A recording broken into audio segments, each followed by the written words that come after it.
This is the sound of VCT Pacific 2026. Earn everything.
Red Bull gives you wings.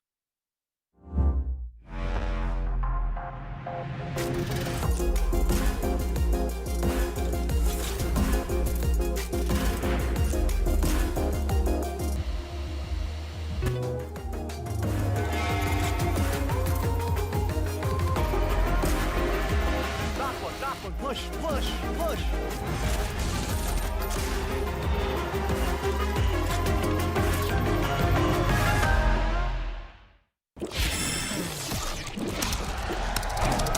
Red Bull gives you wings.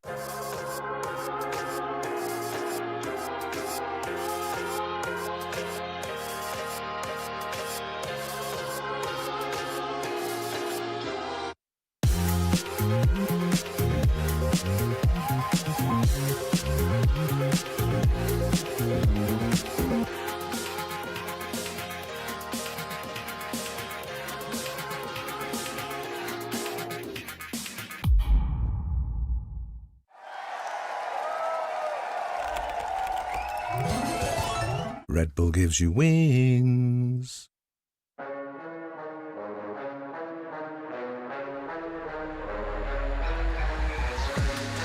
Coming through. Hermes is looking for it. Yeah, there's just no way you can plant there as Marco. He's isolated out on the site alone. Now, the re-aggression coming through from Yong. He knows he has to make a play. He does get across. He does find that kill. And he will find that plant as well. But you still need more to go right here for KRX. And there's just not enough of it going in their favor. Yong standing and delivering at the back of the site, trying his best to isolate these duels. And he might just do it. Runs out of bullets. Now with the classic, he needs just one click.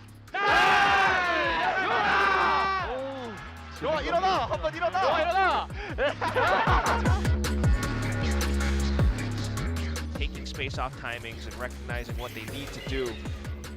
It's going to work out quite nicely right now. Grab it and everything as well. It's an exchange of utility, but there's cover from Primi. Very good cover from Primi. In fact, it's more than just that, a 3K, and Primi is looking like he is just having way too easy of a time right now. Full sense, it feels like the individuals are online. Ace for Primi as well. Makes it look so easy. About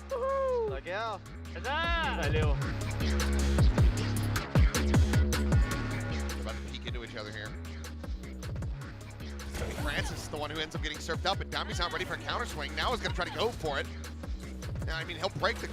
Well, they turn around, turn away at the worst possible moment. There's the time to be able to find that kill.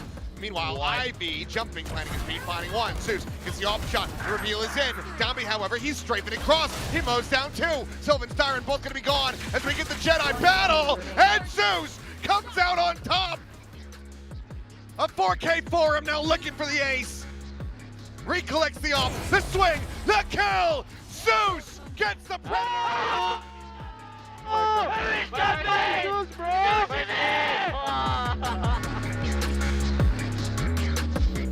There seems to be aware.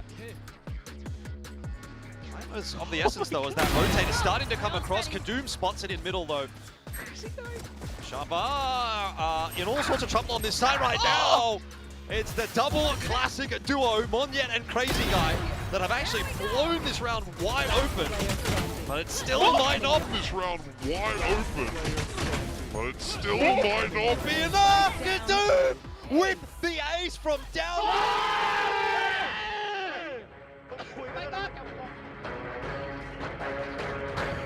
As an iPhone kind of supports it, he's not just sending this one out. There it is, okay. To the same conclusion. Jit Boys, however, just leading the charge furiously, rushes that corner, is able to find him. Buzz, not quite going to be caught by that paranoia, swings out, but to his demise, Jit Boys good for another. Stacks now, looking to be overwhelmed, and Munchkin, that trip had never been cleared. He ends up getting caught, but Stacks looking for the ace. Always down to 3. Shorty's been reloaded. He should be dead. He should be so very unfavored. He gets another burst out of it. The fuse being held to half, and Stacks gets the predator!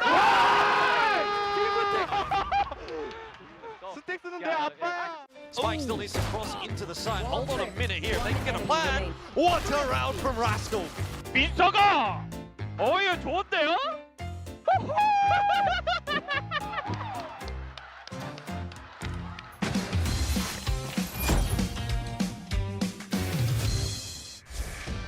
He's being taken here by Full Sense, and they are moving pretty quickly. It's going to be a B split, but are they going to check Eco? The answer is yes. Sugar Zero being collapsed upon on the side. He needs help.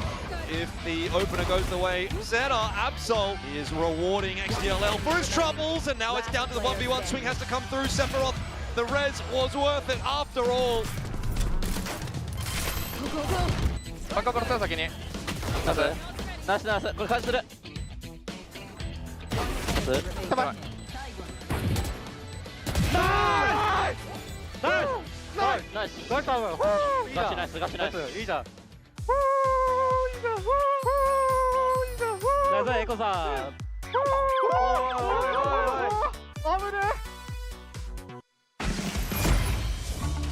Up, down, up, down. Yeah, maybe. I'm fine with that.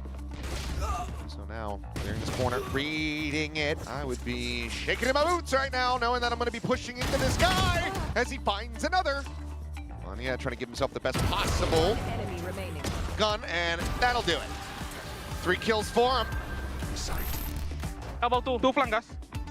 Careful elbow full you guys. Nice. Enemy remaining. Elbow. 1 HP. Boom boom boom boom boom.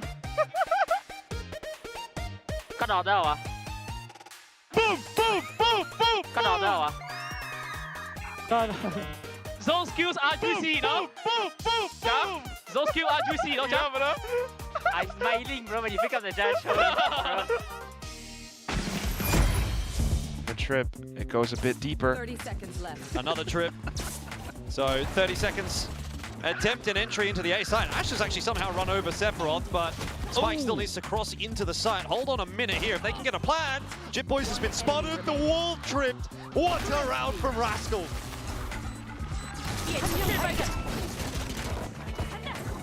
해봐. 나이스. 더 해볼게. 나이스. 병. 민준아 병. 여보. 아! 저거. 나이스. 어이 좋은데요?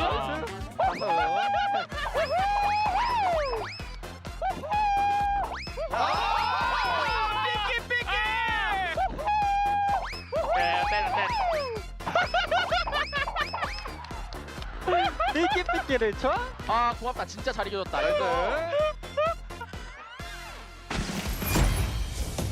Okay, they did this to us in the pistol round, so we're going to do the same thing and see if they're ready for it. Now this does end up going for them though, as Zexy going to be caught first and push back up to full HP and has to clear them out, has to get on for the defuse. Meryl just looking so very favored, but Ching! Oh, he's got another, yes! He's into the open! He's out of bullets! One enemy remaining. 오 마이 갓. 너 몰라 너. 살아. 이거 더 말어.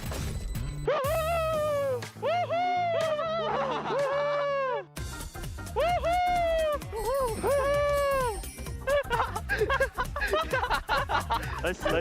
잠시만 저 이어폰 빠질 거 아니야 형님들? 이어폰 빠졌다고. 백퍼즈 해야 돼? 아니 괜찮아? 오케이. 자 할게요. 로. ZETA! 렛츠고 갔다 오세요. 한번 심어줘. 맞지 가도 들어.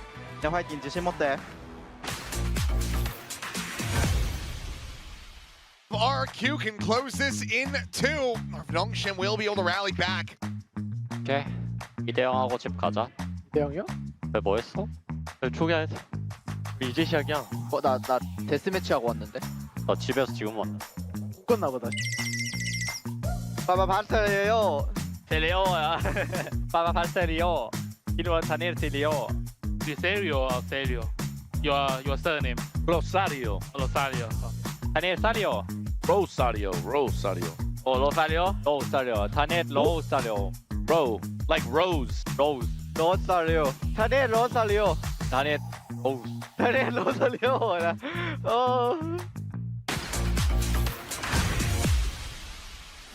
나 사이드 G. 살고 있지. 에, 타문에 와라. 얘네. Garben. Kay Hilmi Silvan. 하나. 잠깐만. City. One more city. Heaven and city. 유끌이 맞대. Can you have picking? sus. Yep. たないわ。手前リコンでスイングするよ。行くね。僕見てて。はい。サイトいそう。Minus 80. Player standing. I'll plant that for you. サイトおると。サイトない。俺中村来て。 Minus 80. Viper. Enemy remaining. 80. 走ってる。お強っ。いいじゃん。ナイス。いいね。マルチキルだ。おう。กูเดินเลยตามมาเพื่อนๆเอาแป๊บกล้องตัวไปติด เยอะนะ 스모크에서 일단 미드 컨택하러 가자 형. 더 밀었다. 더민 거 같은데? 더 밀었어 울베까지. 야 베이스 클리어하고 A 가자. ต้องกลับมาเองนะเว้ยมันเห็นกูได้แถบสูงอ่ะ พวกพันบีอีกรอบหนึ่งแล้ว 이거 근데 램프로 가서 그냥 미토비 괜찮을 듯? 시간 조금만 앞으로 가자. 이제 좀 뛰자. 아 또 시간 없다. 램프 조심해봐. 가야 돼. 배 들어가. 배 들어가. 아 그냥 뛰어야 돼. 지금부터 뛰어야 돼 그냥 얘들아. 해본 볼게 해본 먼저 시작 치즈 걸려있었고 그래. 20초. มันขึ้นสปีดสปีดบีสปีดบี เว้นลงเว้นไป มันลงไปสปีดบี ตัวพี่ทีมตัวเดียวพี่ล่าสุด3เพย์ไม่ได้백사 조심. 뛰어 공 그거죠. 공 써줘 그냥. 페이드 그냥 서래. 잡았어. 저만의 관. 페이드 바로 서래. 헤븐 하나 설 됐어 나이스 야 이거 오더 잘했다 걔 누구야 그 머시기야 알아. 나라야 얘네 그냥 롱레인지 봐. 얘네 총 짧을 거야 일단. 하나 히트 다운 약간. 뒤하나. 원태야 뒷만 봐줘 다시 들렸어? 맞아. 낙연아. 어. 형 B 판단 어떤데? 아형 좋았다 당연하지 마. 형이 아. 라운드 큰 거 이겨줬다 이거. 빅라운드다. 나이스. 나는 죽었지만 내가 이겨준 것이여 이게. 죽네? 뭐야? 아니 뭐야? 누가 죽었어? B맨 클, 얘들아 B맨 코브만 깔고 클리어. 오케이. 디디 고쳐. 그럼 A로 움직일게 그냥. 내가 먼저 뛰어간. 찍는 중. 재원 있다. 간다. 둘 더. 잠깐만 정문이야 정문 잡았고. 에메인 둘 더. 에 공식 오겠다 얘들아 야총 먹고 올 거야 이거. 여기서 공 쓸게요. 봐봐. 야, 내가 사이트 철커버하고 뒤볼게. 술 커버해줘. 야 우리 크랙. 야 캐락이 살아 야 기시가 15 잡아요 기다려 어디야? 사이트? 가운데 쌤 야 뒤. 라스 사이트 싸움을 벌려줄게. 가만히 있어. 이거 많이 빠르구나. 태클을 안 하노. 웃기네. 오른쪽 슬로우 까줄게. 쪽 잡았고. 천천히. 기다려 Need him J please 또 백사이드 Why wouldn't you need him then? 상대 연마업 세다. 힐렘 나이스 캐리 빨리 바꿔라 공 써놨어. 더 세밍 야 4명 다 찍혔어. 잡았고. 기다려 나 뛰어 페이트 시티. 도시지. 아 민듯? 이거? 내 앞에 하나 봐봐. 그냥 잡아 그거. 백산듯 플랭. 아니. 그냥 메인 셋이서 하자. 아니다. 아니야. 3m 같이 가. 3명이서. They all playing together. 그렇게 럽 또 시간 15초 제 궁 있다 빠짐 그냥 사이드에서 한번 들이박게 하나 하자. 하나. 막혀. 삐. 나이스. 야 초세고 가면 이긴다 이거. 끊어줘요. Here we go. 가면 이겨 맹구 좋은데. 이거 나이스 맹구 나이스. 까라삐. 캐라 사이사이. 여자 한번 붙건. 가지 참. 하나 유라도. 알단. 전 봤어. 잠만. 전날 방사 맞춰놨어. 하다 넷. 파라사이.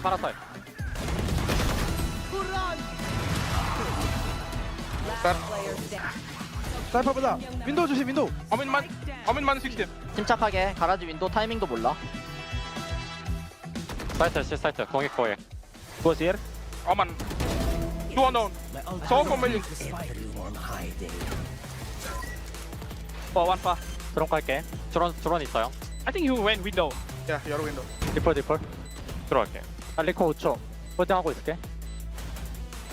기다렸다 하자. 이콘 여기 찍어야 돼. 앞쪽을 정찰한다.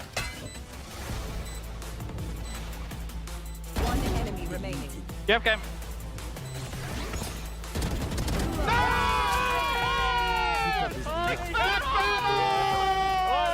클래시. 잠깐 보이스. Let's go.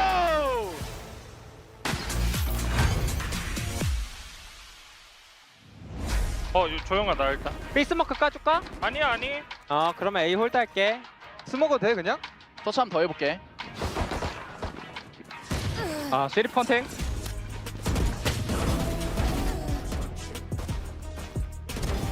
뭐야 이거? 디몬스터. 뭐예요? 오 마이 갓. 무슨 일이야 이건? 킬이 들어오네?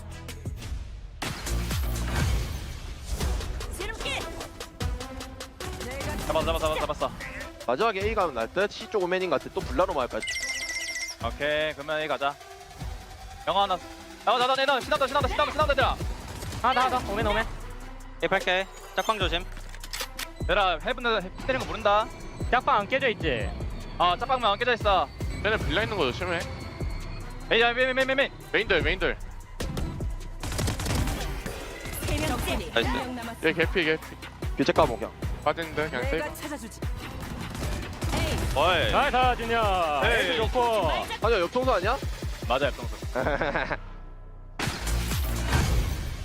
Did they ultimate? 와이퍼 우리 B OTP main, let's break the wall. Let's dog doors out.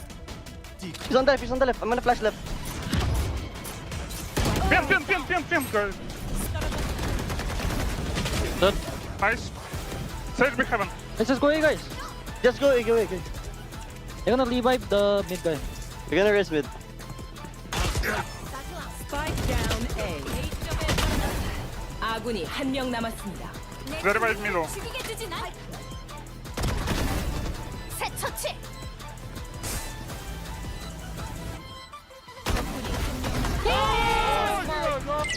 It's super important. You do it.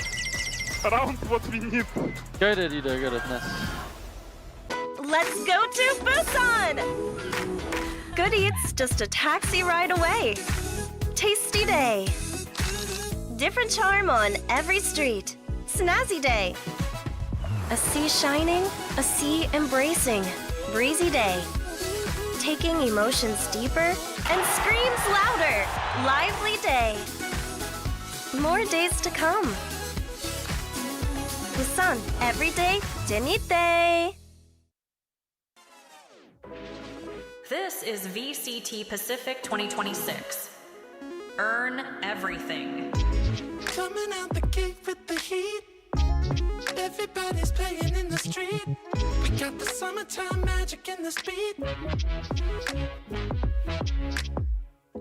Sun is in my eye, feeling high. Only good vibes, I'm alive. And if you see me driving by, don't be shy. I'm so excited. You know just what I wanna do.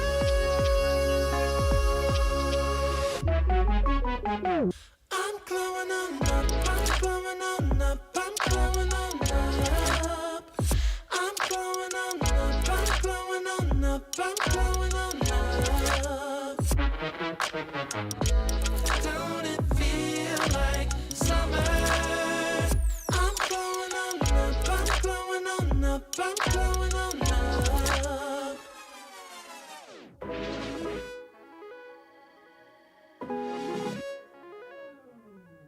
Blow up, show up, soak up, aromas, float to Sonoma, roll up, Tanola, trope up, blow up, slow up, show up, get real, choke up, you're flowing, you're glowing.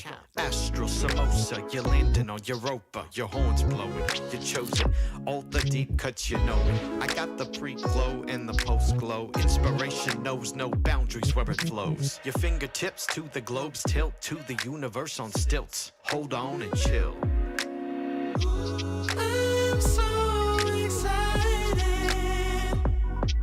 You know just what I wanna do. Fight.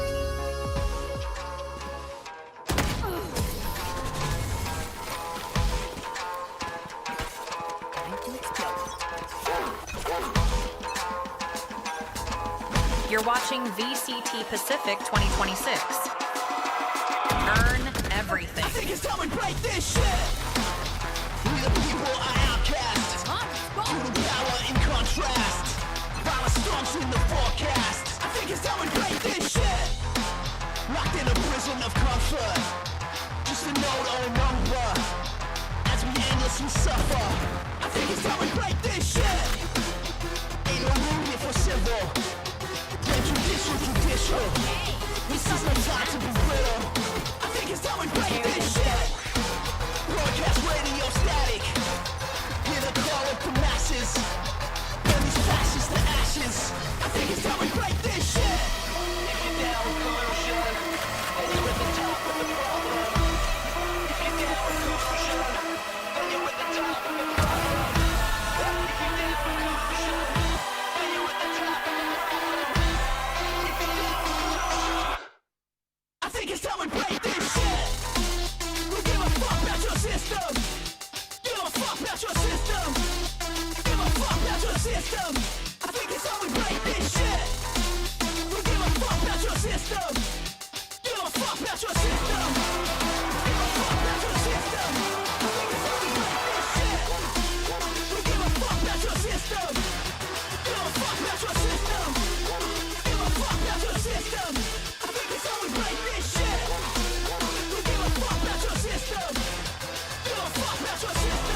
So watch out now, we're gonna tear it all down.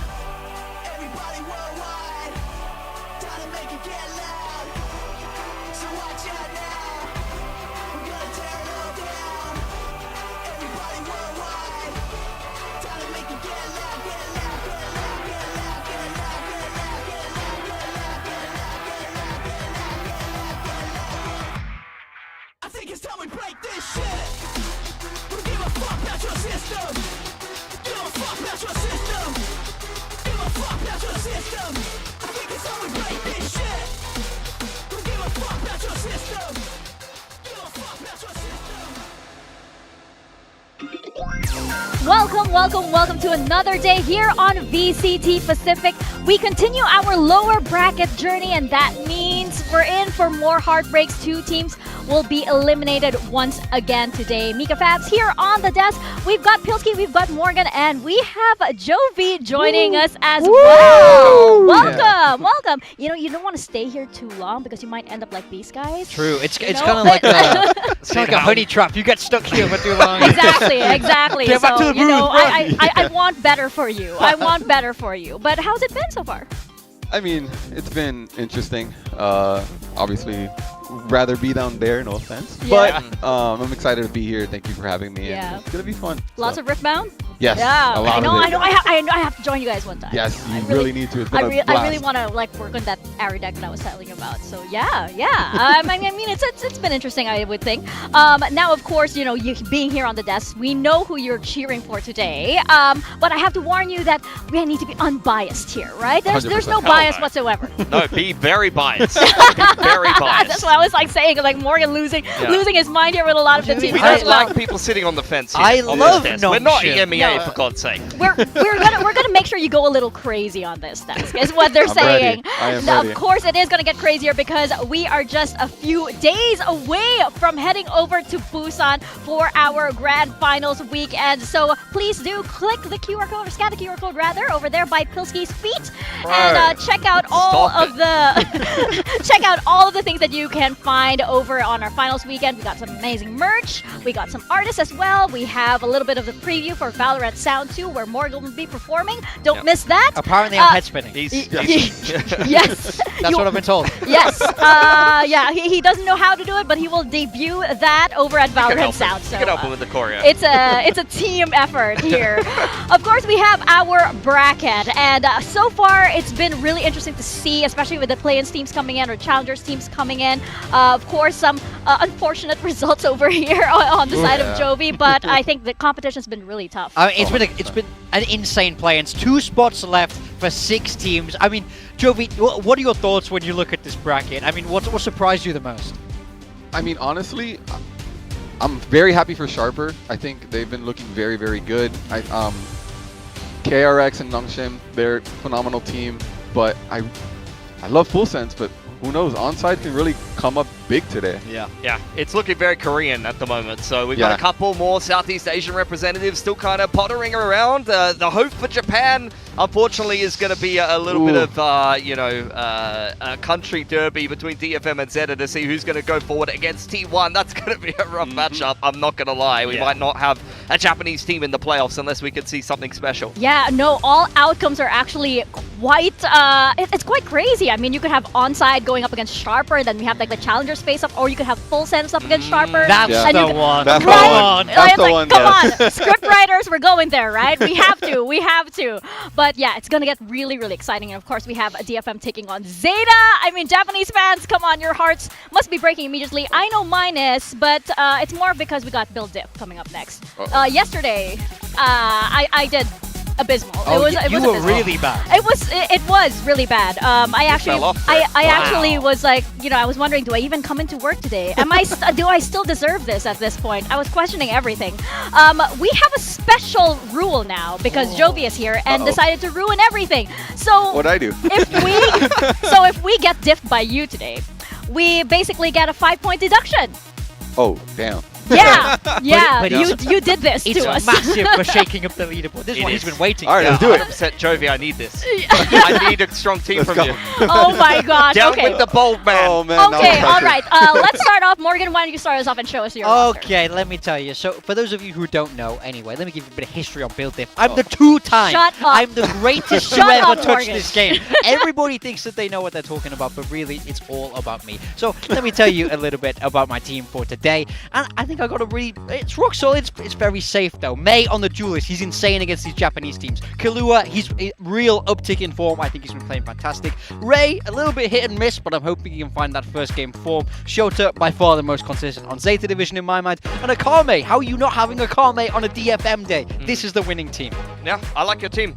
It seems pretty solid, to be honest. Not very risky, not very exciting, a little bit boring. Who's next? Who's next? Is it me, It's Mika? gonna be you, It's Pilsky. gonna be me. Every time you Okay. say, like, I like your team, you're Yeah, I not like your sure team, if bro. it's like I for like your team. patronizing I like your or- team. But let me tell you what needs to happen today, okay? I need onside Wow. gaming to beat Full Sense. I need ZETA and Hermes to go ballistic. I need Primi to suck. I need Jit Boys to suck. I need May to suck. I need Akame to also suck. I need nobody that usually frags. This is a to ludicrous frag. team. I need Jovi to beat everybody else, and maybe there's a chance I can win Build Diff instead of getting thrown into the ocean in Busan. It looks like you picked this out of a I'm hat. going for a Hail Mary here. Please, if Jen can win with an alphabetically selected team, then I can win today. You have Siesta and Hermes. Yes, Wow. Wow. of course. All in on Who's onside. better, honestly? Primi, May, or ZETA? I know the answer. You guys I probably think we all don't know know the the answer. answer, but I know the answer. Respect. My Jovi, you want to talk to your roster? All right, let's see. I think this roster might take down everybody personally, but I mean, we can't go wrong with May. May has Yeah. been very, Yep. very strong. Killua has been extremely dominant, Yeah. and I was on the receiving end of that. Sugar Zero, I believe in today's Sugar Zero. I think Sugar Zero is going to come out huge for He's ZETA. played a few Japanese matchups before. Exactly. Yeah. I don't know. Hermes? I'm going for it. I'm going Yeah. for Hermes on this one. He's Great- the great in the experienced last guy. game. He's the Exactly. experienced guy on onside. The pressure is there. Maybe he can, come out with the win for them. But I got to go flex for me. Yeah. I'm going flex for me. I mean, he'll get you some minus points there for playing the duelist, but it is Primi. But it's so Primi. It's like he makes up for it. But so Yeah. hopefully he's on the deadlock, right? there's a chance. There's a chance. Okay, more on that a little bit later. Let's pull up all of our rosters here. I actually have the same exact roster as Morgan. Oh no! We also You're kidding! yes. What do you mean? Yes. You tell me this look now. Look at this. Oh well, it's over for me. Thanks, guys. Thanks for having me. Big respect. Hey, I win sometimes, okay? What I is win Achilles' sometimes. roster? Achilles? Yeah. Siesta, crazy. Akame, No, that's good. Yoda, Yeah. Primi, good. May. Honestly, ZETA is a great pick. The rest Yeah, of on that the pretty flex. fraudulent, if you ask me. You should. I mean, yesterday he had Absol on the other day. He keeps taking these risks now. I mean, I think we got a little bit of everything. I have landed exactly where I wanted to today, which is I'm doing something a little crazy. I'm a little kooky. I'm not like the other girls, Yeah. I like to be a little bit unique. Yeah, you still have Killua in there, but then you Oh, I have hope like you Haide, So, I hope you come last so badly. And you have Paperton who picked Wolverine too. Yeah, which that's is, an interesting one. That's a bit of a He surprise. there. doesn't. Yeah, he's ahead. I guess Look, Wolverine was good last series. We'll see. We'll That's see. true. He might play a bit of Viper. That's Yeah, fair. you have a lot There's of a the onside players also, popping off here and there as they get more and more comfortable on the stage. And they will have to feel extra comfortable today because they are up against Full Sense. It is quite a behemoth of an enemy on the other side, and we have DFM taking on ZETA a little bit later. These are very painful matches to have because, of course, you have DFM taking on ZETA with that kind of inter-regional rivalry and everything, and then you have onside taking on Full Sense. Full Sense we know them as like TIE aimers and everything. Like, can this Challengers team actually topple a monster like this. Yeah, 100% for Onside. I don't necessarily think that they've hit the level to beat a team like Full Sense just yet from what I've seen, but Full Sense has also been really inconsistent, so there's a chance there. And then ZETA DFM, that's going to be a heartbreak for one of the Japanese teams in the last season of Pacific here. Yeah, for sure. I mean, you mentioned about how, you know, Full Sense, they can be a little up and down, and Jovi, it was a pretty terrible roller coaster, right, that we had last time with RQ and Full Sense, and we didn't know which map was going the other way. One map was favoring you guys, and the other was favoring Full Sense. I mean, like, what do you think about like Full Sense's mental right now? What state are they at? I mean, it depends on which. Do you get the Summit Full Sense or do you get the Lotus Full Exactly. Sense? That's like the biggest thing. And if they come out like Lotus and they're just everybody swinging, everybody understands what they got to do. Yeah. I don't think anybody can stop them, really. But if they come out with the Summit one, Onside has a very good chance. Very stoppable. Everybody's Us with a +1 is stopping them. Exactly. Yeah. Those are exactly the questions that we want answered here, right? And right now, of course, Onside here, they are looking that they're moving upward. They have an upward trend going on here, but is it going to be enough? That's the big question coming into this match. Yeah, they got that win against Team Secret. I think credit to ZETA. He's, he was sort of the wonder kid that was promised coming out of Challenger's career, and I feel like he stepped up to the plate in that match. But don't get me wrong, I think they have more to do. I think there's room for improvement in this team, especially if they're going to get the win today. But I think it's very important that getting that first one on the board gives you some momentum, and it starts them building forward now towards playoffs. Yeah, I kind of felt like their run could have ended against Secret, really, to be honest. I think Secret had a pretty good game plan that series. Onside looked very beatable, and now they've got to step up to a higher level to be able to beat a Full Sense that just came off a hot Lotus. Yeah, Joey, what were your thoughts on that match? I mean, on our match? No, on the match. the Onside Did you watch one. them take on Secret? Yeah, no, I think, I mean, they're new to the scene, right? Yeah. So like, I feel like, I don't know, I like Onside and I like what they're doing, but I feel like the inexperience sometimes shows for them. Yeah. But definitely they're getting comfortable, I will say. So I want to see them come out on top today. I mean, they're out of time now. Like, it's perform in this series or you're done, unfortunately, in the lower bracket. And at some point in Pacific, you're just going to run into an opponent that is very, very good. And I think that's what's happening here in this Full Sense series. Yeah, that's the thing with the lower bracket, right? It's like every single match has you with your backs in the corner, right? So here right now, I mean, despite the name, we feel like we shouldn't sleep on Siesta here because sure, the first few matches were a little bit... I just clocked how good that was. By the way, fantastic work from our writing team there. But not bad. I think this is what we were hoping to see. He couldn't do it in that opening matchup, and everybody started to feel like, oh, is he actually not as good? Where did this guy come from? Where did he go, basically? But I think this was so much better. I think especially in that map too, they really needed him. That was a close map. He has to drop 30, and if he's able to become more consistent, like you say, if he's able to get confident, settle himself into the stage, then I think he gets really scary. I think that's the biggest thing, is just the confidence and being comfortable. I think once you start feeling or getting that feeling, it could be a huge momentum. It doesn't matter who's in front of you at the end of the day. Yeah, he is a bit of a Neon Merchant though, and Full Sense are pretty good at stopping Neon Merchants at the best of times. They've got some game plans and some thoughts of how to deal with that, so this could be strugglesome for ZETA today. That is very, very true. Jogi, I'm curious, did you guys scrim Onside? And like, well, what were those like back-end results like? To be honest, we didn't scrim them that much. There was a few times, and definitely you can see the different caliber, but it is a coin flip to see what level you get from them. Right, because they are amazing players, right? 100%. They can pop off, but of course that's not the only thing that happens on that stage.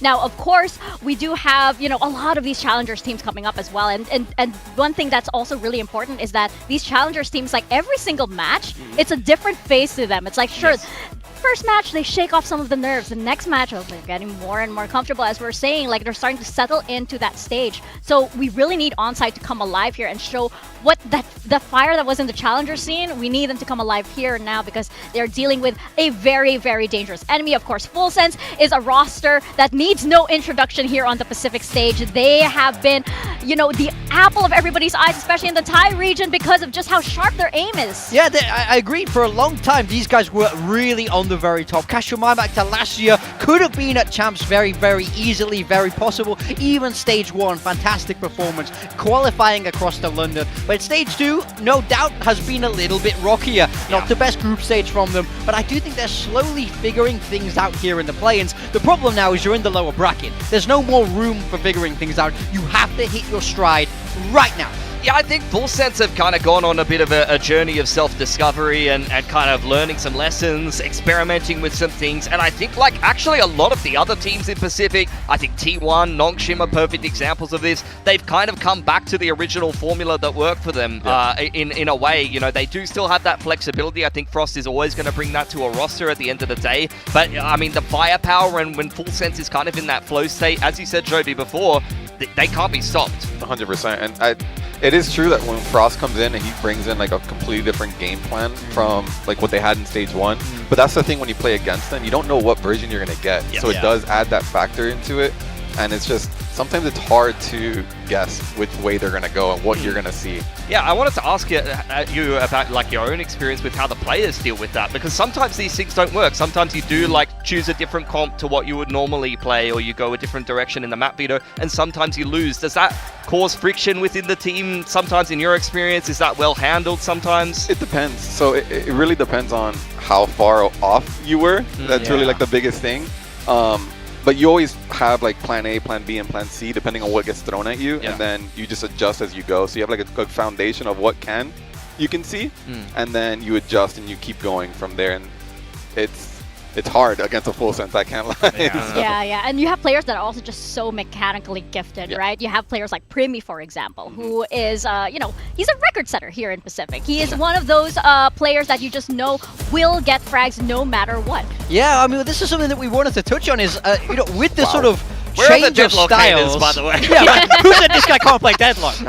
Someone was capping that. But I think this is exactly it. Like, through the different systems, through the iterations, we've seen Primi on several different agents, some with more success than others. I think the one that sticks out to me the most here is the Yoru. I think especially, since the nerf, and then we're seeing it slowly reintroduced, he's struggled when he's been on that agent. And Jobdi, I want to ask you, what do you think is missing from the Yoru game? Do you think it's just unfamiliarity compared to the other ones that he's played, or how would you sort of sum this up? To be honest, I mean, the Deadlock is the most shocking to me, but the Yoru definitely is just, I guess he just has to be a little bit more aggressive and going for more fights. Like the TP timer is 20 seconds now.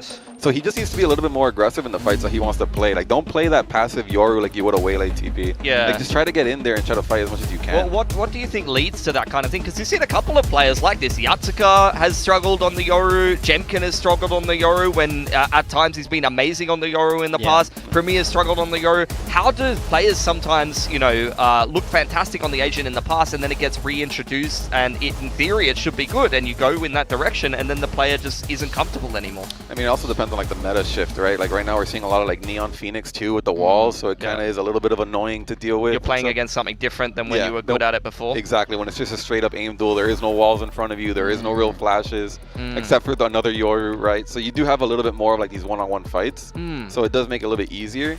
But I think if he's having these kind of like stats, maybe he's just not being as aggressive as he normally is with other characters, I feel like. Yeah, it still is a different timing. It still is a different rhythm to kind of get into, right? And you mentioned also like there are two different kinds of Full Sense, right? You have the Summit Full Sense and then you have the Lotus Full Sense. What do you think kind of brings that about, those changes? Like what separates the two? I mean, I want to say maybe they just weren't warmed up in map 1. And maybe they just started to, because you can see the difference going into map 2, how a little bit more together they were, and then in map 3 they just ran with what they had in map 2. So like maybe it just takes them a little bit more time to get into like their rhythm. Sure. It could be maybe warming up. Maybe they're just not map 1 players. So that could be the case, but I don't know. It's possible, right? It's very coin flippy also, which is why like with Full Sense you have these very high highs, but then you also have very low lows at times. Yeah, it's been right from the start of the stage, honestly. Hey, that was it. You guys, honestly, you guys cooked Defense Summit the whole stage, I want to say. Like, since your first game, every time you guys played Defense Summit, it was sick. So I wasn't super surprised to see this. Unfortunately, we do have to watch the rest of the series after this. But I think this is a bit more of a metaphor and a focus on Full Sense. I think this whole stage, they've had series where they win a map and then they kind of get trounced on another map, the very next map. And we've seen these ups and downs and map-to-map inconsistency for Full Sense that they've kind of been struggling with a little bit. I think one thing that is really important is how they reset from that. You know, having those bad map ones, it's okay if you know you can recover the series. One thing Cruz said when we spoke to him is that the main focus is all about enjoying the game now and not finding themselves being stressed when they're losing out maps like this. So I think that will be a huge part moving forward to make sure that they're able to be mentally strong, because even if they are inconsistent, solving inconsistency is a massive problem. If you could solve it, it's a £1 million idea, right? So if you can't solve it, you got to know how to deal with it, and that's clearly their method. That's something I liked about like what Cruz said about Full Sense in the past, is he kind of describes it as like a safe to fail environment sometimes. You're okay to make plays. If you get owned doing it, I'm happy that you at least tried it and you played with confidence. Like, do you think that works better for the Full Sense players in your experience? Oh, 100%. That is their motto. They just do what they feel is fun to them. They just have fun doing it. And if it fails sometimes, it's going to fail, but they're just going to continue to do it. Because I think sometimes there's this fan sentiment that like players need it, like, oh, he made a mistake, this guy needs to get punished. It doesn't work. It doesn't work, does it? For them, not at all. And they're going to continue to do the same thing. Sometimes it pays off for them, but their main thing is just have fun at the end of the day. Like, that's why they're always smiling, they're enjoying, they're cheering and stuff. It's fun to see, because at the end of the day, we are playing a game, so it's pretty cool. Yeah. That's something we noticed also in the previous match, right? Because like when they were up against you guys and then they were down in Summit, we noticed that like, it doesn't seem to bother them too much. They seem to be so, performing well mentally. And I think like Cruz mentioned as well, they actually perform well when it's chaotic. Like when they can actually get the space to perform individually, they absolutely pop up, because you have these players that are meant to do exactly that.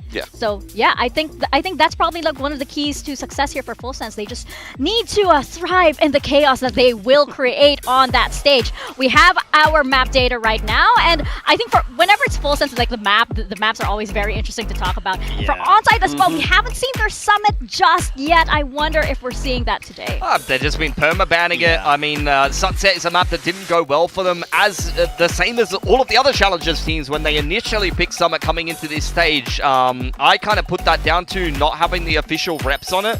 You could talk about hiding your map pool and this and that, but at the end of the day, if you pick a map you're unfamiliar on and the stage environment is unfamiliar, I feel like that could be a bit of a recipe for disaster, and that ended up playing out a little bit more actually in the opening round of these games. Yeah, no, definitely, because they were playing on a different map pool when they were competing in Challengers, so coming into here, you don't really know, you can't really limit test, like have a match, like let me see how this map works in a match environment, so it's a lot harder for them. Like they do have time to prep, but you don't really know how well the prep is until you're in a match. Yeah, I think that's exactly it. Like, I want to see them keep banning Summit. I would be worried if they started to float that in the veto. But equally, I'm worried because if you have a permaban against Frost, who tries to always show that his team can play all 7 maps in the pool, he wants to get tricky in the veto.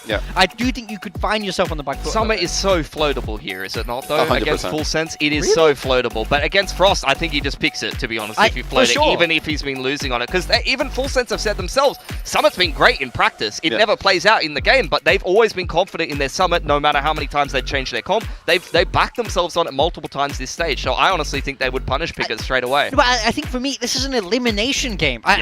For a team like Onside, I don't want to see them try and play the opponent too much in a way where I want them to do what they're good at. Focus on what got you here. If you get dragged down into Frost's mind games of how do I can trick you and I can do this and I can get you here, I think that's not the type of team that this is. This isn't the way I want to see them go. I want to see them focus on their own skills here. Yeah, absolutely. I think that, it's at the end of the day, it's like, Frost can do all these mind games and stuff, but Onside, if they just focus on what they know and what they're good at, they'll probably go a really long way. And we have skirmish right now between Ray and Sushi Boy. Sushi Boy is the dedicated skirmisher. Look, he's had a pretty good record so far. Sushi. You love Sushi Boys? What's your experience with Sushi Boys?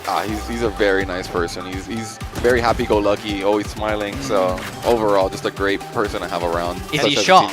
He's extremely sharp. Yeah, he's sharp. He can definitely win you the skirmish. But what else does he bring to the team? Because we really don't discuss him very much, to be honest. Like, what do you think he brings to a team like Full Sense that already has someone like Frost? I mean, just being a player too, just bringing that POV from a player standpoint is huge. It's always good to have and be able to rely on too. It's nice. I think there's a lot of examples of that. You have Yeoman in Nongshim.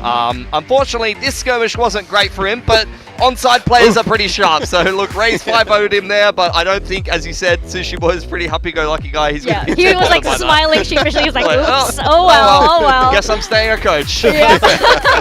We have our map veto right now, and it looks as though Breeze is the first map banned out Ooh. by Full Sense, and then we have the Summit I think out there's of some- question. There's some bad memories from the T1 game there. Yeah, permaban continues to be permanently banned. Full Sense, they don't like the way that Onside played Summit in their previous game. I don't think it was a particularly terrible game against KRX when we saw Onside play it, but Full Sense, they're going to back themselves that they can win that. Yeah. Haven as a pick from Onside feels like they're almost picking into Full Sense's weakness. That was not a great map from Full Sense against QT Dig. We saw them move across. They played that foot comp with the Waylay and the Neon. And I thought on paper, I was like, this is a brilliant way to go. I was like, Foot are exactly the type of team I want to see them sort of play like. But then it didn't work out that way at all. I think that's definitely some weakness there that Onside are looking to target. Yeah. Oh, that's a... Are we skipping? That's he doesn't actually have a unique way jump rope, does he? no, he doesn't. He made you believe it, though. roping. He made you believe, Yeah, right? So that was great. That was great. it- We should get this guy in charades. Ray?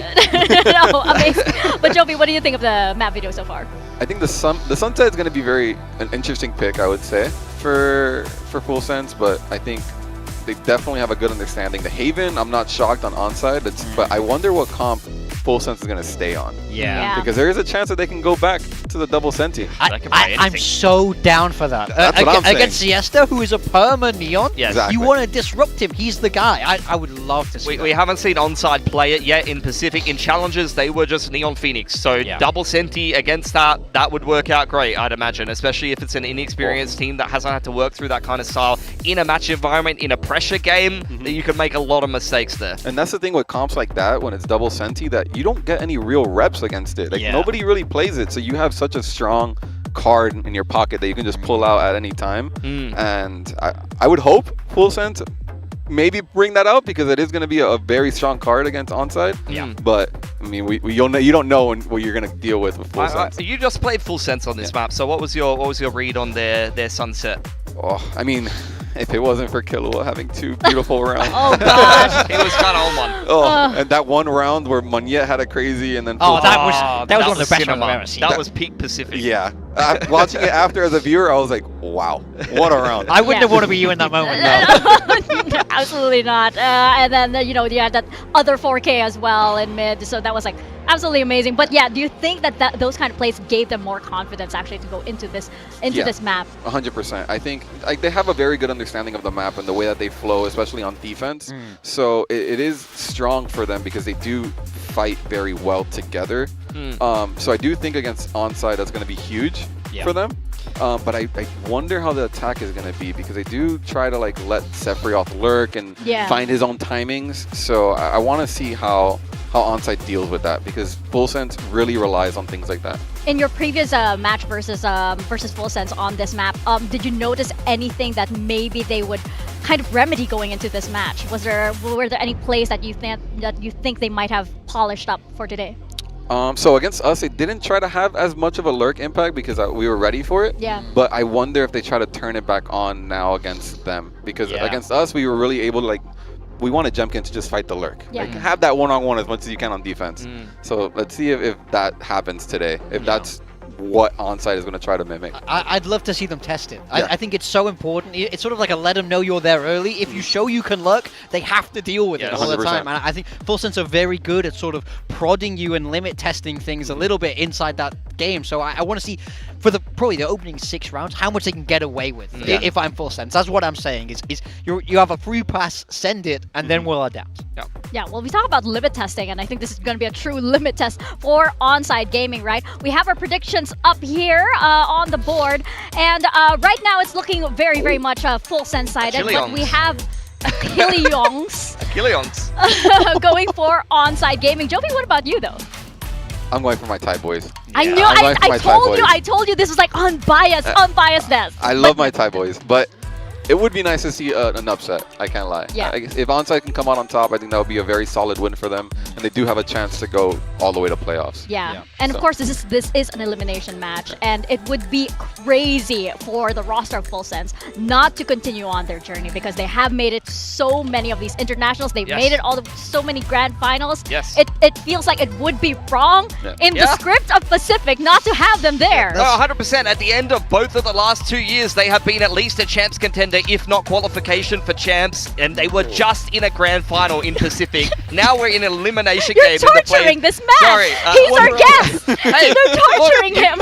You can't even be sad about that. You would have joined the other team after that. That's true. You can't beat them, join them. These RQ guys are pretty good.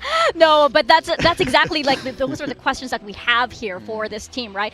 Onside, like how much is it going to take for them to actually be able to, you know, win this match, get over one of the most powerful teams that we have here in Pacific? I think that's the question. Honestly, I think that they need to step it up a good 20, 30, 40% more to be able to beat Full Sense. I wasn't convinced by their game against KRX. I think that they got outplayed a little bit on the macro. There was clearly some stage nerves there. And I think that they barely beat Team Secret. I honestly think that was a very winnable game for Team Secret. If they're bringing that level of form here against Full Sense and not continuing to get more comfortable on the stage and step up the performance, I honestly don't see Onside beating Full Sense here. Yeah, I mean, for me, I think they have the individuals where if they're really switched on, they can go toe-to-toe with Full Sense. I don't think that's necessarily the problem. I worry more about the macro. I felt like they were beat in a macro sense by Team Secret, so I hope they've gone back to the drawing board with a couple of their maps. I hope they've sort of defined things a little bit more, because Full Sense will find those holes. They're in places that they shouldn't be in. That's like their whole thing, so you have to be rock solid. You have to be tight, otherwise I think this could not really go their way. No. Do you think we're getting 3 maps from this one? It's the Haven is the question. I think if they swap Haven comp, no. Even if we do though, like I think Lotus is a great third map for Full Sense, and I actually felt Onside looked a little bit basic against KRX. I honestly thought that they got out macroed a little bit on that map, so I think Lotus is a great third map decider for Full Sense, to be honest. Yeah, no, I definitely think if Full Sense is shooting today, their Onside is gonna struggle a little bit. You can't go one player versus player. They have to, Onside has to make sure that they're on the same game plan. Yeah. Because if you're giving ones to a Primi, to a Killua, it's going to be very rough for you. I mean, if you have the Killua from, you know, the last match once again, like, I'm sorry. We're not supposed to, you're a guest. You're a guest. He's a guest here. Be nice to your guest. Be nice to your guest. Of course, now it is time for Onside Gaming and Full Sense. We're going to send it down to the stage for our first match of the day.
Today's matchup. The lower bracket journey continues. Elimination is chasing both Onside Gaming and Full Sense. Who gets to avoid it for yet another day? Will Onside Gaming get another chance to take their game to the next level? Or will the Thai aimers at Full Sense put a stopper to their Pacific journey? Yeah, that's exactly what they need to do today for Onside. A very dominant run through Challenges Korea, but they have had a little bit of a struggle here in Pacific, hitting their top form, getting comfortable on the stage. They're going to need to step up their game to slay one of the Titans in Full Sense here in Pacific and continue on in the bracket to try to make it to the playoffs. Yeah, Full Sense on the other side looking to shut them down. This is a storied, history-based squad here over in Pacific. They've had such high highs. They've represented us internationally with great success at times. So I think this is a roster that would be sad to send home at this stage. We know they can do so much more, but they're out of lives. They have to hit that form here today. Yeah, Jovi, you've been on that stage as well, right? Next to all of these boys. What do you think's going through their head right now as they could potentially face elimination? Just have fun at the end of the day. Play one round at a time, one half at a time, and just enjoy this moment. There you go. Look at that. They're smiling. You gotta have fun, because at the end of the day, whatever happens, happens, right? Yeah. So just enjoy this moment.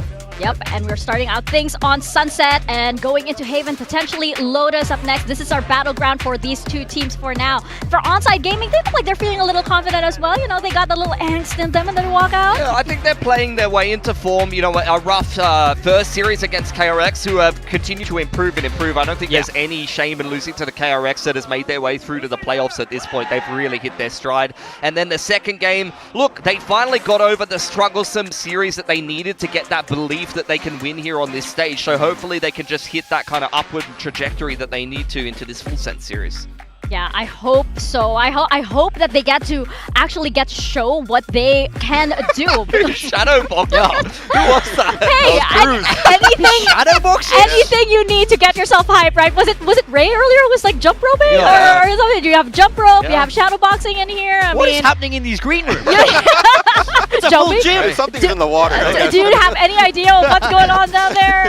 But no, I mean, I feel like for these teams, again, it is an elimination match. So whatever you need to do to get yourself hyped, you have to do it now. So if you need to shadowbox on stage, sure, why not? Yeah, so straight into Sunset here. This is Full Sense's pick. They are throwing down the gauntlet to Onside, who already lost this game against KRX. For Full Sense, we are seeing the Waylay Neon here, so we're keeping an eye on Primi and how he's going to try to kind of feel out some of these setups. Jitboy's had a bit of a rougher series in the last one, so hopefully he's going to be feeling a little bit more comfortable on the Neon.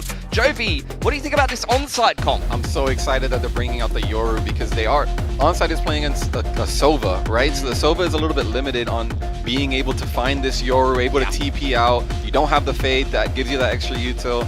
So I think this Yoru is going to be big against countering their lurks and also dealing with their Sova. Yeah, I think especially in this first half, I want to see him get the scope weapons out, get on those deep lines, disrupt Full Sense early. I think that's the name of the game here for Onside. He's the army guy. We have an army guy. It's like, oh, okay, all right. He's a ground control. He's gonna get rowdy. He's on his day He's off. keeping an eye on Onside. If they get knocked out, he's straight to military service. You guys also, you better behave. You better behave. You know, you never know who's watching. No, but this is gonna be exciting indeed, and this is an elimination match once more. This Full Sense roster, as we've been saying, has been so storied here in Pacific, and this surely cannot be their end to this journey. Jovi, would you like to toss over to our lovely casters? Definitely. Let's send it over to RQ's biggest fan, Achilleos and Paper Thin. Woo! I'll absolutely take that. Thank you very much, Jovi. Yes, it's time to go to the action. Another day of elimination. Full Sense, Onside Gaming. One of these teams is going to be going home.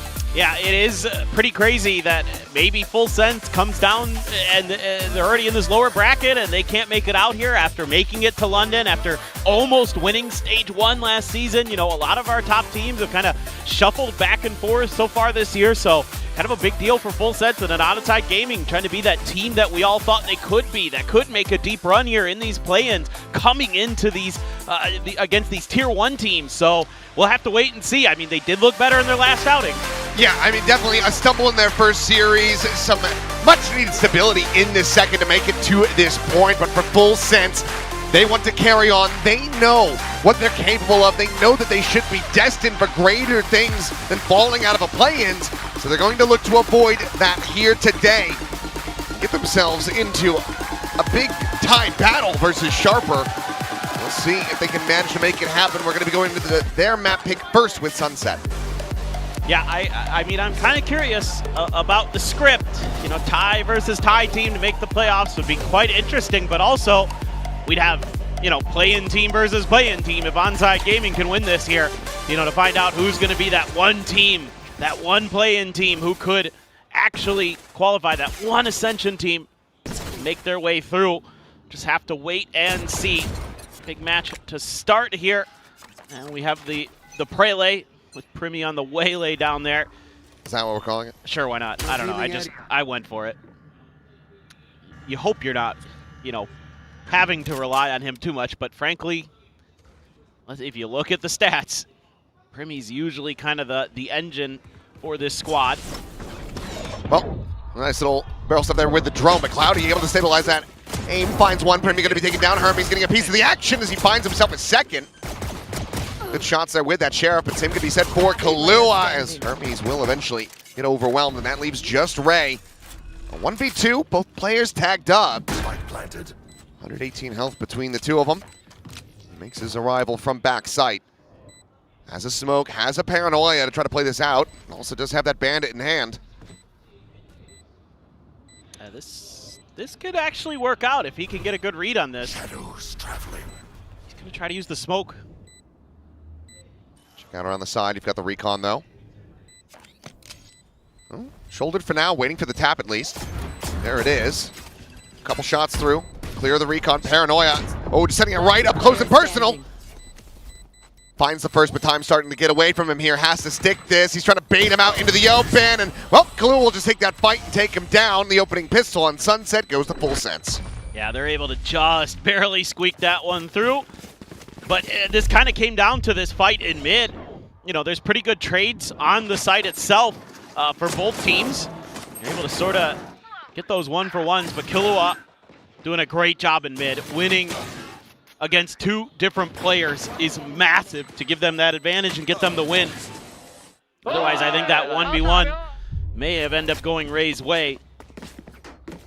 But pretty decent start for Full Sense. Didn't feel great, but it's okay. You got there. Now, a little bit of pressure shown. There's only one bandit being bought here for Onside Gaming. Only Cloudy. Gonna go for any kind of purchase.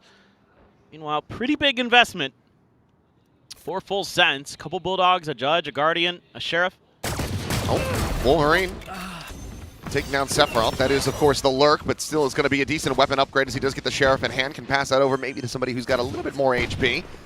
For now, we'll keep it as Primi slightly forced away, but still can widely maintain the angle as Jit Boys over into market. Comes away with two, right? Able to sit him down, but that will be the last one standing yet again. Looking for a little bit more damage, and he's able to find it. So, okay, all in all, not too bad here for Onside as far as the damage is concerned. The Full Sense do get the 2-0 start. Absolutely, especially considering the investment here from Full Sense. This is quite nice. Getting that first kill there on the Sheriff, not a big deal for Full Sense, but this right here, this slide in, able to just bypass that clone and find 2 kills, but problem was there was extra layers behind it.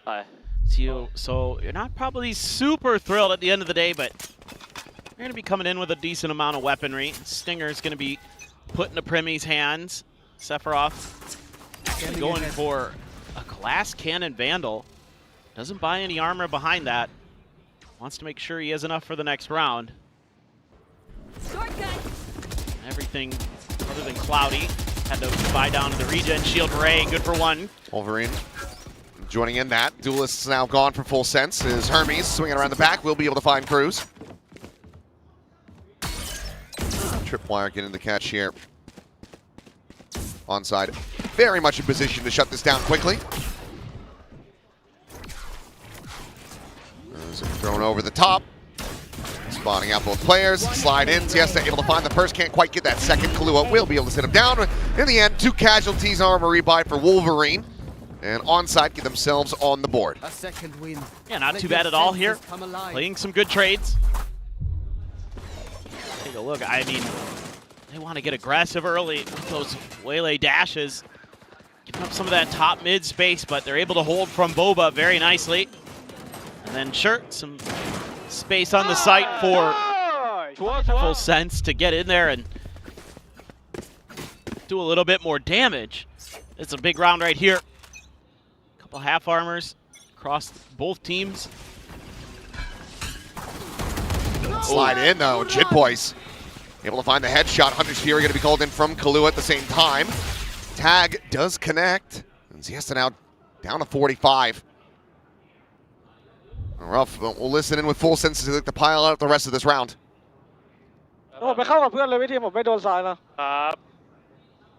มีตันนั่นหนึ่ง พี่ต่อยต่อเพื่อน เข้าได้ไหมเดี๋ยวก็นี่ดีวะ ไอ้ไฟไม่เกียร์นะไซเฟอร์เป็น ไม่ต้องดันออกไปยัดแล้วนะรอรับในใจกูล็อกทีให้อยู่ รออยู่ไม่ใช่เหรอดูลิงก์ให้หน่อย โอ้ย แล้วไม่โชว์อะไรเลยครับ ดีเกก็นี่ดีวะ หาผีไปเลยไปเสียงมันหลอนๆวะ เสียงกูก็หลอน เสียงกูก็หลอนดังมากเลยเสียงกูฟังไม่รู้เรื่องอะไม่ไซเฟอร์อยู่บีมันแปดแท็บบีมันเซฟเราเกี่ยวเสียงหลอนวะเฮ้ยเก็บตังค์รถยนต์ ต้องเดินให้หน่อยดิ Well, that about does it. Yep. Flawless round here for Full Sense to maintain the lead. 3-1, and well, rough start for onside. They just bullied their way in there. Every once in a while, we'll see Jit kind of start to take over a bit on the Neon. He's already got 6 kills, so that's a really big boon for Full Sense. If he's firing, then you usually have Primi and oftentimes Killua as well. You get 3 of them going. You're absolutely in a good spot to be moving on. And he's already got the overdrive built up, so has a lot of tools in the back pocket, potentially. It's right here. Oh my god. Just absolutely insane. And then a little bit of a pause. Nets them 2 more kills and a win. Very nicely held down.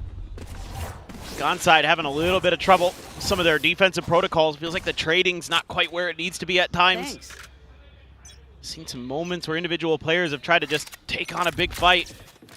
Haven't really been able to convert. A lot to ask for these youngsters against a very experienced, at this point, Full Sense team. Yeah, now it's just a Bucky here for Siesto. Just posted up over the top. Not going to be recycling that smoke, but he'll just take the peek, and Siesto will just take the shot to the face. So, kill found. Ace site now opened up. Hermes trying to sprint his way over there. But this is going to be a pretty fast take, you would suspect, here for Full Sense. Crash situated. Hermes the spot on the 1, but not able to find any damage in here. And given that you're down a player, going for anything like a dimensional drift. Pretty far cry hope. Be able to find value off the back of it. Yeah, if you can find a pick. If Ray can win the 1v1 against Sephiroth. I think he's about to get timing. He does. Well, Wolverine to find 1. Cruz not spotted up over the top. Now going to be noted. Can drop down over to safety. Slide out. Primi Jit Boys 1 apiece to get the closer. And that's now 4-1. Onside. Going to be kicked back economically and probably need to call a timeout. And they will. Yeah, I think you got to talk a little bit about some of these protocols. Oh, up on the box. Cruz absolutely outdoes him. Ray's having to check corners and kind of takes a weird angle walking through there. Makes it a little too easy for Sephiroth. Timeout. And it has been quite a significant last couple of rounds for Full Sense. Able to come through with a lot of extra money in the bank because of how clean they were able to get through. So they're building up a bit of an economy. They're getting into some alt cycles. You're 1 away from Primi's convergent paths. So right here, you got to find a way to get value. Because this is the concerning thing is, if you can't thrifty this round, which is not super likely, then in the next round, it's likely that Full Sense is going to have. That's when they're going to have the convergent pass. That's where they're going to have all these big ults to make it even more scary. Who knows if Jit Boys will even need to use the overdrive or not, but that's kind of the concerning thing. Is so this round feels pretty important to at least do some damage. Primi is GOAT. He can be. He can be. That potential is there. Maybe starting to find that form again. He needs to start hitting some no scopes like Aspas. Then we're in business. Did you see that from Ascent? Nope. Oh God. You think I watch that region? I wake up early, so I do watch. Yeah, I do not. I sleep in. Yeah, until you it's watch time the to go NBA, to the studio. I watch Americas. Yeah, I stay up late. Watch the worst of it all. But the exec coming through here onto the B site, or at least an attempt, as Jit Boys does get slotted forward. Who's at the trips, and Sephiroth's going to be able to find 2. Cloudy, now it's a 3rd. Ray is dead. Didn't even need the overdrive. Nope, not at all. Just jump the corners. Yes, is gone. Primi finds that one. And for Hermes, I mean, you can't save because you've do have the Bucky, so can try to see if you get a punish. I mean, maybe the quad collat. Everyone at Boba, the biggest Bucky shot you've ever seen in your life. It's just the one. Jit Boys will get shut down, and that's going to be now 5-1 as we head into another bye for onside. What in the world happened here with Sephiroth? We were busy watching Jit because he's like, oh, we're getting kind of pressured here. Maybe, oh my god. Oh, clean. Jit's like, oh man, they're beginning their retake. I better rip my ult. Sephiroth's like, nah, bro. You wasted it. You didn't need it. That's okay, because they have two other big ults behind it still, Neural Theft and the Convergent Paths. And again, this is where it gets scary for onside. Are they just going to rip this right away? Okay, no. I wanted to see what they get in reply there to the scale forward from Jit Boys. Yep. There it is. Onside doesn't hit anybody, though. Oh, yes, yeah, he does manage to just tuck forward, dodges that one out. Primi now dead. Duelists eliminated. Best start to a round that onside's had all map long. A little bit of a bait setup there from onside, making it look like they weren't in the left side alley there over towards A-Link, but they were. They were not on site. So Full Sense just got a bad read, paid the price. Now they still might get a plant in and they still might win the round, but you lost your two duelists. Could do, but yeah, it's going to take some pretty big carrying here. Player's obviously capable more than of being able to do that. The walk forward, Sephiroth going to be caught though, and just for good measure, Neural Theft will get invested. Cruz and Clua now, they're working it out for 2v5. I mean, that would pretty much be backbreaking. So if they can manage to make this happen, map might just be over, but slide in. Siesta will be able to find Cruz on the TP. Clua dead to Cloudy, and with the defuse onside, look at themselves a flawless second round win. Yeah, this is just a good read on how to play anti against the Convergent Paths. So I was worried about the ult, and they had a great answer. Just make them think that you're somewhere you're not, effectively. You can see the ult goes right on site. Nobody's actually on site itself behind that gen, crucially. Had a player playing off the kill trip. Nice little run and gun there. And onside. Since it's good, yep. Gonna need more of that. Having that op there too for Hermes, really nice. 4 ults to work with here. See if they can start stringing some together. Are gonna be, starting on the defender's side. Got the double duelist, so it's a chance for you to still just have incredibly strong attackers have. Who's next? As cam for cam forward here into B main. Dimensional Drift going to be sent out. Hermes scouting around towards A. Nothing going to be spotted there. Siesta maybe caught in transition over across the map, but will be able to back away. As Primi not going to be caught by that paranoia, but Wolverine will be able to find the punish. You're fairly committed at this point. Let's look at where Hermes has got to. Jit Boys, I mean, he's reading it well. Hermes cannot connect with a shot. Flash out, he's going to be rerouted as Spike does get brought forward onto B. Jit Boys, the timing in through market. Has the door been shut is my question. Seems like yes. I'm worried about that overdrive right now. Clua finding one, eating quite a bit of damage. Jit Boys just waiting for his moment. And Siesta will strike from market, finding the one. Sephiroth trading it back, but now taking down Hermes. Eventually is able to catch Jit Boys. Took him a damn long while. Finds the elimination he'd been seeking the entire time. Ray on the swing, dead to Cruz. Taps the plant.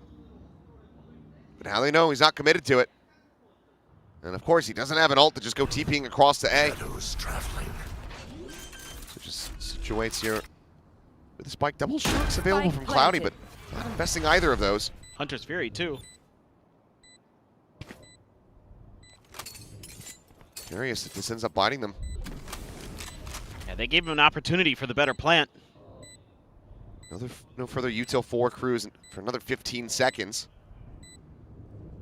Could just shock the corners here. Try to spot it out. Instead, still just staring towards backside. Gets the reveal, and Hermes will be able to get the weapon drawn out fast enough. Operator can go get collected from market, and onside, they will get themselves a third. Curious if maybe now it'll be the timeout from Full Senses, Coach Frost. I think it'd probably be an okay time to do it. You don't have to. Which version do we get today? That's exactly it. But I don't. It's not. I wouldn't need to hit the panic button just yet. I think you give up one more and then for sure. But I'm still a little bit worried with what I'm seeing. Doesn't feel like their sort of confidence to keep pushing space, to keep collecting is there. They're getting shut down sometimes at the point of attack. That's not the kind of timeout I wanted to see. That's why the timer was stopped. I want my money back. Yep. Oh, I already wrote it down on my sheet and everything, saying Full Sense call timeout. Maybe, I mean, there could still be one behind this. True. So, we'll wait and see. But he's messing with the cords there, so hopefully it's just going to be something came unplugged. Get back in. Be Gotta ready to calm go. down, Cloudy.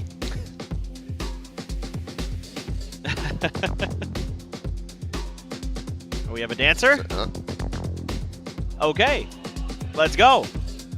I don't know what this is, but okay. Let's go. Sick. Look at his friend next to him. It's like, oh my god, I can't believe I came with him today. Been told that we were resuming, so everything's good to go. I think it was just whatchamacallit, the sensor on the mouse. Oh, that could be be plugged back in. Yep. Every once in a while. All right. Well, Onside has found their rhythm. Full Sense does have a couple ults. Have the Hunter's Fury for Kilowatt. They're looking for some kind of tiles player. They were cautious of it. Looking to see if maybe Onside was going to go for some kind of crunch there, but doesn't look like that is going to happen at all. Trying to clear that zone quick. Oh. Whoa, the okay, tag. had gotten the tag. Kahlua trying to dance around it for that final pulse, but can't quite get him in the end, so Kahlua able to survive with 70 health.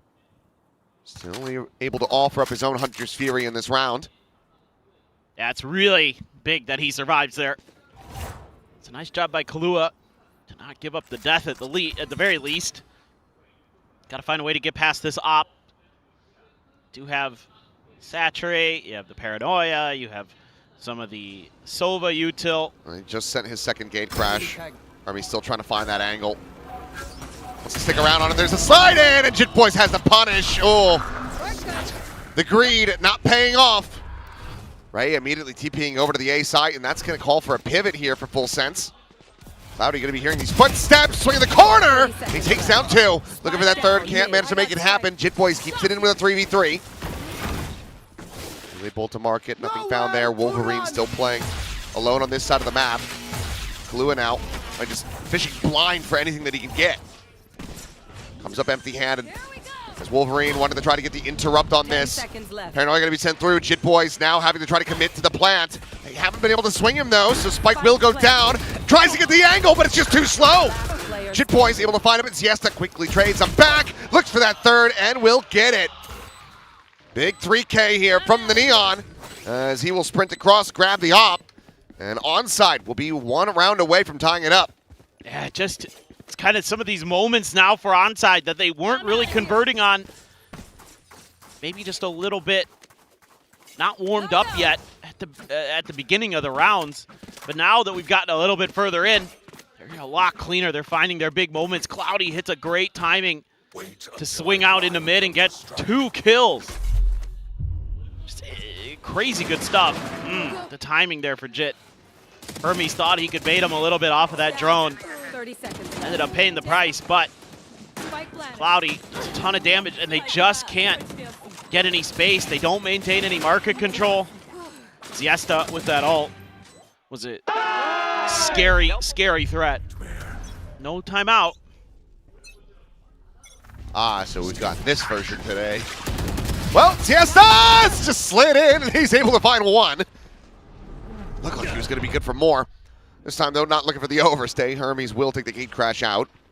Full Sense has been looking for that play, so getting the trade on that, not too bad. But Neon for Neon, I mean, mostly as an attacker, you're always happy with the trade, but I don't know how much you like to see that be the trade itself. especially Chip Boys has been looking pretty decent so far. Spot on the Sephiroth, that probably tells you that this B-side hold is still good, and yeah, Wolverine's already got a kill. Double dash forward does get Premi up into the site, but Spike is in the hands of Kahlua. Tripwire destroyed. Wary about this market angle. Wolverine, considering that swing around, doesn't go for it. Tap of the plant. Onside very aware that there could be this flank, but Sephiroth will just be joining in with the rest of the team. Those footsteps likely to be heard by Wolverine. So at this point, should be pretty comfortable to know that all three are playing in the site and in domain. Still, they're being very cautious of back sight. Hermes is really actually unsure. Quick clear the clone. Swing, Clue up onto the one. Quickly traded out. Player advantage still here for onside. Camera cleared. Know where Primi's at. Now you know where Sephiroth is. You've got the information that you need, and that's great coverage on the diffuser. Look at now, they're just trying to overwhelm him, and they will. Onside. Running this one back. 4 rounds in a row now to tie it 5-5. Wow. I mean, they are starting to really find their footing individually. They've got kind of a good sense of the pace of the game, taking risks here and there. Oh, Cruz TP'd out into the open again. Seen that a few times from him in recent history when he's been playing the Omen. Just trying to get to some level of safety, but there was none there. And this is a lot of just contact fights that Onside Gaming is starting to win. You know, that Operator 2 has been in Hermes' hands for quite some time, so now they have quite a bankroll built up. Chip Boy's only a judge. That paranoia there at least pushes them back, but there's all the Cypher util has moved over to the A site. That's a good read. Trying to catch those players coming out of alley. 3-2 split though. Up and over, and immediate exit having to be taken. Primi did take a shot there. Meanwhile, the dive forward. Jit Boys with that judge still able to find the one. Tries to pull out that overdrive, and Siesta will be able to sit him down. Isn't surrounded though. The TP up over the top and out. Cruz down A. Dropping the spike at back sight. They don't have a smoke to obfuscate this. They don't have a cage. Got to fight for it. They're going to try to go back around, re-swing this, but Sephiroth cannot hold his own, which he can't. And this becomes rough. Pop flash out the swap of the guns, and Hermes reads them like a book. Onside up 6-5. Last round in wow. the half. I mean, I thought this actually was going to work for Full Sense because they get past the Cypher util somehow, some way. I thought for a second it might have been cleared, but it wasn't. Wolverine, his trips were low, so I think they just got jumped over by Jit there. This is a great flash. Hits 2 players, completely blinds Primi. And there it is. Really big round win. Onside Gaming starting to streak. Can there be an answer to tie it up for Full Sense? Outlaw in the hands here of Hermes now. Looking for that punish. They've tucked into the corner fast enough here. Drone coming through, and oh, punished on the peak. Primi, clean shot from him. Relay Bolt actually doesn't get the stun. The backpedal from Siesta into that one, and now the judge back into the hands of Jit Boys. It rings out. Swinging the corner, Jit Boys finding himself a second. Ray will get a piece of the action, but Jit Boys is going crazy as he finds a third. Ray just saturated into the corner. Easy cleanup here from Jit. A very nice reply round from Full Sense. It looked like they were going to be giving over the lead at the half. Instead, they do manage to make it 6-6. Able to finally get a good anti-read here, anticipating that Hermes was going to push off of that drone, or at least the possibility of it. The crosshair placement, really nice for Primi, but shit, man, oh boy. He has been huge for Full Sense in this first half. Yeah, that was just a round of a lot of mini mistakes from onside. The over-aggression on the peak, swinging it out, not realizing that there was just going to be a player holding that line. Primi gets the nice one-tap. Siesta backpedals into the relay bolt, gets himself stunned.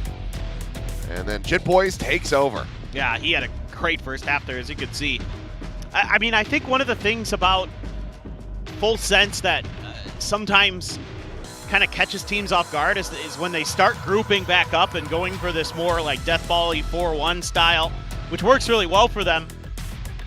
But you don't want to do that all the time because it gets a little too readable. But when they group up into that, you know, a team like Onsite Gaming, we saw it kind of early on where they wanted to take some of those individual fights. They wanted to have some of those moments where they're able to get those trades and get out. But, you know, Full Sense is really, really solid when they're playing together and capitalizing on those kind of things. And Jit absolutely was doing that. What's a G2 jersey doing in my audience? Unacceptable. Get out of here.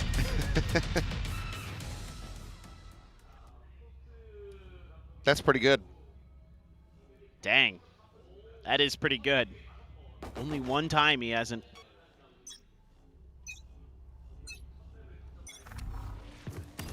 Revealing area.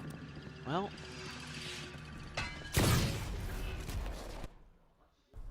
Just waiting, because Full Sense is looking to collapse. That looks like a paranoia angle if I've ever seen one. Hermes just trying to bait, get an assessment. And now, Onside feeling pretty comfortable, be able to push their way forward into A. Just the one trip on that alley side, but a very critical kill found as Jit Boys will be able to take down Hermes. That corner plant looks like Onside, they want to try to fan out from here. Take space at backside as Sephiroth's able to find quite a bit of damage. Consideration on that paranoia, but now with the drone up and over the top. Ooh. Sends it, but there's no way to safely scale forward. It just has a classic in half armor. Trying to hold them back. The jump in, he will be able to find one, runs out of bullets, but Wolverine collects two. A clat board there onto Kahlua. Now it's just Primi and Sephiroth to try to be the difference makers with Ray. Oh, quick turn to the back. Not quite a 180, but pretty damn close. It's a clean, fast shot from Primi, but just cannot get it done. 1-to-1 in pistols, and now 1 round in the lead Onside. Starting off the attacker side, looking great. That was smooth from Ray. Jit continues to be very, very good. Great timing on this relay bolt. That paranoia bought him a little bit of extra time. That right there, woo! Ray. Very clean. That is a big pistol round win on side. They started off, they chose that defender side. This is Full Sense's map pick. They're threatening here for sure. I didn't quite catch everything that he said, but I think he was just saying, like, what do you, like, I'm right in front of you. Like, oh, like, yeah, you know, yeah, how yeah. you not? How you not killing me? Well, empty A site. Free plant. And then we wait to see. I was going to say, surely you give this a Cloudy. Yeah. Min-max. Got to do that. They got there. No, there were no buy-ups. Full Sense. Trip clear, Wolverine about to take that contact, and there you go. Kills found. We'll keep watching Hermes, though, as he's going to get overwhelmed. Marshall grabbed up. Overall, though, I think for Full Sense, you probably don't want to take too many additional risks here. So we'll just stay tucked back, see if anybody else goes pushing towards them, which they won't, and then go down to the spike. Or Ninja Diffuse. He actually, oh, he doesn't have enough time, okay. Yeah, it didn't quite go for it. I thought there might have been a moment. It is sunset. I know, that's what I'm saying. I just, now that I've seen it once, I'm just a believer that it's gonna like happen every time. All it took was once. And once in this region. Yes, in this region. Well, is that the only one we've ever had here? Ninja Diffuse in Pacific. Was that? I've seen them in the other regions. Hard to say. None. I really can't remember. Come to mind. Yeah, there's probably been some, and I just forgot. We've kind of had a lot of games. Yeah, we have. It's been many, many years, many matches many played. Yeah. Well, this is a pretty decently healthy bonus attempt here for Onside. 2 Bulldogs of Vandal added in. And Hermes just with a stinger. I mean, you only lost the Marshal and the Ghost, so. Primi really does opt to clear that clone, so now you know that there's market presence. It seems to continue to make them think the other way, but Jit. Ooh, okay.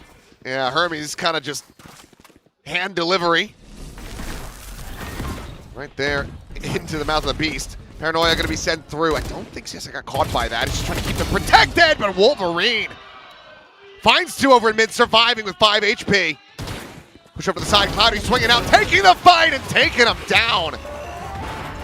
Uh-oh. That's a bonus converted. Onside now up 9-6, and the timer hath stopped. Yeah, I was going to say, it probably needs to. Wolverine lets loose there. Cloudy too. Huge rounds for them. That's massive. That is absolutely massive broadside. And normally, we talk about how Frost is rather good against Korean teams. He's had quite a good record. But this is not, I think, your average team in a lot of different ways. A lot of young players, they're hungry, they're getting their chance. And they play with some confidence. Once they get the ball rolling, it feels like that's all they need to just kind of keep those good decisions, keep that good individual play there.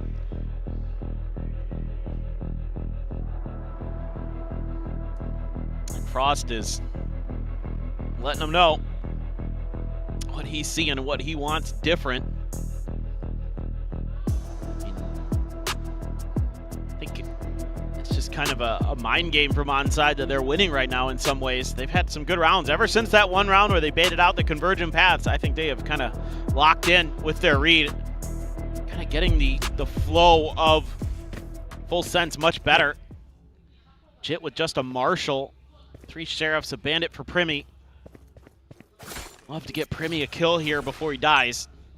Send some of the Zipdo players out there, hanging around, watching the games. Wanted to see their countrymen walk away victoriously. Now, gonna have a listen in and see if onside can keep things moving forward. 야, 탑미드 오른쪽 가려줘봐. 막히면 깨게. 확인. 야, 필러까지 근데 모르는 거 아니야? 필러까지 필러 갖고 필러 뒤에 있어. 걸릴게. 둘, 셋. 요리야, 너 TP 2개지? 하나야. 그러면 저까지는 안 벌릴게. 카운터 열심. 야, 카운터 보고 있는 거 같아. 에이드론 일단 깊게 넣어볼게. 에이드론에 내가 따라갈 테니까 뒤에서 카운터 안티하고 있어 그럼. 확인. 안티하고 있다가 나중에 나와서 캠 깼고. 얘 나온 거 조심해. 타이밍으로. 받아. 나 이미는 그냥 붙일게. 엘보 오른쪽 없어. 요로 따라서 알스랑 가자 근데.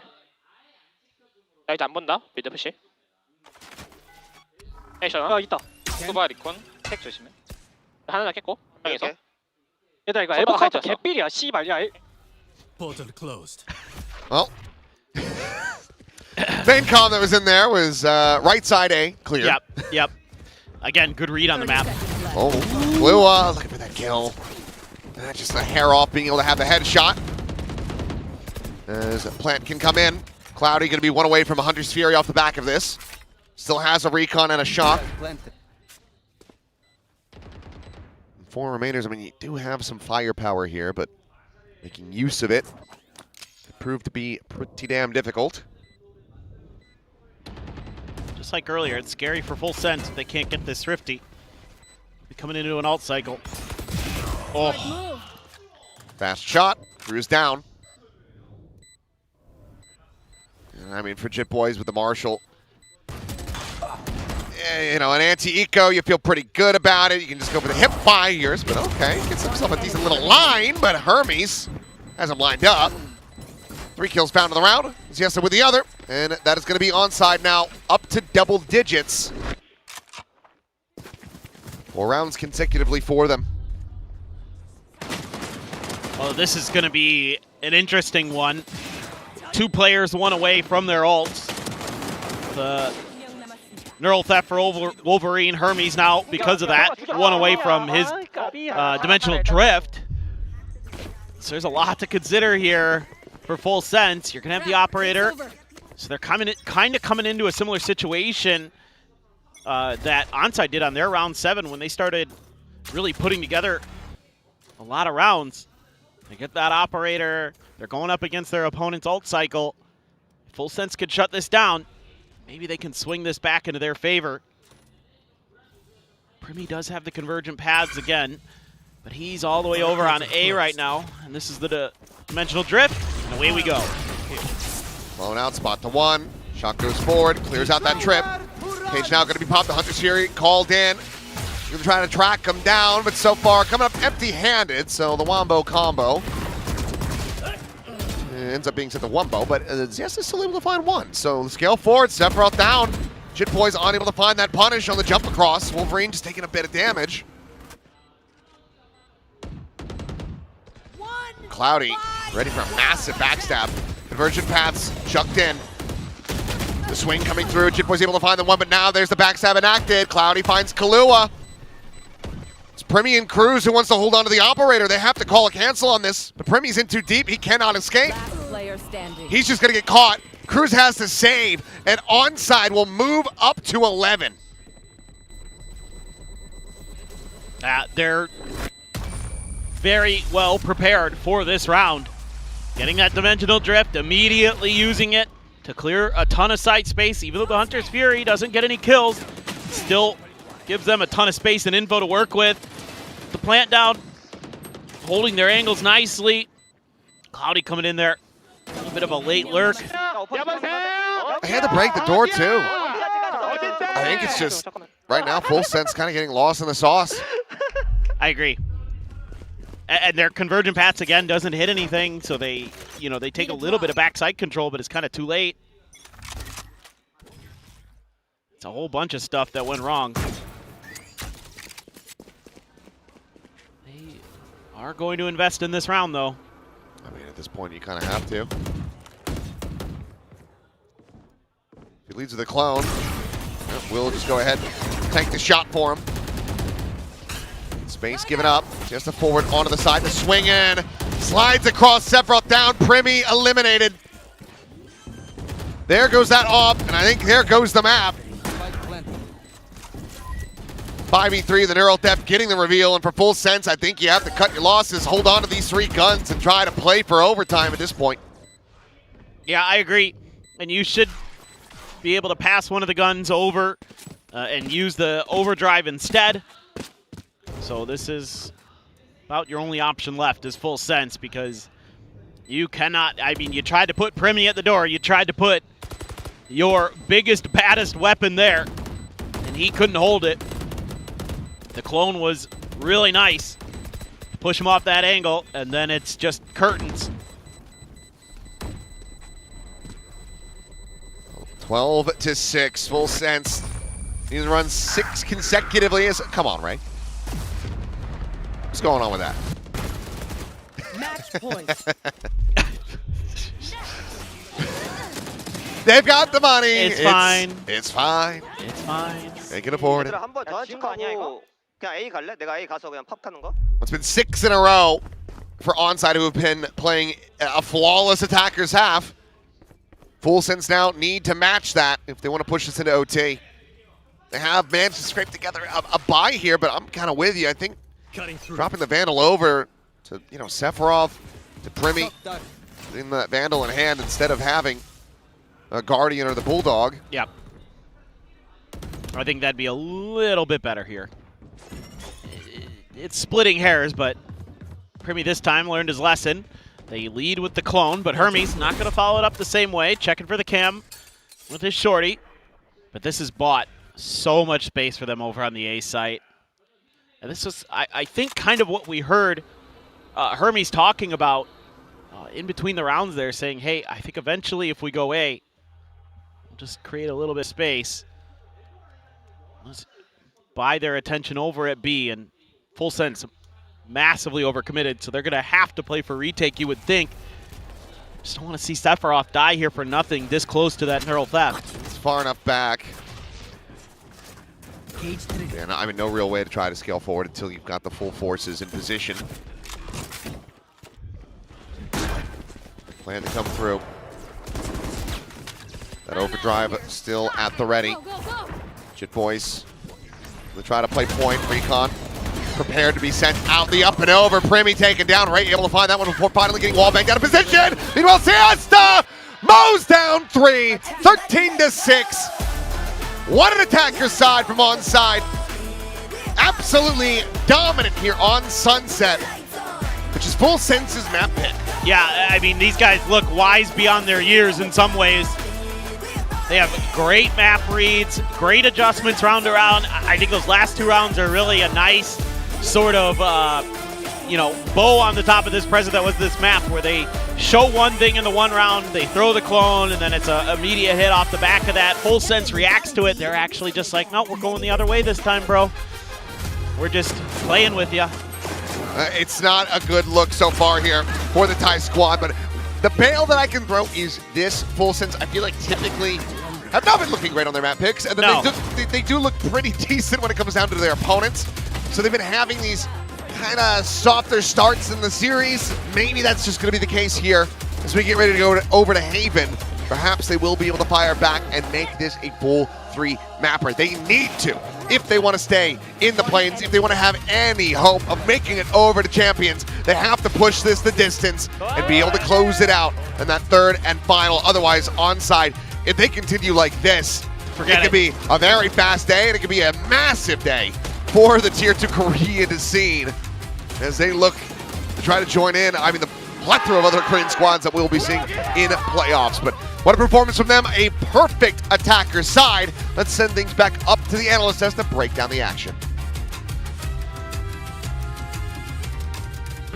Thank you from down below over to the casters. But Onside Gaming, they take this first map, Sunset, from Full Sense. And this is the Onside Gaming that we wanted, but for Full Sense also a bit surprising given the performance previously on this map. Yeah, I think so. I think that they really tried to catch Onside off guard, given that they were not looking great on Sunset in their opening game versus KRX. In saying that, though, I want to pick up on what the casters were saying. By my count, I think it's 7 out of 10 series now that Full Sense have lost their map picks. So this is just another day for them, actually. I mean, you said it before, Jovi. You said sometimes you feel like they're not a map 1 team. They need a little bit to settle into the server. So is that kind of what you felt was the problem, or were Onside just too good here? I mean, they started off hot. I think they were 5-1 at one point, so it looked really dominant starting out. I guess Onside just started to figure out what they were doing and just switch gears a little bit, changed a few things, and just were able to just run with the game. So hopefully map 2, we can see a stronger Full Sense, because I think it's looking a little grim. Yeah, it's definitely looking worrisome for all of the fans on the side of Full Sense, right? But I mean, you know, in their previous match, it was kind of like also the same, where it was like it didn't look great in the first map, but then by the second and third, it was pretty much dominant. Sorry again, Jovi is here. And it was like, we have to be nice to our guests. But for Onside, again, it's these little adjustments, these little improvements, and even individually from the players, we're seeing so much improvement from their performances too. I mean, I feel like confidence is everything for this team. This Sunset looked so different to when we saw them play them last. I really felt like they could take their fights a lot more. They weren't afraid. They were moving very fast around the map. I loved how they reacted to what Full Sense were doing, and they weren't afraid to challenge them. I've said this so many times, but that's how you beat a team like Full Sense, is you have to be prepared to stand your ground. The moment you sort of bow down to them and just give that space, that's when things will get really hard. So I think their game plan was rock solid. Yeah, I think this is the best Onside has looked as well. We talked about their struggles versus KRX. I felt like the Secret Series was a losable series for them.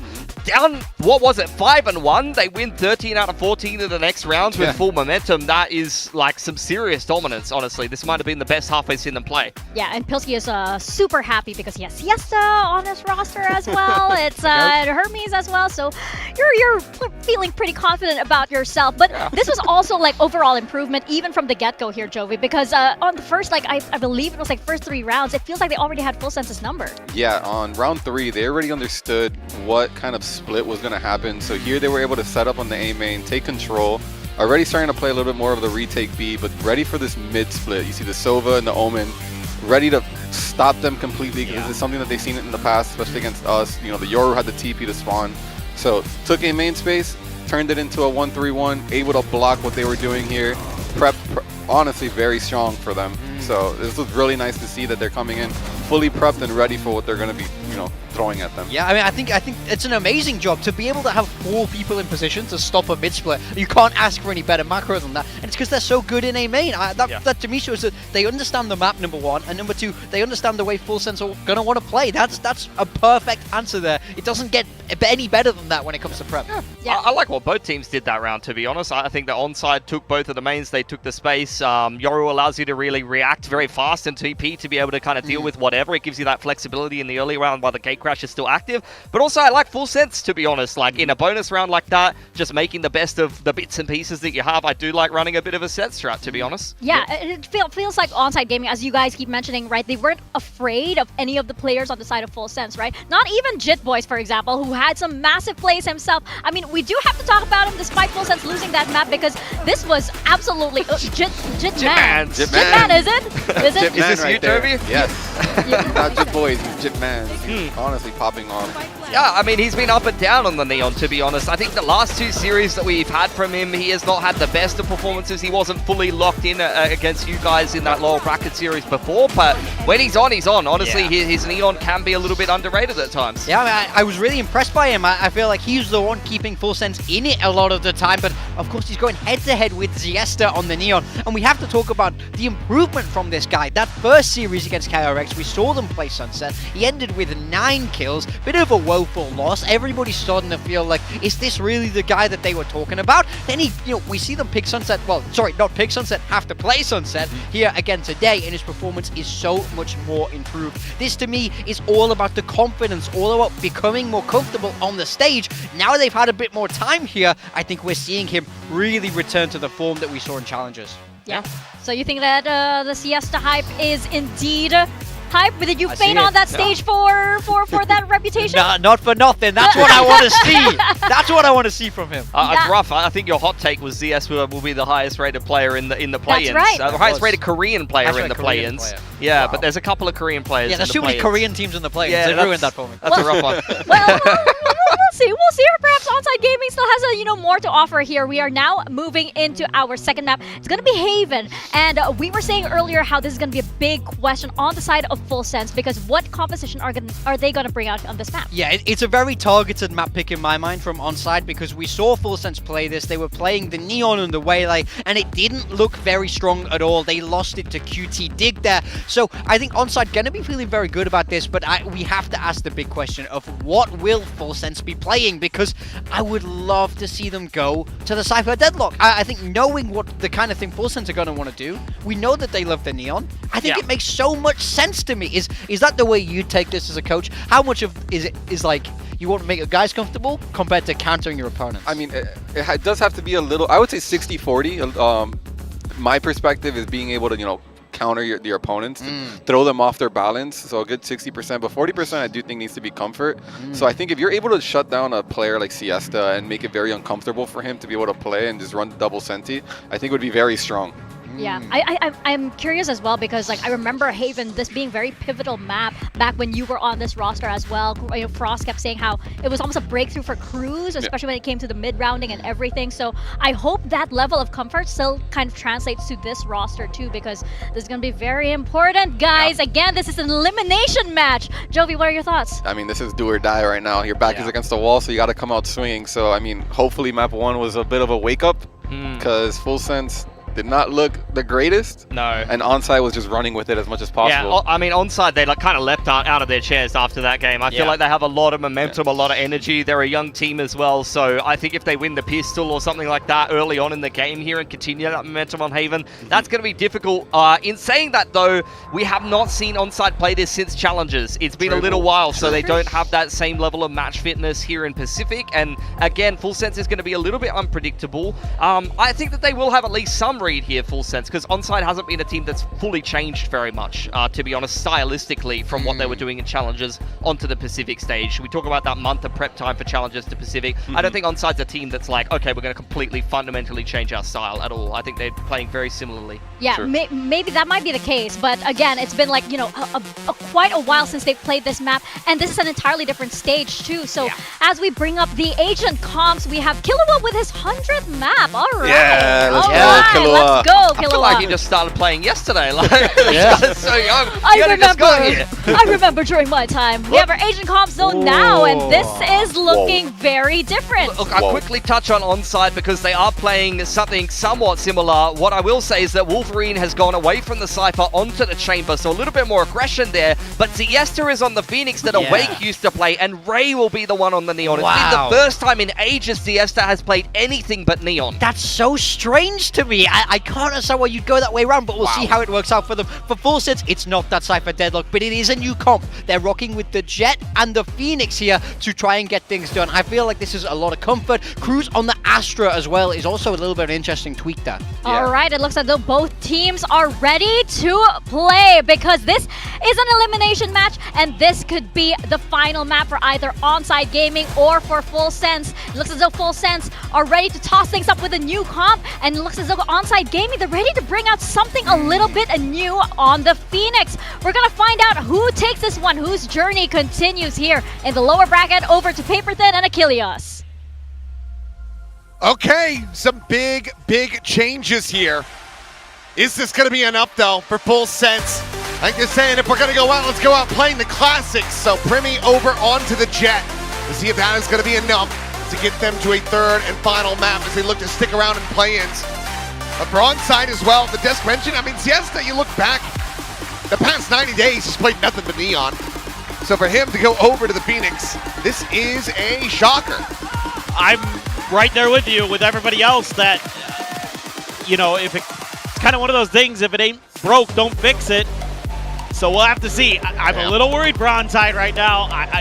I get that you want to try to make some changes. The Chamber is kind of okay with me, I guess, although I'd kind of rather maybe see Hermes on it, to be honest, with how he was doing a pretty good job with the sniper there on Sunset. But, you know, putting all your eggs in the Ray basket, this time with the Neon, we'll see. I mean, Ray's incredible. Don't get me wrong. Ray is a very, very good player. Well, he's going to be, of course, taking the lead. Why the Cloud9 pistol? Cloud9 pistol. Why? Well, that's the kind of map we're going to be in for, huh? Oh, no. What have we done? Maybe he's just a big Oxy fan. Yeah, I mean, that's understandable. That'd be respectable. Anything else is criminal. I mean, maybe it was Ray's decision. He was the one who made the calls for this one. He said, yeah, I'm going to be playing Neon. You're going to be on Phoenix. It's my way or the highway. Either way. Down to the sewer. Killua going to be taken down. ZETA facing forward. We'll be able to find Jitboy's Primi now eliminated, and that leaves just Cruz and Sephiroth spilled forward out from alley. And ZETA will collect a second. Curveball straight to the face. Sephiroth's position known. And Ray wanting a piece of the action won't find it. It'll be ZETA with 3, and so far, so good on the Phoenix. Yeah, no. This is already very, very nice for onside. Getting a lot of those orbs funneled into ZETA early. Wolverine finds a nice trade. Good kill. And then they're able to just collapse onto all these aggressive positions that Full Sense tries to take. Full Sense, just the timing a little bit off for this split. And it's just, again, good reads from Onside Gaming. Every twist and turn since kind of the early first quarter, I'll call it, of Sunset. It's been pretty much onside ever since. Oh my God. Great read. They have a Phoenix. He's going to want to play Pac-Man. Wolverine robbed him of his quarters. He's got a great lineup there. Just had the crosshair right where he wanted it. I say quarters. These days at an arcade, it's probably like $5 if you want to play Pac-Man or something like that. Yeah, it's no longer quarters, I don't think. Showing our age there a little bit. Back in my day. There weren't no such thing as this inflation. Meanwhile, backstab, hello, Wolverine's just swung all the way around. He will eventually fall. Cruz, at the same time, he's able to find Ray, but curveball into the paranoia. Sephiroth absolutely screwed. Left out on that island. Primi with his Marshall could try to find some damage, and he has. ZETA has to situate that blaze wall, try to get a bit of healing in. Meanwhile, hipfire connects onto the head, dashes to the side, and it's just casual here from Primi, as Cruz now has a recovered Phantom. And Cloudy is none the wiser. Smoke dissipating, slips the net, goes through the connector. Cruz can just play this quietly. He's going all the way over to C. He's thinking if he didn't already wrap in through Link, he's probably not at B. He probably went through our spawn. Just going to give myself a little bit of a better shot. It's going to come down to, can he kind of read where Cruz is going to come from? Bulldog v Phantom, and for the moment, not quite going to collide. He's trying to get a read on the footsteps. And Cruz pumped the brakes just in time. Still, though, a decent swing angle. And Cruz knows that it's planted for backside. He's got a decent enough read. Can he win the fight? Spots him out, just trying to flush him out of position. Just dancing around the regen armor. Looking to come back in, but Cruz will be able to find it, and that's going to tie it up 1-1. What a round to be found by Full Sense. You just can't give him any chances. Ray's out there with the Phantom all on his own over at window. He's going to drop that over, but the bigger problem is that you gave Primy anything, and he collects just about everything. You know, Wolverine, this is fine. You're not making a bad play by any stretch of the imagination. This right here is... Oh, great. Yeah, it can't happen. But this also is the Primy that has been promised. You know, maybe the Marshall does need some tweaks. Not trying to take it away from Full Sense. What do you mean? Not showing any bias, but maybe the Marshall is a little bit too strong. It's pretty good. I love the Marshall. I mean, look, I like it too. I've used the hell out of it in my own games. But I'd also be okay if I couldn't do that. Either way, opening kill going to be found. Cloudy dead. As Paranoia going through, caught a glimpse, but Clue will still fall. Primy, however, still here. The dive port into the smoke, and Primy will be able to find Siesta. But Hermes takes him down, and do we just get some up-down gameplay? Spike planted. Certainly is possible, given that you've got 2 weapons recovered. Well, they're both happy to brawl. This way. No gun upgrade yet for Hermes. Watch your eyes. Curveball sent through. Siesta. Or rather, that's Ray. My bad. Hermes? Well, he doesn't even need to get involved here because Hermes is just bound 2 headshots with that Sheriff. Wolverine gets the cleanup on the jet. And yeah, it is just going to be some back and forth. Frost, I thought we were done with red light, green light.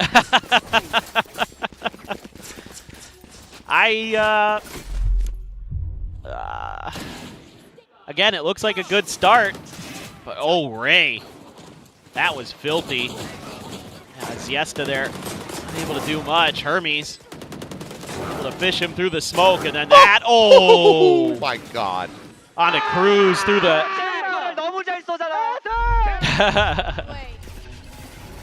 Here goes Primy with the Blade Storm, though. Well, I'm not even sure who we should listen into for this one. I guess we should go Full Sense and see if the pattern can continue. So let's go ahead and listen to them.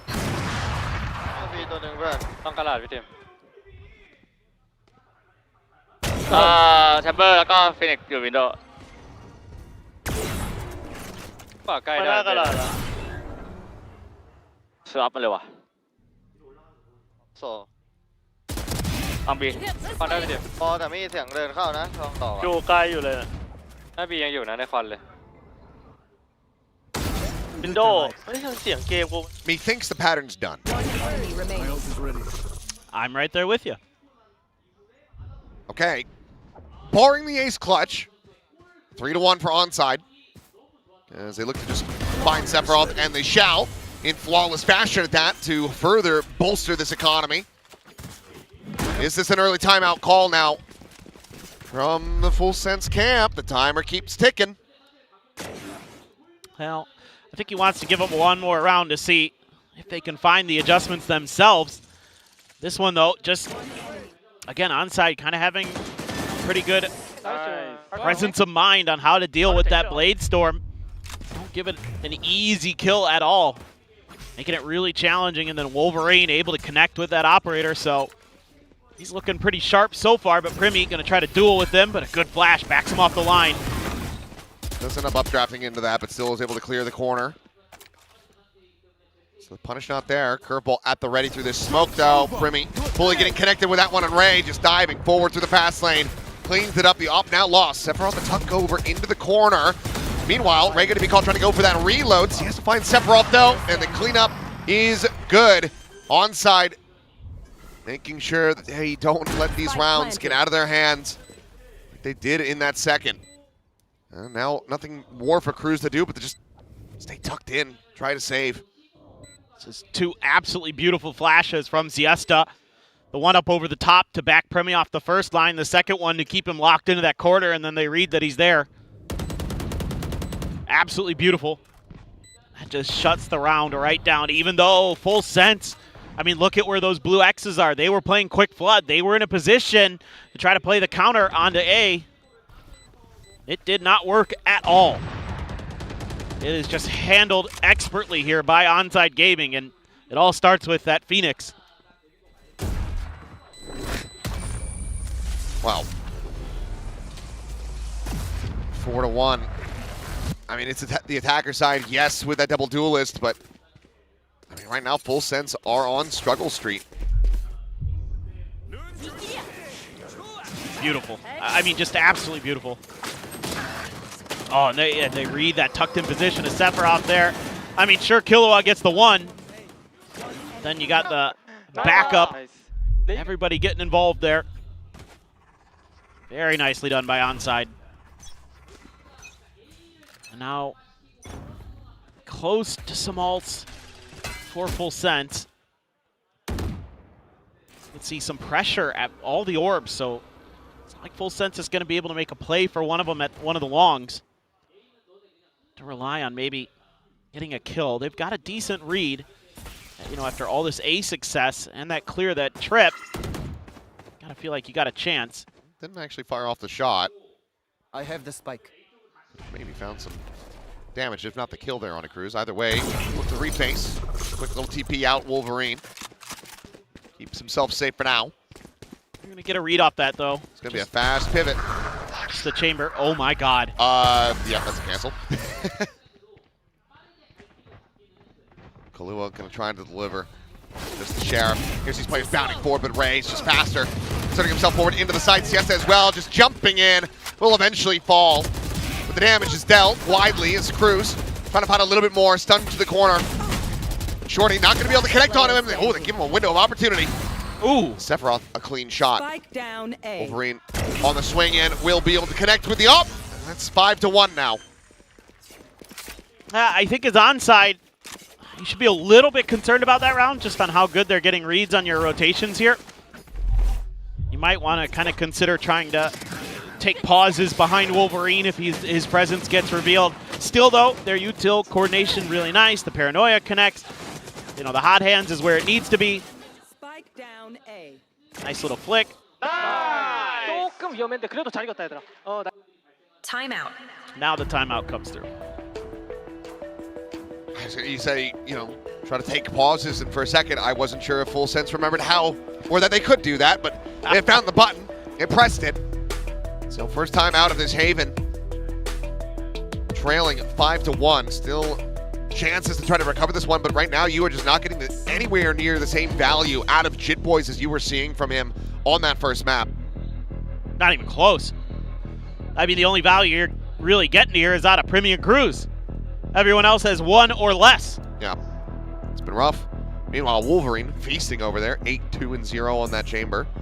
Looking good, and for now, it seems like as far as the team making adjustments, Onside are winning out in spades.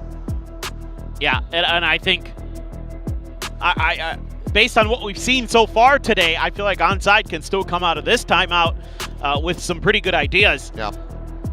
Again, I'd like to see them use the chamber as sort of a, oh, he's totally on his own, but he's actually not. We've got the full man force behind him. Good flashes again. I mean, you're just so diligent with not giving Premi opportunities early. Outside of the one round where he scooped up a Marshall and destroyed you, he has been completely kept in check. And again, you know, we were kind of curious about ZETA going on the Phoenix, but he's been the one who's been tasked with that util to keep him off balance, and he's done a phenomenal job of it so far. I saw the feet. Ray. Oh, yep. I was say a little pinned in, and Premi will be able to connect with the shot. Spike being brought forward towards B, and Jit Boys hearing this noise. One away from a run it back. Slow creep in. Molly going to be chucked in. Cloudy Can't quite stick to that one, and Kahlua, he's going to be the one to collect the kill. Curveball going to be tossed in. Jitboy's able to get himself that first kill now on the board. Spike is going to be stranded, and this is a round absolutely getting away from onside. So the timeout call working a treat, as right now, Full Sense are looking to make this a flawless. Yeah, this one felt a little overcooked from onside. He's under it. He's just underneath you. And he's dealt with it. My God. Wow. All right, Wolverine's a pretty good chamber player.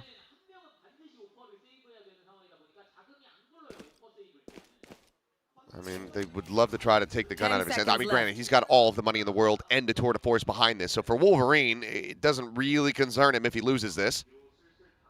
2 out of the 3 remaining players from Full Sense also have their ults online. So he'll get some damage in, slow down the what was looking like a potentially, decent economic little boom there for Full Sense. Stops him from having that flawless. But Full Sense will find the second round win. Yeah, I think a couple of things here for onside. Just Ray there, kind of reading that he was going to be on under pressure from that op, and then that hit onto the site. Not ready for the hot hands to be there so quick. Plus the great follow-up on the recon dart by Killua to really just nullify that. That's good protocols there for Full Sense. 4 ults.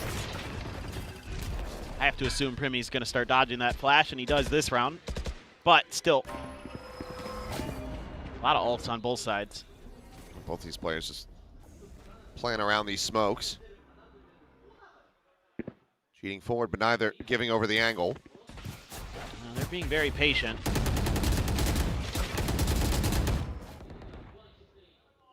Pressure's kind of on somebody to make a move.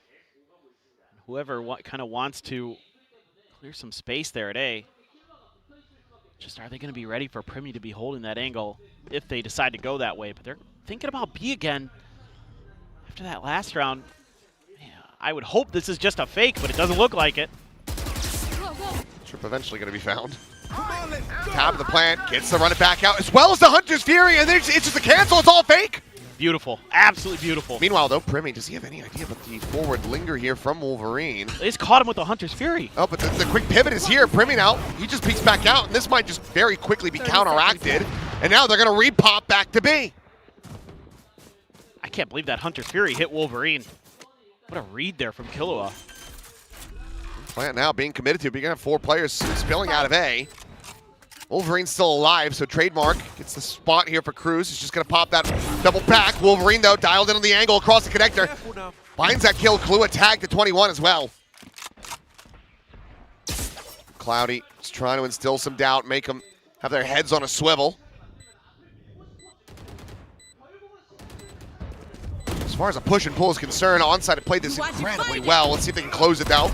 And, well, ZETA likes to say yes. He's going to be able to find the 2. And suddenly it's just Cruz yet again, right as the Cosmic Divide gets committed to. Hermes is playing in front of this one. Cruz. He pops out, but the time is just not going to be there. Spike will erupt. He's going to try to hold on to this op.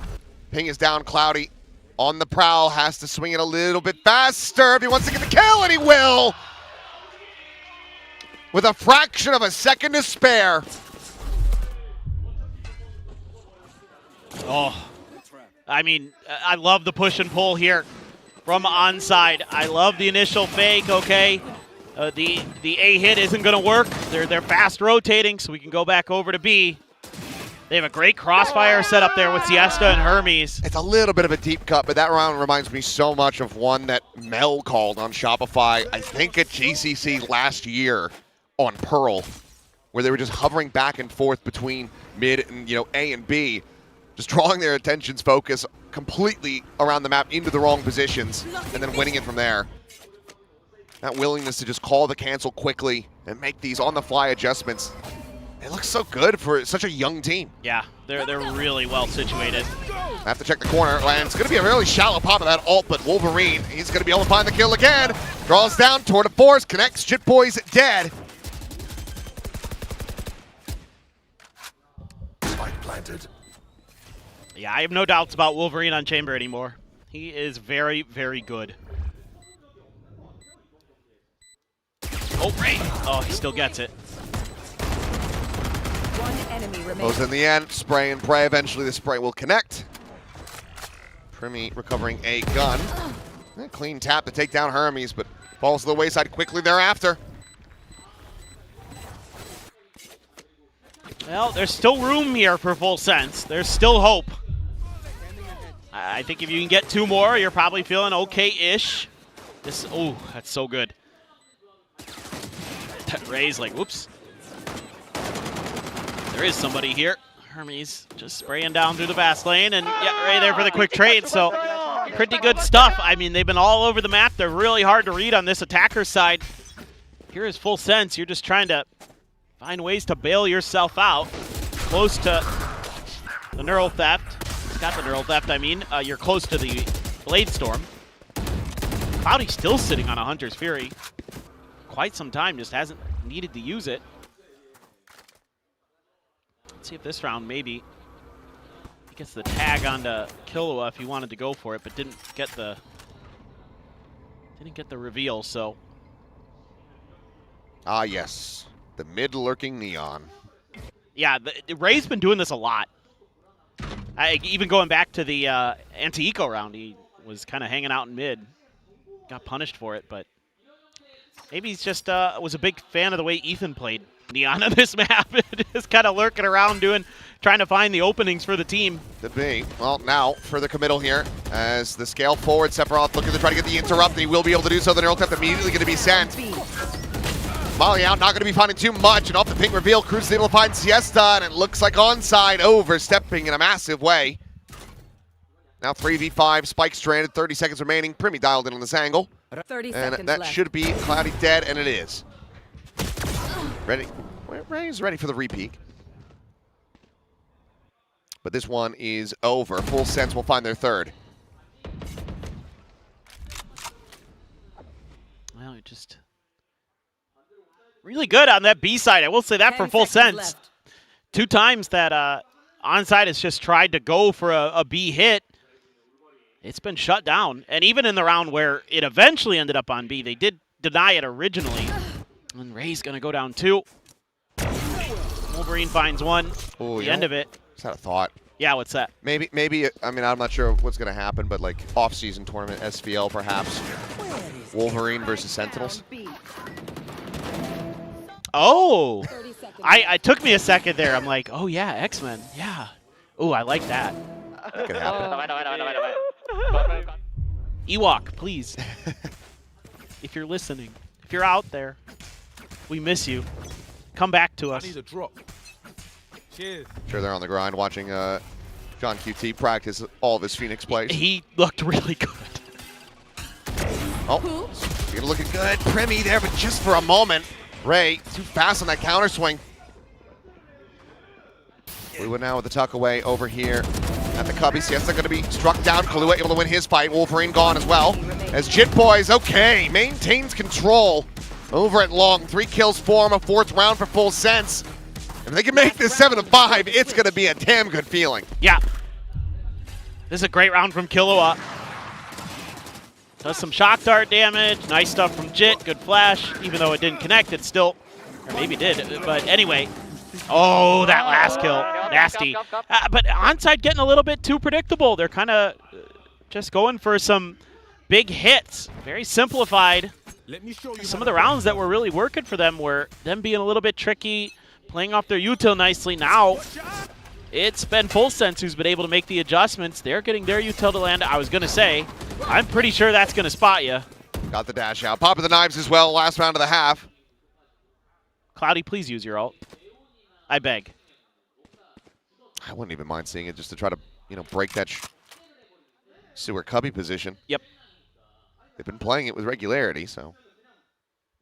Yeah, they're always tucking in a player somewhere over on that left-hand side of the A site. Even from the pistol round. Sephiroth was tucked in the Cubby.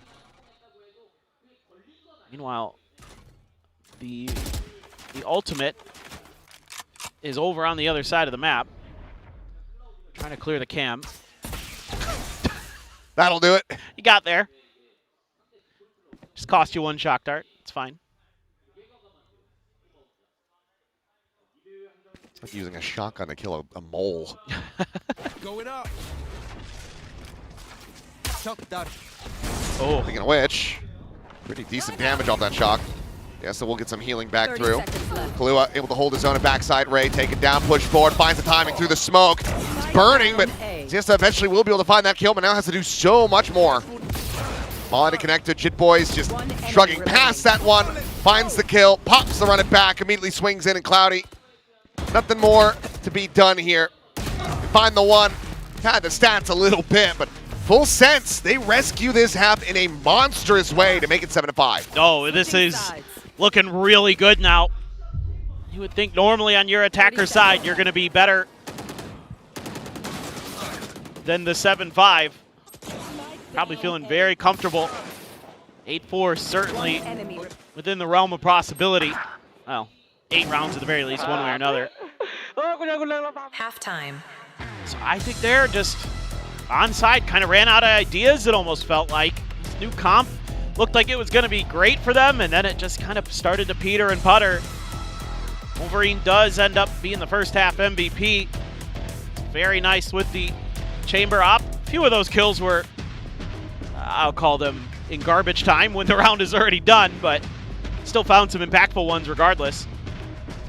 Had some big moments switching between the Headhunter. Now, full sense though, I think they're back, man. This like just kind of feels different. Starting to play really smart. Could just come down to this pistol here though.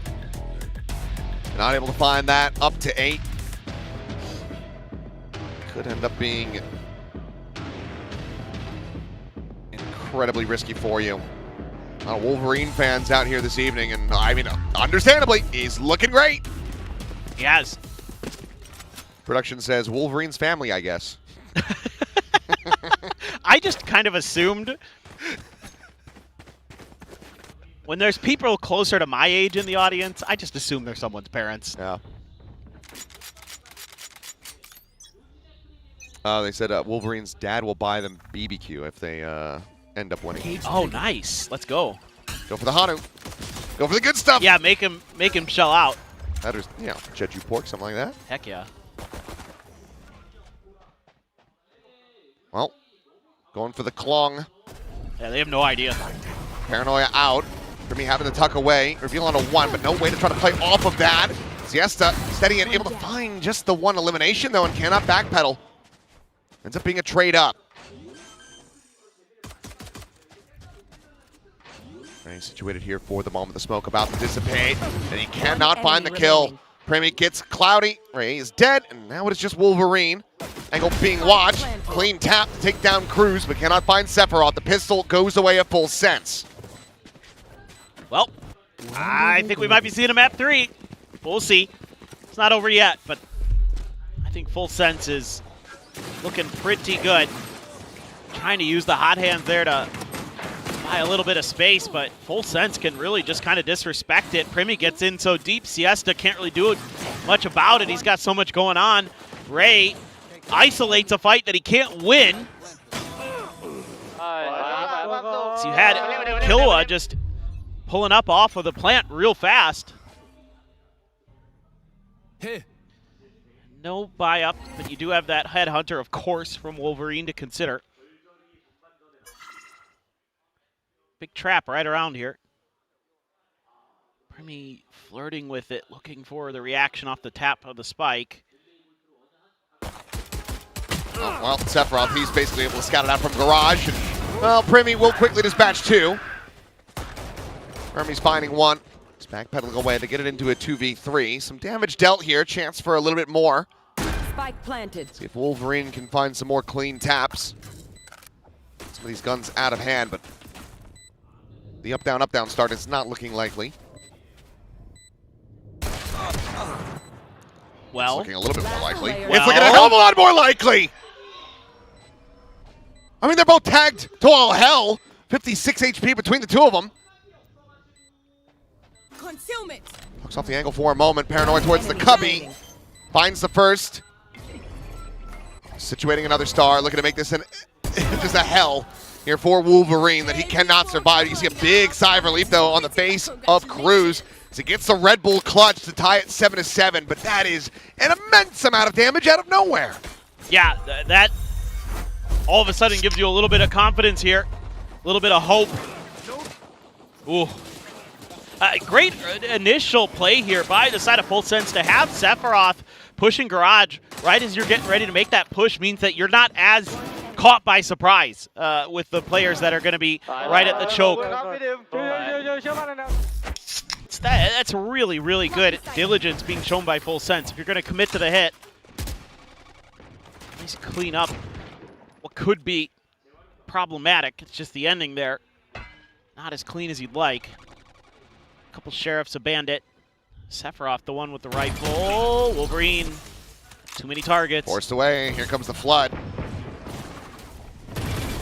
The up and over. Heard and noted, but they can't do anything about it. Wolverine will fall to the wayside, but Ray able to find a second kill.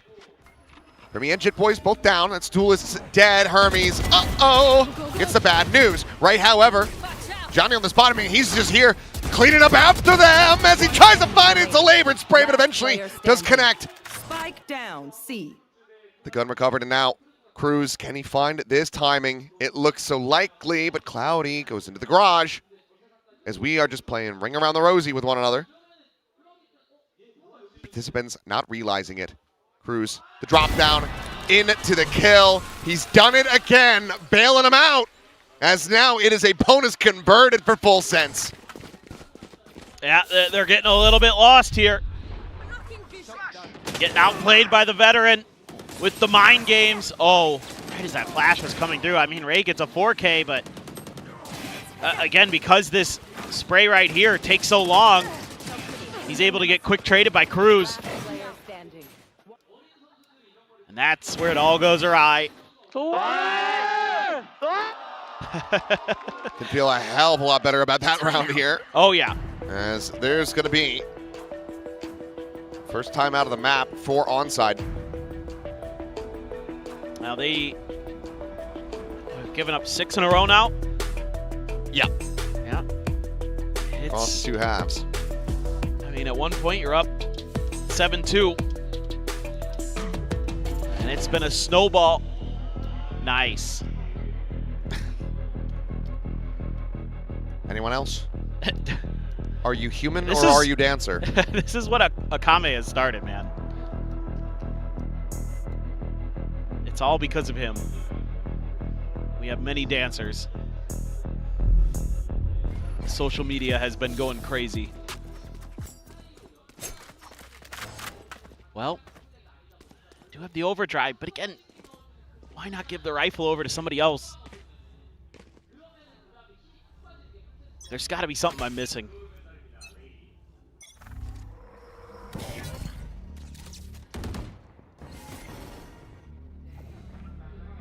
We'll see. Sephiroth kind of trying to keep track of this. Well, it's going to be a thrifty attempt. The one Vandal in hand and overdrive behind this. Let's listen in with onside and see if they can pilot it, but it's a bad start already. I think ZETA 하나야. 몰라. 도박할게. 일할게. 내가 볼래 여기서? 네, 드론 좀. 너 드론. 야, 사이퍼랑 쏘바 여기 썼어. 야, 파고 들어온 거 몰라. 쟤 지키고. 에이, 사이트 그냥 가가지고. 에이 뛰는 발. 에이 온다. 야, 설때 바로 갈래? 해븐 가봐 빨리. 스모크 없어 대신 언더 방상 대고 콜해줘. 스모크. 나 준비됐어. 둘, 셋. 나빠요. 벌려. 둘, 셋. 스모크 왼쪽 먼저. 디폴트. Player standing. Cruz again, having to be the one to try to get this over the line, and he cannot. And what a round win. What a thrifty here from onside. We're counting it. As just the 1, 2, 3 that piled out. Primi just like disappeared. He jumped up into the air. Didn't know where the hell he went. It was like almost like a jump scare moment there for Primi. He's like, what are they doing? Why are they coming? Oh no. Just got yoinked up into the sky, it looked like. Oh my. Well, what? Final headhunter bullet. What's going on there? I don't know. But the Sheriffs get the job done in the end. Just that timing there. Really, really good for onside. See if they can use that to snowball, but Primi has his ult. Wasn't really impactful with it in the first half, so. Did quickly die. Trademark on the corner. First, curveball through. As they're going to look to take space over towards a connector. Dash across. I mean, Primi, his position's going to be known, but Jit Boy's hitting a very nice shot. Wants to try to recover the gun from here, but Ray has the timing. Overdrive now going to be popped. Immediately turns his sights up towards heaven. Dodges out on that stun. Cruz just tucking away behind the box. Spotted. Zapped to death. As Primi will be able to find the one, but now he is all alone.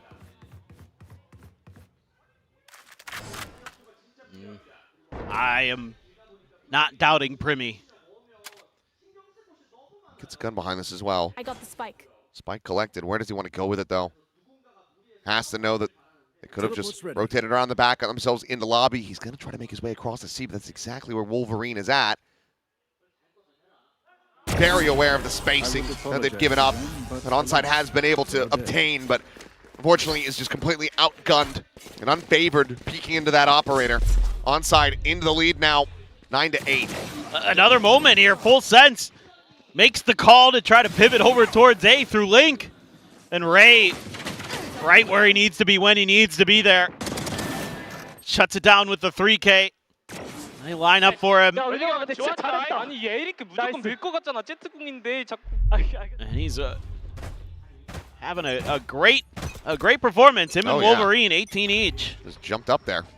4 ults to try to work with. Split approach towards C. It is just Wolverine alone. Run it back from Jit Boys. Going to be sent through. He's looking for that shutdown. The up and over. Now going to be stunned. Has to make his exit, but it's not the safety at all. He's spotted out. Blazewall not obfuscating enough. Spike just left on the floor here for now. As curveball connecting. Clue up backpedaling. Hunter's Fury. Cloudy trying to hound him down, but swinging the corner, and Ray good for another 2. Meanwhile, Spike still just dropped here. Primi and Jit Boys in a 2v3. And well, I think Cloudy might have been listening to Sliggy yesterday. Just spams out from the safe spot, clears back sight. Primi down, Jit will join him. Great recovery off the loss of Wolverine. Onside are now up to double digits. Well, they left him on an island. I mean, he's all alone here, and he knows it, so he's trying to buy as much time as he can, and he actually ends up doing it. And another amazing flash from ZETA into him getting 1, Ray getting 2. A great ping there for Cloudy. Really good util from Onside Gaming in this round. A lot of different ways. Get ready to get the wallet out there. Yeah. We'll see, though. Oh. Belter up a shot. Respect always having to be given, and right now, onside, they're just giving him freebies. And ZETA, he's got a run it back. If you want to try to make that play, pop the ult. Yep. These are pretty big mistakes. That is the overconfidence of youth right there. Paying the iron price. We're still pushing. Wolverine, well, he's still able to find 1. Needs a shot to the back. He's going to try to stick around. Right now, he is not inside of his rendezvous. Tucks in, looks for it, is in motion. Blue is still low, though. Hunter's Fury sent. Wolverine dodging around it. Meanwhile, Hermes going to be hurt on this back flank here. Will end up falling. And they're going to double pop back over to A. I had 24 health here. Wolverine, he's going to peel back. He has no idea. There hasn't been any sound made by Full Sense, so that trademark gives it away. But it's looking like it's too little, too late. Try to pivot back. I mean, Wolverine can try to just get some impact here, but he is likely to die. There it is. Enemy remaining. Goodbye. And this is one of those rounds where I wouldn't mind seeing Onside use their timeout. It is the last one they have available, but you need to calm the players down, stop them from going on these overheat peaks. I agree. Especially against an eco round. I get wanting to be aggressive on the map, but the way that they've been finding success with that is when they group up and push out and go for those, you know, kind of crunch plays. This one was just one by one. Thrifty. A Thrifty afforded over to Full Sense. Get the hang in there onside. This map ends up getting away from them. This round here is going to be haunting them. Yes.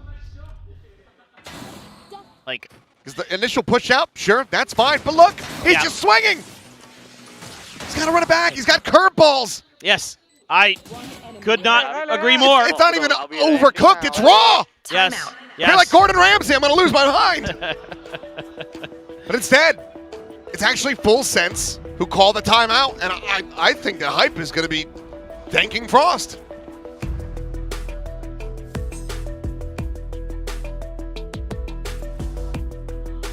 Certainly not. Certainly we just got this wrong. I can't believe this for a second.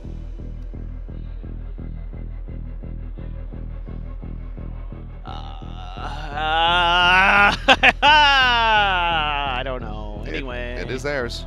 It is. Okay. I mean, I know. I see the light blinking on their side, and I see the big Full Sense sign. Well, look, the math on this is simple. If they win the round, great. If they win the map from there, brilliant. If they lose this round and lose the map, tragic. Yeah. He won't hear the end of it. All right, whatever. I don't know what he feels like he needs to change here. I can think of things for onside gaming, for sure.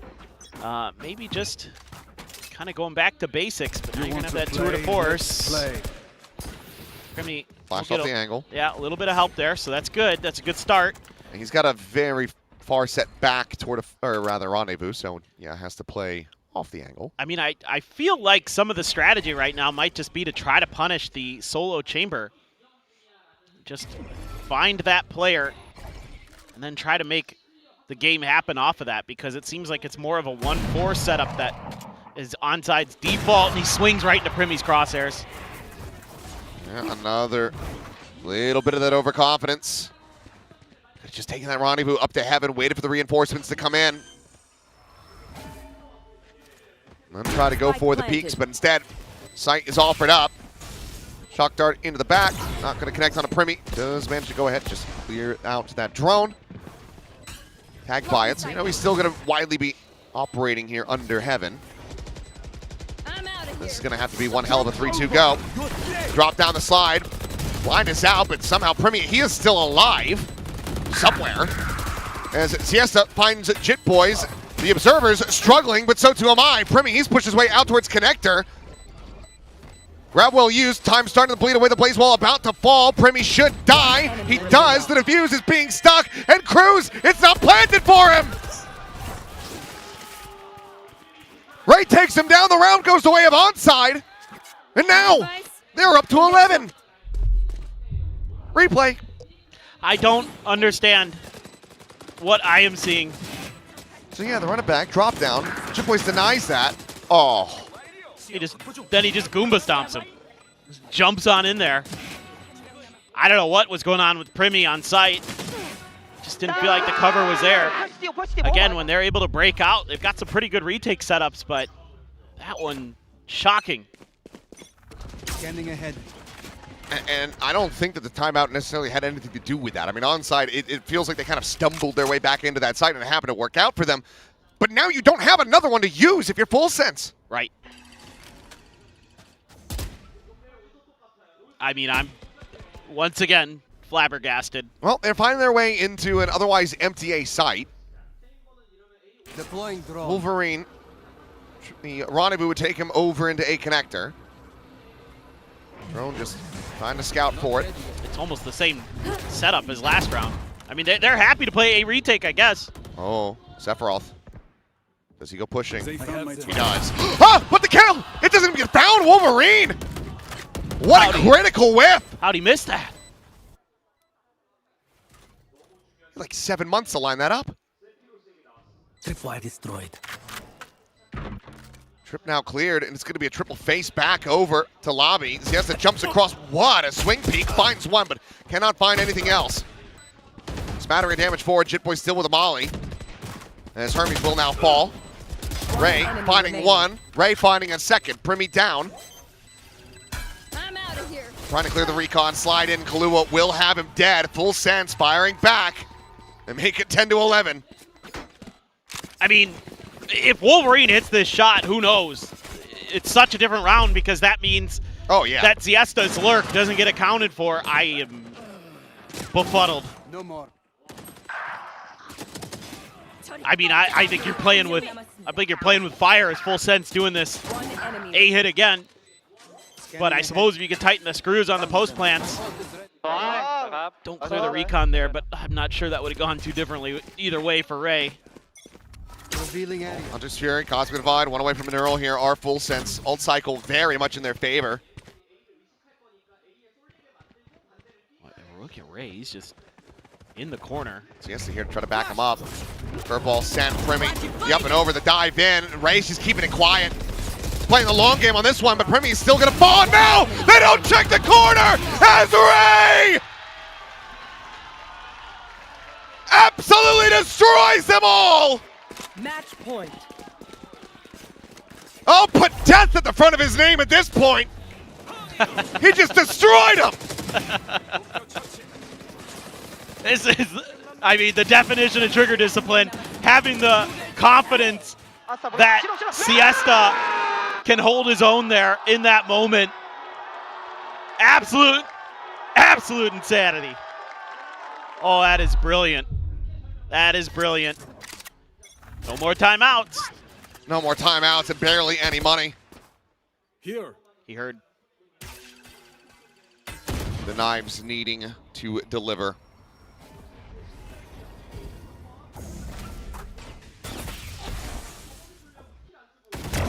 Peek in, Wolverine. Fast with a shot. Jitboy's dead.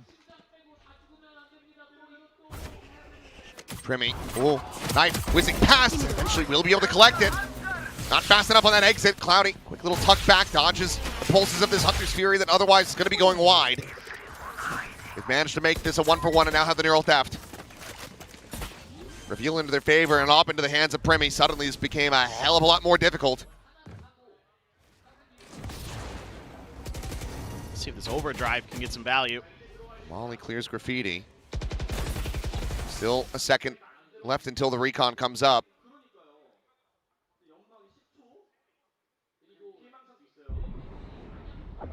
They're watching for a flank. The spike hasn't been planted yet. 30 seconds left. It's sort of that game of chicken. You know that Onside wants to find that timing for the retake. Spike planted. His wall goes up. Overdrive going to be popped. Blind to the corner, but Kahlua facing forward. Revealing area. Finds the first. Reveal not going to come in off that recon, but now a player advantage. Plenty of noise being made. Sephiroth just trying to play it quietly here within the Nebula. Watching that connector position, the dive forward. ZETA snappy to find that. Finds Kahlua as well. Finds Primi, and now suddenly it's Cruz. The clutch of his life, the clutch of his team's careers here in 2026, and he doesn't get it! ZETA with the 4K takes Onside into a 2-0 victory as they wave goodbye, sending Full Sense home! Certainly, beyond their years, this young team able to fight back here after what looked like they might have let the 2-0 slip through their fingers.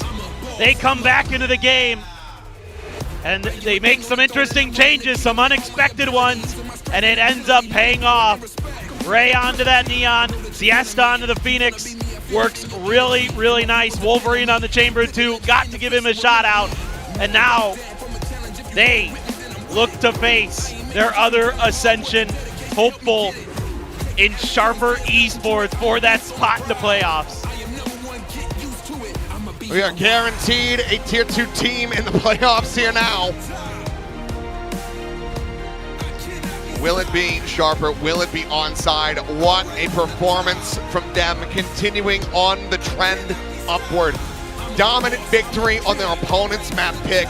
A closer affair here, certainly, some cracks shown in the game plan, some overheat moments, but still able to find that stability. And critically, without their coach having to call that second timeout, they just play off of full senses. They get 3 off the back of that, and they take the series in 2-0 fashion. Wise beyond their years, as you've said. This is a team with a hell of a lot of promise that at long last is being realized on the biggest stage they've been able to compete on yet. No, I'm so impressed with some of these rounds. I mean, again, things to work on for sure, but you've got the talent, no doubt. Ray, Siesta are incredible. They're doing great. That they are. Well, let's go ahead and get ready to send things down with Bella. She's standing by with the X-Man himself. It's Wolverine. 네. 온사이드 게이밍의 올버린 선수 만나보겠습니다. 승리 축하드립니다. 감사합니다. Hey, I'm on the stage with Wolverine Onsite Gaming taking that 2-0 win against Full Sense, a Pacific Firehouse. How was it facing them on the server today? This was a do or die, and you yet again sent another Pacific team home. 이제 오늘 2대0 승리 우선 가장 먼저 축하드리고요. 또 다른 퍼시픽 팀을 보내버렸습니다. 이제 실제로 화력이 무섭기로 유명한 풀센스 만나보니까 좀 어떠셨어요? 사실 그러니까 특정 어느 팀이라고 막 특별히 막 하던 걸 안 한다던가 그러지는 않아서 막 그렇게 크게 막 신경 쓰면서 게임하진 않았습니다. I guess like we don't really change our game plan according to which opponent that we face. We are more focused on what we do and what we're good at. So I didn't think that there was a much difference when I was facing Full Sense today. I did want to ask you, it seems like, first interview that we had with Siesta on the stage, he said you guys were pretty nervous and now you're still working your way on overcoming that. And it seems like Wolverine, I feel like you're the one that's least affected. You're pretty consistent throughout all the matches. Are you guys adjusted to the Pacific stage, and what's that journey been like for you to join us here at this very venue? 이제 안 그래도 시에스타 선수가 좀 긴장도 많이 하고 뭐 그랬었다라고 이야기를 예전에 했었는데 사실 올버린 선수는 되게 꾸준하게 성적을 내줬어요. 이제 팀원 전체가 오늘 사실 선셋에서부터 좀 긴장 안 하는 것 같은데라고 많이들 느끼셨을 것 같은데 좀 많이 긴장도 풀리고 적응도 완료하셨는지 궁금하네요. 네, 사실 근데 그러니까 우리 팀이 원래 좀 긴장을 많이 하는 편은 아니라서요. 좀 아무래도 그러니까 환경이 좀 변했다 보니까 그런 거에서 이제 뭐 적응의 시간이 살짝 필요했던 것 같습니다. I would say that my team, we are not really ones that get nervous. We don't really get the stage jitters. It was more about getting adjusted to the new environment. It's a lot of new people, a lot of new stuff to get used to. So I think we're all good for now. We're comfortable, I would say. All right, well, Wolverine, next up, another, I guess, some team that is on the same boat as you. You're up against Sharper Esports. What are your thoughts? You guys are very, very different team styles when you come to play your games, right? So what are your expectations? 이제 다음 상대가 좀 비슷한 처지라고 할 수도 있죠. 이번에 플레이인에서 함께 합류하게 된 샤퍼 e스포츠를 만나게 되는데 좀 어떤 경기 예상하세요? 워낙 좀 다른 팀 스타일을 갖고 계시잖아요. 사실 샤퍼랑 저희가 연습실도 같이 사용하고 있거든요. 그래서 좀 서로 이제 좀 친밀도라든가 이런 게 많이 쌓였는데 사실 이제 뭐 게임의 방향성이 크게 다른 게 막 그렇게 크게 작용하진 않을 것 같고 저희가 늘 연습한 대로 하던 대로 하면은 잘 이겨낼 수 있을 것 같습니다. 자신 있나요? 네, 자신 있습니다.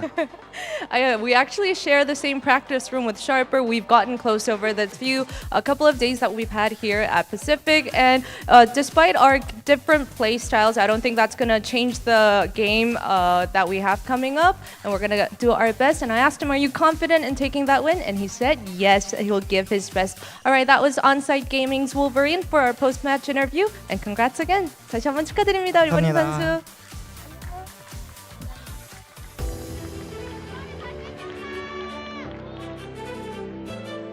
We are definitely looking forward to that because Onsite Gaming, they continue their journey here and they will face Sharper Esports. That is a tier 2 matchup that we cannot wait to see. They take down Full Sense here 2-0, and this was absolutely painful for the fans of Full Sense because this is a roster that is just such a crucial part of the Pacific region. Yeah, I mean, commiserations to Full Sense. They've been previous grand finalists in just our last stage. They've always been a contender for champs at the end of the year. This will be a disappointing end to their stage here in Pacific. A roster that we've had our eye on for a long time, been previously coached to always pretty good placements by Frost, but unfortunately this is going to be a bit of a bitter end to their Pacific campaign. Yeah, they've had such high highs in the past, but this is where the road stops for them here in Stage 2. This is where the road stops for them in the partnership era, but ultimately I think they can hold their heads high for the last 4 years. They have represented us very, very well, but it's not meant to be this time around. It's Onside Gaming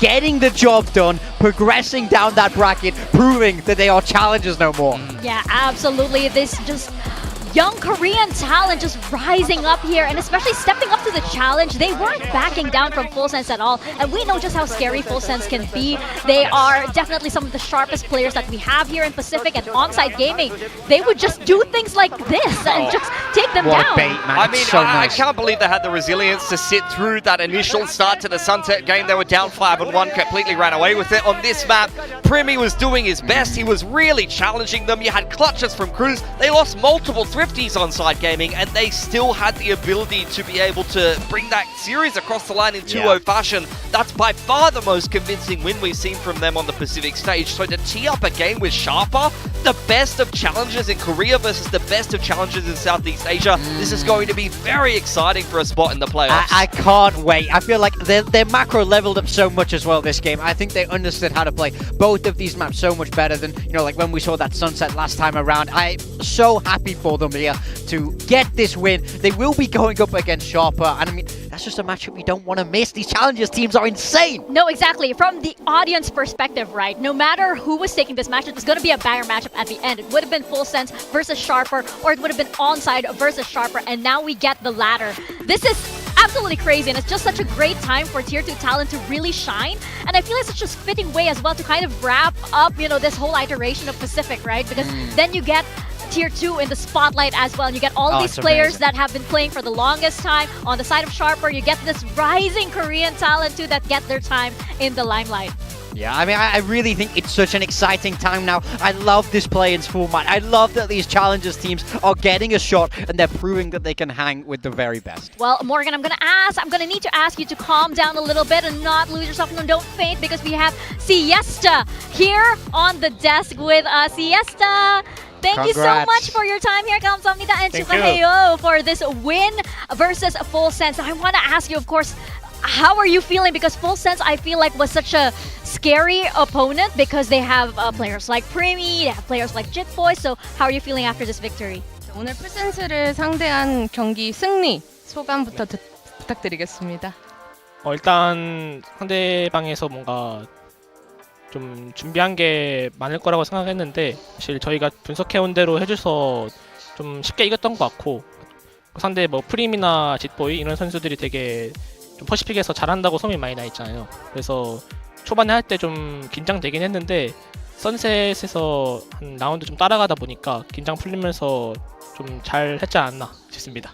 I mean, we knew that Full Sense was going to be a tough team to play against, so we were very heavily prepped for that. And then our preparation actually paid off today, so I'm really glad that we were able to get the win today. And of course, like, you know, players like Primi, Jit Boys, they're good, and we all know that they've been good for a while, right? So that did scare us a little bit in the beginning, but as we were building up the rounds on Sunset, we were able to overcome the nervousness, and then we were just able to enjoy our game. No, but that was one of the most I think amazing things about your performance in this match, because I'm wondering what the team mentality was like going into this one, because even though Full Sense were, you know, very, very strong players, you guys were playing very aggressively and you didn't give Full Sense any allowance at all.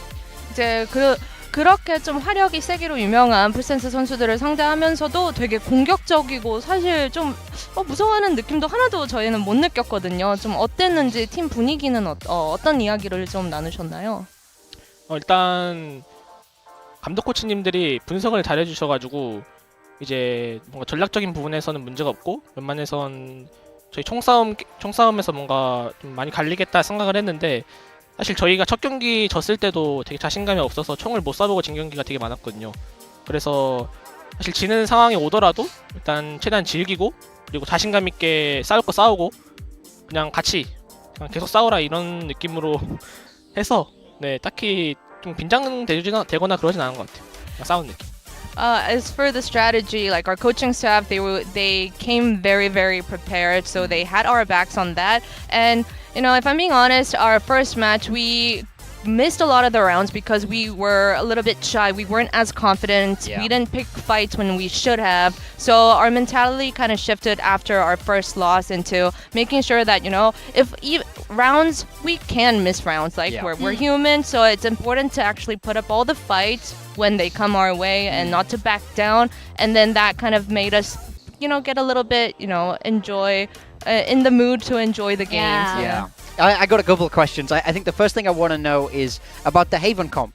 You guys swapped, so you were on the Phoenix. Ray takes that Neon. Your Neon is so famous for being so good. So why the swap here on Haven? What is it about Haven specifically that wants you on the Phoenix? 그리고 또 헤이븐의 조합에 대해서 안 여쭤볼 수가 없는데요. 워낙 네온을 잘 다루는 시에스타 선수지만 이제 오늘은 조금 다른 역할 변경을 이렇게 해주셨어요. 오늘 다른 요원을 맡아주셨어요. 레이 선수가 네온을 잡고 이제 피닉스 해주셨는데 그 배경에 대해서 저희가 좀 들어볼 수 있을까요? 일단 저희가 챌린저스 스플릿 2를 끝내고 나서 이제 조합을 좀 바꾸자는 얘기가 많이 나왔는데 이제 거기서 제가 네온만 하니까 뭔가 다른 요원도 좀 하고 싶어서 좀 감독님한테 말씀을 드렸죠. 제가 네온 말고 뭐 다른 거 할 수 있으면은 좀 좋을 것 같다. 그래서 제가 일단 먼저 물어봤고 그리고 이제 저희 조합을 원래 이게 감독님이 쓰자고 하셔서 쓰는 거거든요. 그래서 좀 조합을 컴프를 맞춰보는데 이게 약간 체인버 할 사람이랑 그때 어웨이크가 부상당해가지고 오멘 할 사람이 좀 비는 거예요. 그래서 은혁이 형이 네온이 된다고 하고 제가 피닉스도 된다고 해서 현태 형이 체인버로 가고 하면서 계속 연습했는데 좀 좋은 결과가 계속 나와가지고 쓴 것 같습니다.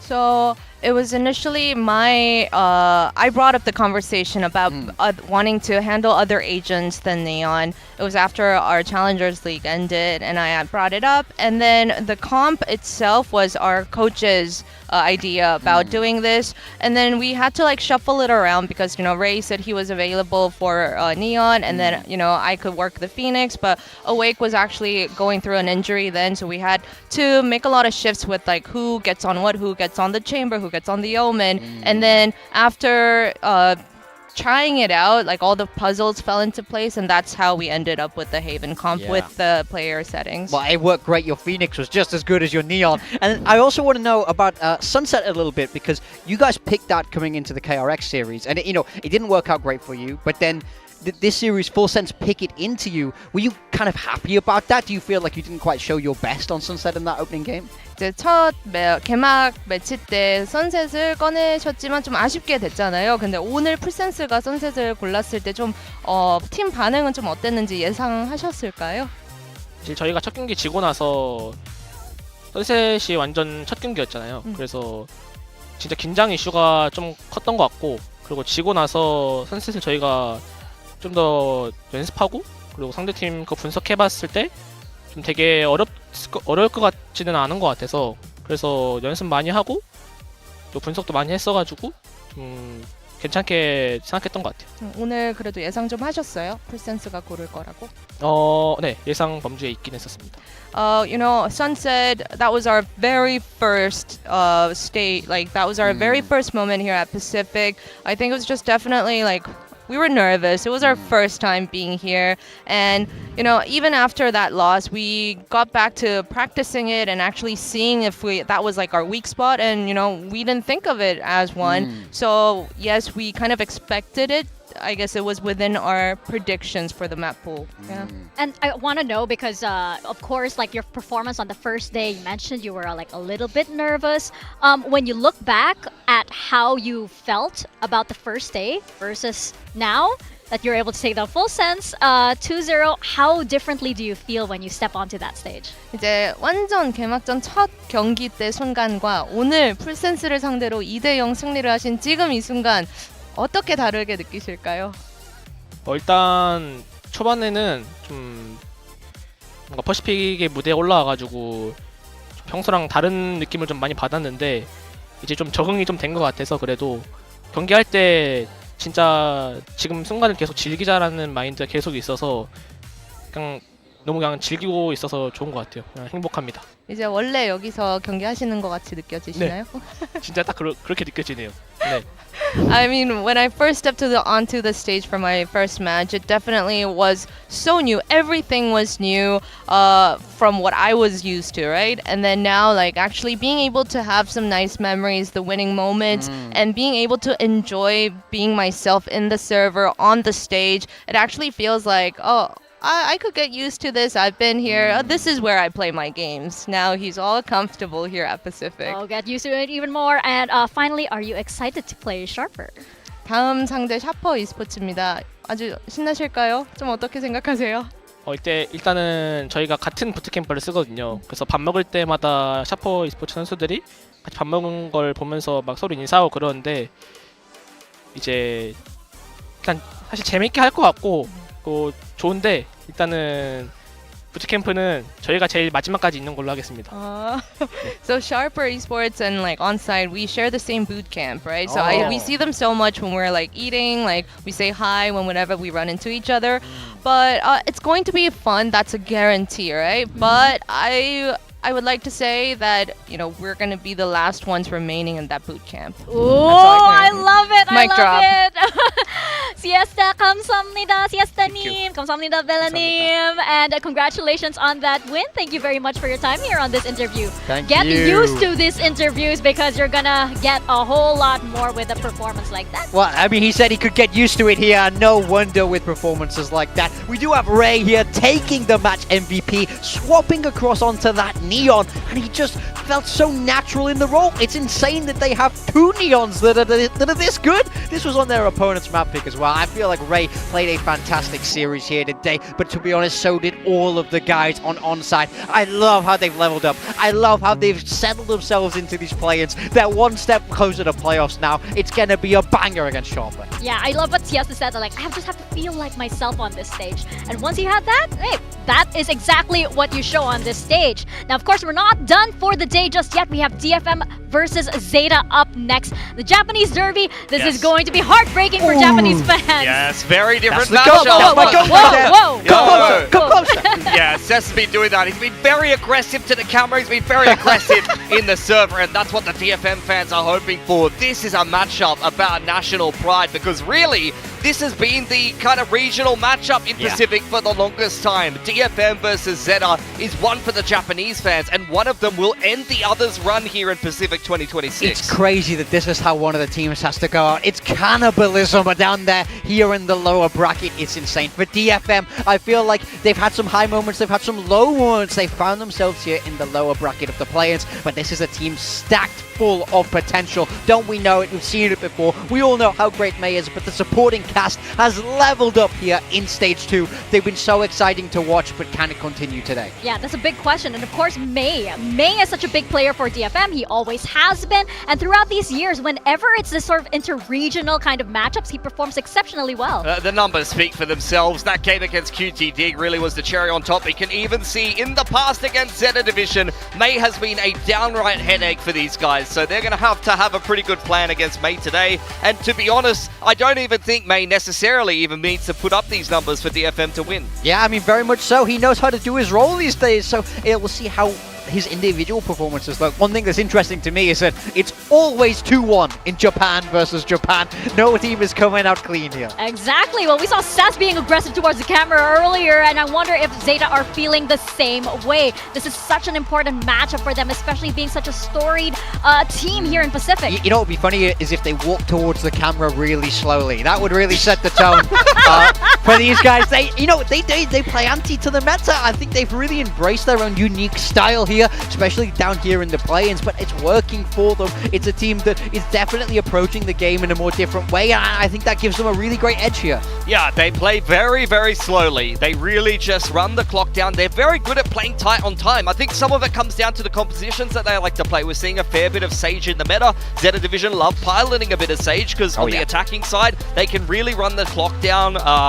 They can force the other team to retake into the Sage comp, and then on the defense, obviously, they do love playing a lot of double senti and things like that. We just wanted to kind of review the team history here, because for me, this matchup is about who is the hope for Japan going forward. Not only do you have to beat your opponent, but by doing that, you take on the burden of being the last Japanese team here in Pacific 2026 and the last hope at a Japanese representative over at Champs and in Busan as well. Yeah, it's such a high-stakes game. You see the ebb and flow of both of these teams. ZETA Division in 2023, a very strong team, winning that LCQ, but they've struggled since then. DFM, we all know what happened to them in 2023, about as bad as you can get, but now they've been the ones leading, taking that mantle, but that Pacific journey will end for one of these teams today. Yeah, it's crazy to think about, especially these last few days. We've had to say goodbye to so many of these teams. We're bringing up the map veto right now, and I think when it comes down to these Japanese teams, the map vetoes are always a point of contention. I mean, for DFM, this is what they've been doing all season. They have done themselves a massive favor by banning differently every single game. First banning their opponent's strength.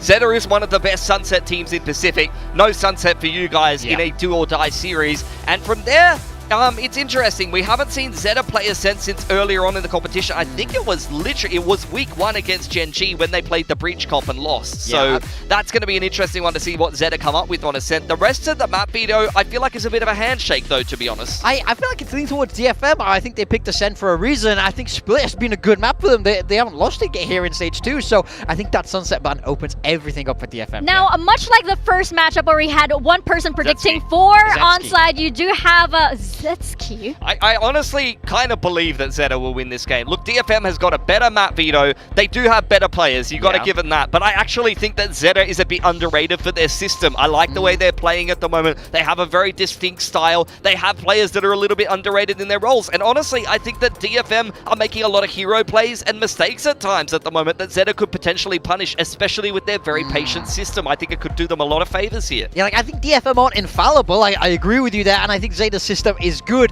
but I worry that they won't be able to hang individually with the individuals DFM have. We're seeing so many pop-offs from them. For me, it's all about if ZETA can level up in their individual form today. Well, we're going to see exactly who is going to pop off and who is going to level up. Japan, I hope your watch parties are ready for this one. This is the Japanese Derby. DFM taking on ZETA Division as we send it to the stage.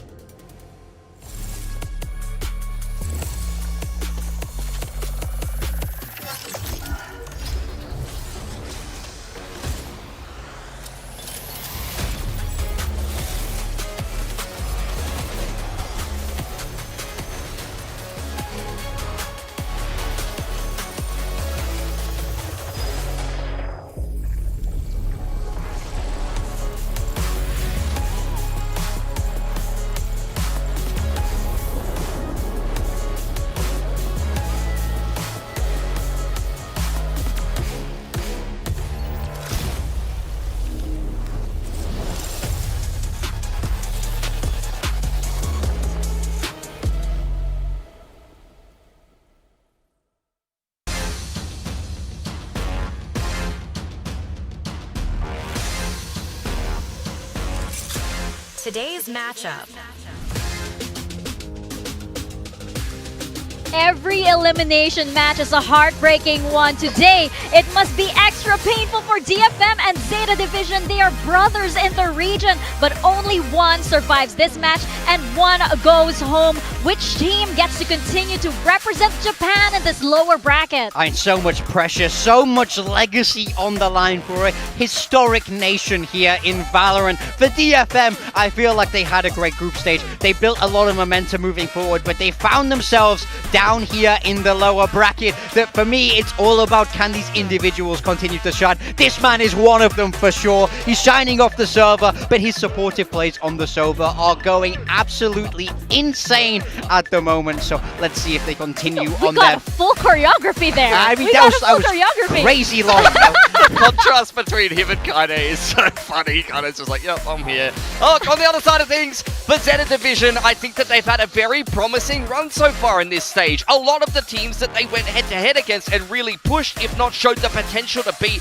in their groups, have been some of the teams that have done well so far in the play-ins, if not some of the teams in the playoffs. So I think ZETA have shown that they can tussle with the very best of Pacific, and they would love to be able to get a win against their domestic rivals here in DFM. Oh, both of these teams, they've just worked so much this whole year. We've seen the results, and now there are no second chances. You know, whenever it's a Japan versus Japan matchup, it just brings out something so different for these teams, and I cannot wait to see this one. Yeah, we've got to throw it back to 2023. I mean, I'm going for the ZETA upset, but I'm a little bit concerned with the map veto. I'm loving what DFM have done here. As we've mentioned, taking out ZETA Division's best map and picking a map that ZETA Division has not played since week 1 of the group stage, whereas DFM have been repping Ascent out like nobody's business. It's one of their most played maps, and they look pretty good on it. Yeah, I mean, I think we saw it over in that QT Dig game. They got the job done there pretty cleanly by my mind, and I think it's nice because we get to see May play the Jet on this one. I think it's such comfort for them. That's the big thing. I feel like when they play this map, it looks like they played it a billion times before. So I love that they combine Sunset. I love how they approach this veto. I think ZETA Division do exactly the opposite. They're very rigid in how they approach these sort of things, and that's given them the worst end of the stick here, no doubt. We have extra long greetings being exchanged by both teams as well, just taking extra time to go over to the other side and greet each other. So I feel like for these two teams, they know they're gonna have fun because they know each other so well. For a lot of these players as well, being the last version of this iteration of Pacific, it's their last chance for them to really show this crowd what they can do. Yeah, absolutely. I love what you brought up in terms of the individuals though, Morgan. I think DFM has shown that they have more talent on the roster, but what you can say for ZETA Division is the individuals do have the pop-off factor. We've seen ups and downs, we've seen inconsistency, but if ZETA's individuals are on in this matchup, then they could definitely go toe-to-toe with DFM. A big question mark here. Is this Ascent pick? DFM is not going to change up anything too much. For ZETA Division, they were playing a breach in week 1 of the group stage. Oh my god, now we're on to double duelists, Waylay, Yoru. This is not something we see many teams really doing too much on Ascent specifically, but in general, it's not an uncommon comp. Yeah, I mean, definitely a little bit unusual for us here in Pacific. We'll see what they've got cooked up for this. I think it's nice because you still have that verticality that something like the Jet brings, but you also have opping presence on the Yoru. You have ways to break those traps. I don't hate this comp at all if they've got it well worked and well figured out, but that's the question. Is you can have every strat in the world, but if May is charging it down on you, you have to be able to shoot him back. Yeah, it's a bit of a throwback for ZETA, honestly. At the start of this year, Eco was playing Waylay, Absol was playing Yoru. It's almost like they've gone back to their foundation. Well, let's get this Japanese derby started. Over to your casters, Achilles and Paper Thin. How are you doing? Oh, he's doing fine. I mean, this is a win-win for him. Yeah. I know we know which way he's going to choose regardless. He is the captain of a certain ship. Sure. We've determined that it's the ZETA Zeppelin and then the DFM ship. So we've got that going for us. And also it's the Japanese joust. Alliteration always better. But is this going to go DFM's way? I have my concerns. Boaster, Cruz, 2 of the other big dancers that we have in the scene eliminated. Will the same fate befall Akame? I don't really know. We'll have to just wait and find out. Is it a conspiracy? Is it the truth? Follow my Substack for more. But let's get ready to go into this matchup here. These teams know each other incredibly well. They do. And it is kind of like a matchup that in recent history DFM has been on top of. But this is probably the best ZETA we've seen in quite some time. They've really been able to level up over the course of the year. I think for me, I got to give a ton of credit to the coaching staffs of both of these teams. I think they brought better versions of Japanese Valorant than we've seen in quite some time. But they have to meet here. It is elimination. And you never know, one way or another. I mean, it has been the May show for DFM when he's gone up against other Japanese teams. As you can see, he has absolutely clobbered them. This is going to be a difference maker. I'm really curious about Absol back on that Yoru. He hasn't played it in quite some time, not since kickoff, so let's see if he's a little rusty on that. This has been a map that DFM has been heavily leaning into with varied results, but mostly not bad. And they have a real shot here to set themselves up for success on the Split, which has been ZETA's map pick, which they also have had varied results on, so kind of hard to judge. Oh, wave by wave versus cloud by cloud. Let's see who comes out on top in the opening pistol. Already, though, May And well deep over towards Market. You do have Sugar Zero on the other side of that smoke. Meanwhile, off Cam, it's got Yatska and Eco. Bit of an exchange there. Duelist for a duelist. Yeah, they have no mid control, so they know they've got to fall back a little bit here. Spot out on Akame, and it's a great swing from ZETA. Down mid. Able to find Cess. Pinch coming in, though. Kaide might be able to catch the one over at bench, but it's going to be Akame May drawing that first blood here for DFM over into mid. And now Absol, he's got the swing around the back. Tags made at 45. Faces forward, wins the fight versus XDL. The smoke dissipating, he's got that spike in hand. And surely, I would think he would just swing over to A. Might pause and make him think he did. I think footsteps should have been heard on both sides. But either way, the pump of the brakes has made Absol at least consider re-wrapping. But now May is thinking very much the same, and Absol is not quite going to be able to find that line of sight, but could very quickly get himself over on a cat. 30 seconds left. It's going to be tough for May to judge which angle he's actually going to be coming from. Is it going to be main, or is it going to be from short? Well, there it is. Absol able to play off that earlier damage, and will come away with the pistol for ZETA. Oh, there's a huge moment here where they're trying to play a little bit of bait and switch. Akame and Cess, and ZETA reads it nicely, takes Cess down. That's a big, impactful kill. Good trade there early, but this right here, difference maker in the round, because that puts the spike down. Even though there's that crunch coming from DFM, it buys time for Absol to come in through this lurk. Thought that was round over there for a second. Oh, nice little adjustment. Absol, good start for him on that Yoru. Gonna have that Marshall coming into this. Look at this buy for DFM. Double shorties. This is the run at them strategy. Well, it might, well, he's got the refract. And it will expire now, but he's also not going to be scaling too much further forward. And there's the dive, but Sugar Zero, he's got line of sight, and a paranoia connects onto so many people. Absolutely able to find the one through the smoke. He's looking for Cess. Does a double take at the clone. Meanwhile, he's going to be completely pinched, and that's going to be a flawless eco, taken low but not taken down. ZETA with a very good 2-0 start. Able to avoid any losses to some of the trickery here from DFM. I think Eco was down to 5 HP there. 8. That's still very low. Yeah, like you said, it's an absolutely beautiful paranoia from Sugar Zero. Absol's there to set up the crossfire. One enemy remaining. And this is round done and dusted. ZETA feeling really good. That's got XDL on his feet too.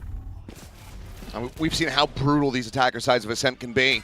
Yes. So being able to clinch that opening pistol ends up making for a very good start for you, but May able to find Absol. Drops down, but Eco, what a snap! Finds that kill. Sugar Zero with the Spectre is able to go ahead and play off that. Finds Yatska as well. Oh, these bait and switches just are not working for DFM. ZETA has them on lock.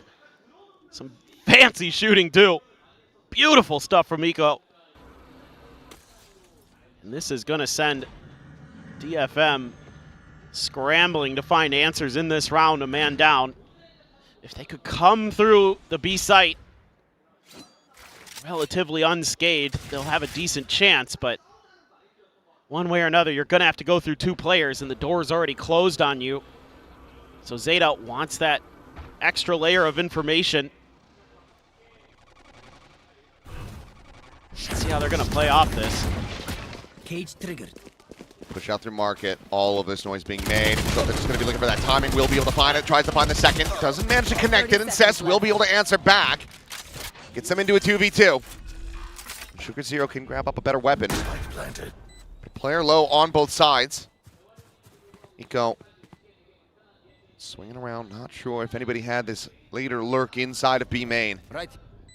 Has to be slow on this approach. You kind of feel like this almost is going to come down to Akame with how weak Cess is. Still have a saturate too for ZETA, so it's going to be tough. Well, it doesn't hit. Has been invested.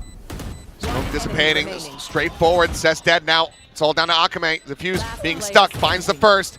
He's just sticking it. He's just sticking onto it, but Akame, eventually Manages to get him off the spike defuse, gets a Red Bull clutch as DFM will find their first round win. Yeah, but it ain't easy and it ain't comfortable. It was everything that they had. Good kill there for May, but he wanted to fake that he was going up top, expecting, I think, a pushback, but instead it's ZETA with their own little bait and switch. Theirs comes out ahead, but Akame had to go over there. That would have been tragic, but he's able to prevent it. Oh boy, early Odin spam. Oh, well, also a tiles crunch here attempt at least. Zika will be able to find Kaide, but Cess trades it back. A 4v4 Ziazek. He's ready to come through onto the site, and Sugar Zero will fall to the wayside. Now in with the player advantage. Equalize. Zakame will fall. Down A.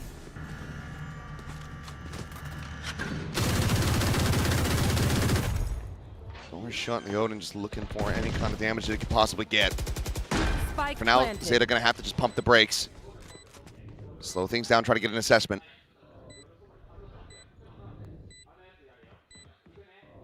Still have a flash, a drone.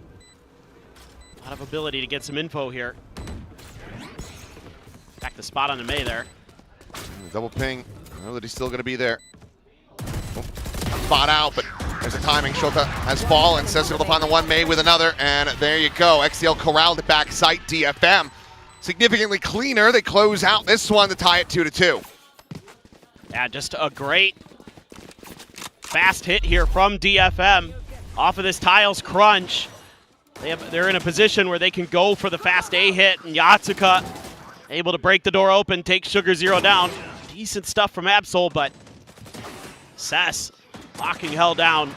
Great push and pull. Both teams really looking well coordinated in their kind of team fight play, so let's see if that keeps up. Could be a very good match. Well, quad stack on B. ZETA hoping that DFM ends up making their way over to that site. Has to be an eco, though, for ZETA, who have all gone into boats. Is this like some kind of... they want on the ship. They want to join DFM. Sorry, guys. There's only room for one team. I wish I could bring more, believe me. Well, it's just Sugar Zero tasked with trying to hold the line here. And will get spotted. Check over to Wine. Gatsuka sees nothing. Still uncomfortable. It's too quiet. Yeah, I'm sure exactly. DFM is finding this. Exactly. You never know on an eco round where they're going to be tucked in. Fortunately for DFM, they have managed to suss this out correctly. It's just a matter of what does ZETA want to do? What does DFM want to do? They want to get aggressive, try to prevent them from dying to the spike. Got plenty of cash behind this for the most part, so yep, this makes a lot of sense to me. Oh, this is a risky angle still yet for May to take, so Akame will push forward. Fill in space alongside him. Make sure that they don't give these weapons over for free. Akame with a second. Sugar Zero down, and the rest of the team can just stay clustered over by window as well, main here for Absol, who's going to get picked. And the other two now can die to the spike. It's going to be a flawless, though, for DFM as they take the lead. Yeah, and you're getting a couple extra orbs out of it. I mean, Akame going to be at that Hunter's Fury. May has a Blade Storm still. A couple away from the overdrive. Nice hold here, nobody overcommits. May doesn't drop the gun. Very nice. Having that tripwire there. Slows Absol up so you can't get any closer with that classic. Now you have 4 ults for ZETA. And an operator again. So this one feels pretty important on this map. Oh, for sure. You give this one over, you're going to be set back. You're looking at likely 5 rounds for DFM. Meanwhile, May, I mean, he is just shipping it all the way down mid. By the time the fast lane's gone, he's already got 2 players over at Cat. Good blind, though, from Sugar Zero. Catches him with that paranoia. Makes a quick little TP out towards safety. Meanwhile, Hunter's Fury trying to hound him down. Conversion path's going to be invested. As peeking him in, Eco trying to double up. Get this kill on to Kaide, but Kaide able to hold his own for 1. So eventually able to find him, and then May takes down Sugar Zero. Fight over to main. Akame comes out on top. It looks like this dynamic duo. The Akame will be able to get the spike planted as they try to play this out. Eco 1v2 try to clutch, still has a refract, can go for a peek, maybe set up a saturate from there.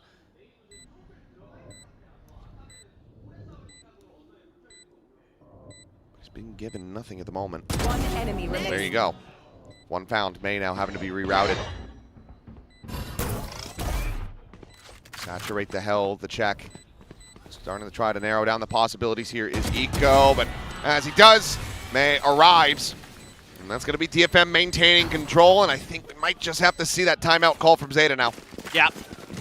I think you're going to need an early one here because these defenses have been pretty well dissected now. Starting to get these aggressive, fast plays from DFM who are feeling the confidence, feeling the wind behind their sails. Ooh. First one is great. Finally able to find the spray down in the second one. Love that little play with the shut of the door. Nice. Kind of made Eco like, where in the heck did he actually go? Did he just walk around the gen while I was walking through? I'm very confused. Did he just see tucked and wine the entire time? Well, looking for a crunch play again, this time outside of A, but the reveal never came through. They got the up and over, but there's too many players there for Eco to try to plant his feet, and the recon did not get the reveal that they needed for Sugar Zero to play off of it. Yeah, it's kind of one of those plays where you're hoping there's only one or two there. It was all four. Obviously, the solo player, actually Akame this time. Kaide's with the main forces, so still a good read here from ZETA. If this does end up being an A hit. I mean, with Akame not seeing or hearing anything over at B, I was going to say, I think this is a pretty good opportunity to pivot. Yeah. They haven't even tried to contest this. It's like an all-in shove and 5 people call, and you're like, oh, God. My jacks aren't winning this. Right, or do I call this just because of the odds that there's so much money in the pot? Well, the Fools rotate over. They have assessed and found the weaker site. My eyes are down. Camera's going to be cleared. Still the 2 trips situated. Speaking of switch, we'll go ahead and pop that one. Meanwhile, TP into the back. Sugar Zero looking to try to reinforce this. Paranoia going to be sent through, but does not connect onto everyone as May and Kaide get one apiece. I know the site busted open. Neural Depth as well. Going to be getting the reveal as Cess tucked at Lumber. Planted. Knows that you've got this player on the approach, and you've even got the drone as well to get a little bit more vision. Just continuing to try to play this quietly. Now swings out, is able to find the one before getting taken down. May with the knives just goes ahead, slices and dices for 3. And that's DFM now up 5-2. The economy broken on the side of ZETA. Man, I mean, May has been a little bit off with the Blade Storms recently. This is not one of those rounds. This is very clean. It's something I've been noticing in his play that he seemed a little bit not confident with them. But today, timeout. He's got the confidence. And the bigger thing here for DFM is what's been kind of concerning for them in the last couple of matches here in play-ins is that they're not team fighting the way they were during the group stage of Team 2. Like, the thing that was really propelling them to success was that they were grouping up and playing for retake or just constantly fighting well together. But then they started to take all these weird fights. You're watching Kaide and other players try to make these hero individual plays that were getting quickly shut down or quickly traded, and they're not doing that here so far today. Oh, that's what we should have had. We should have had you recreate the. I don't even know what the name of it would be, but the meme where the guy's looking at the other girl. Oh. And we could have had ZETA and you, DFM. yeah, you walk her XQQ, and then you looking over your shoulder at Northern Lights. That would be good. That would have been good for the top of the show. I like that. That's good. I mean, I still love ZETA. They're still very much in my heart. I mean, look, I'm kind of there with Pilsky. Coming into this, my brain said DFM to win this, but my heart was kind of thinking ZETA could get it done. Yeah. But at the moment, this is pretty troublesome for them from this defender side. Oh, believe me, it's not easy to choose between these two teams. Again, they have looked a lot better in recent history. And like I said, I think Ryota coming into ZETA has been a breath of fresh air. He's got some really nice ideas, some really good rounds that they've been able to put together. But I do also kind of agree with what Big Time was saying on the desk that pound for pound, I think DFM is just a little bit better. I mean, think how good ZETA would be if they didn't have Mini. just holding them back. They'd be a champs already. Yeah. I'll Sliggy like that one. I know. Mini, maybe not. Clear the camera.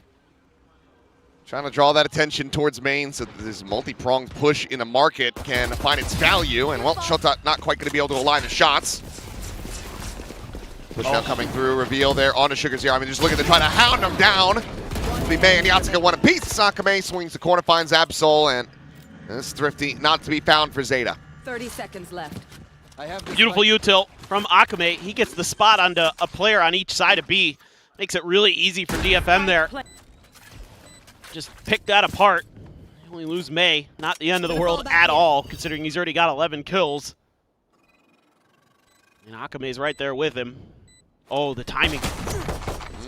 Well, Yatsuka's lucky not to be dead. Takes him low, can't tank him down.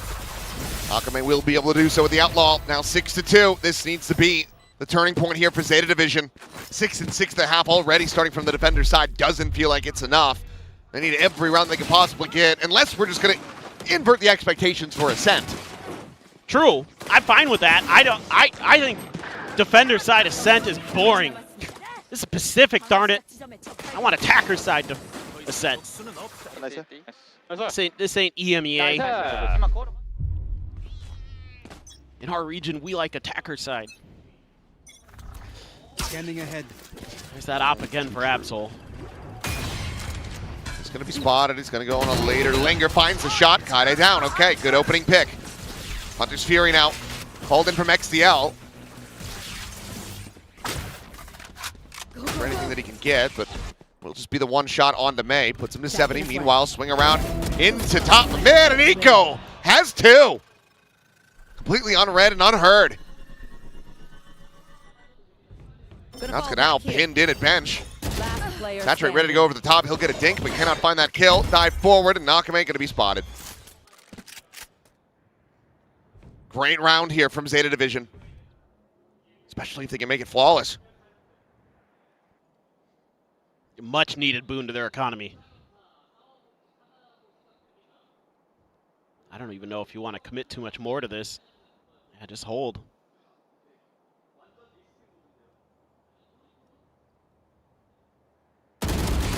What? What?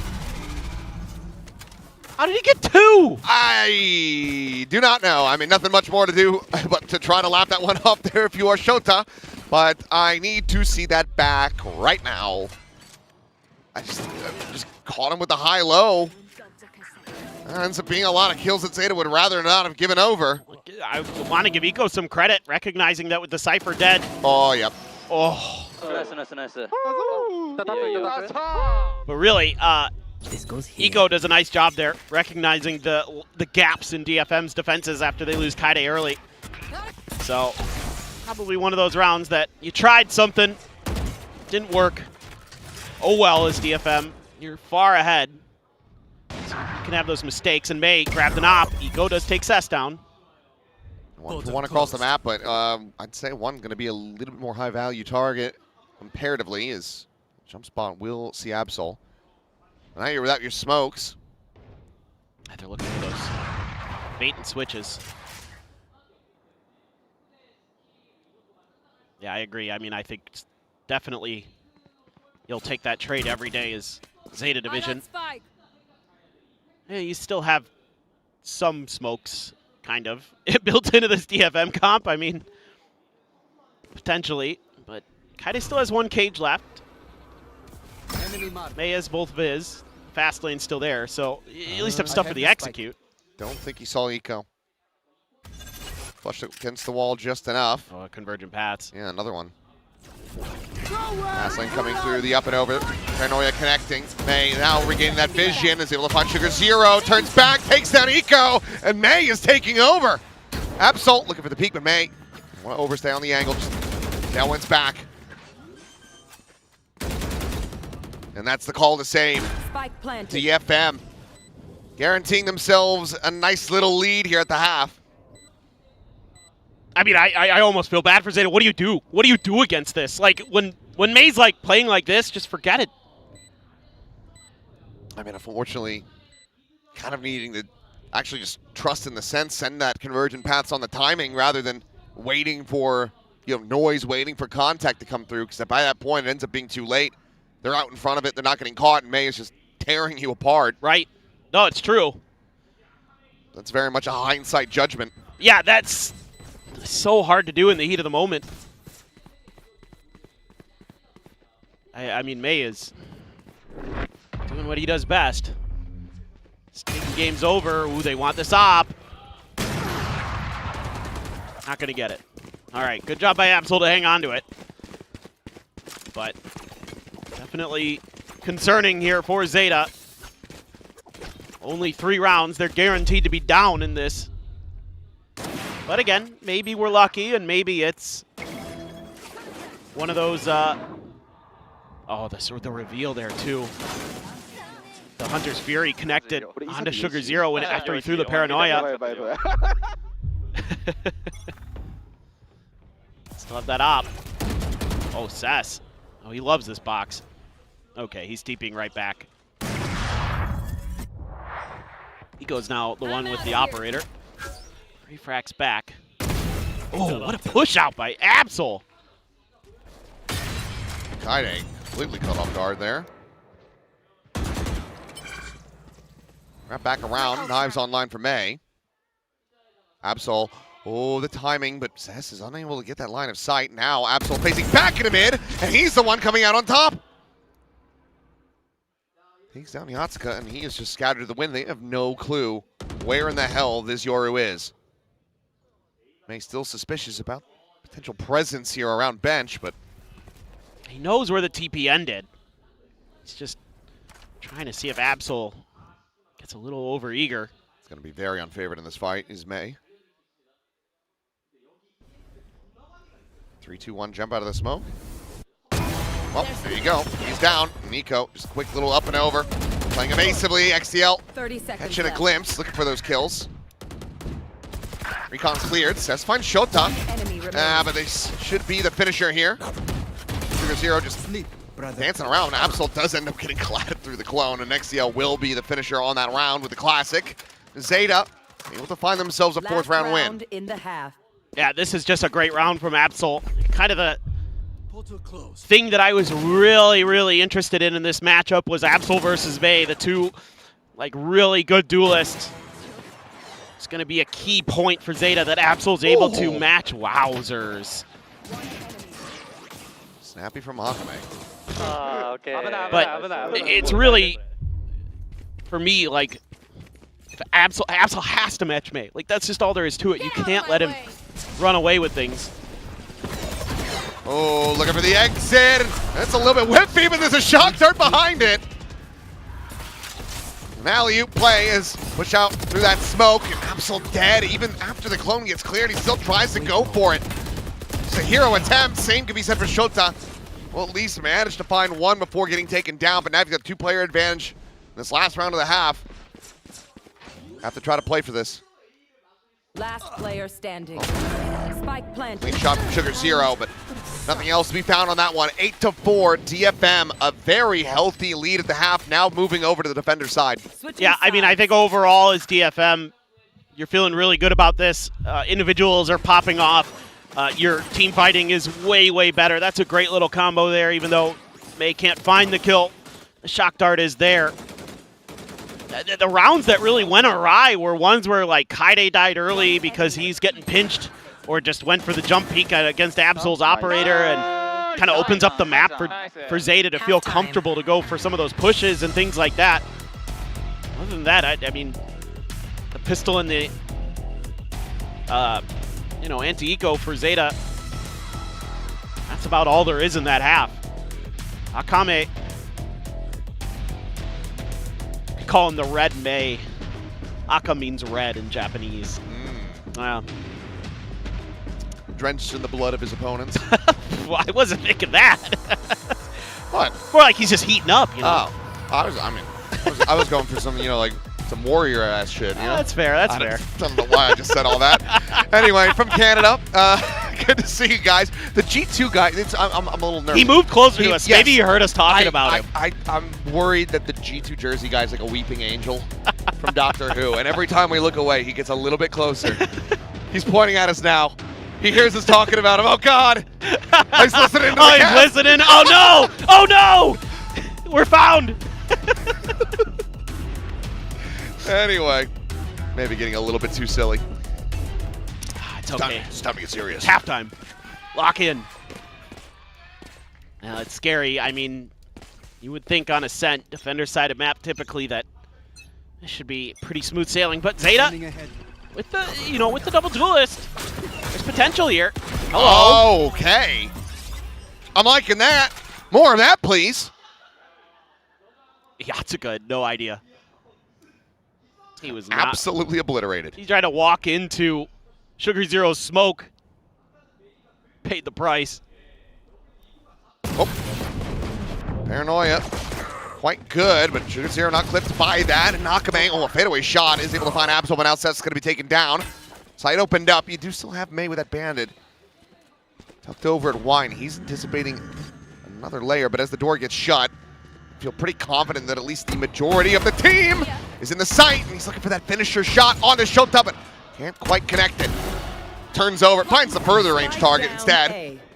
As Shota now will end up getting dropped. This time the pistol goes away of DFM, 1-1 in that regard, but they are up by 5 on this map. ZETA just doesn't even consider that there could be somebody in main. They just sort of lose track. Beautiful set play there. Just reading that somebody would push that smoke. Again, nobody watching it.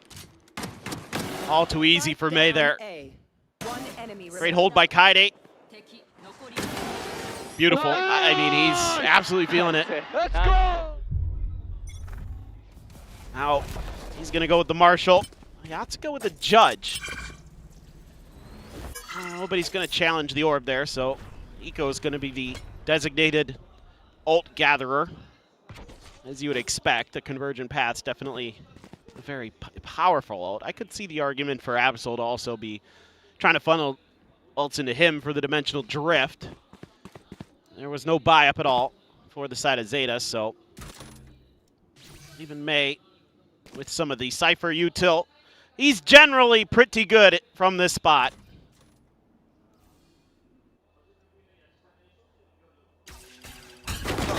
May has to swing out a little bit wider to find that angle, but on the re-peek will also take down XCL. And the reveal, looking for the finisher. And again, Marshall is very, very strong. Akame's low. I mean, there's a chance he can get some more damage in here. As, well, yeah, it's good. Yep, it's time to run away. Cover going 30 seconds left. Sets up the fast lane. I thought maybe he would just actually stay outside of tiles, given that he has a judge, but instead he's giving up the space. They've read that the pivot's going to be short. Oh, they got the spot. Down A. And they get the finish. Nice round there. Only dropping the Marshal, so nothing too serious at all for DFM. They're going to be coming in with a fearsome bonus. That Judge still in there. Couple Bulldogs. May's probably going to buy a rifle. He's getting close to another Blade Storm. It is all DFM all the time, and he would take quite a run back here for ZETA. Nice!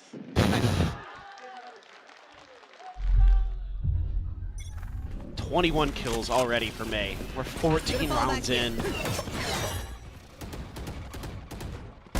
Oh, and he's got an op. He's got an op. He's in your house. And he's showing no mercy. Shota will survive, 10 HP. Bit of a whip on the shot, but the up and over, he did it again. Him. Spike planted. Oh, it's just a gorgeous shot.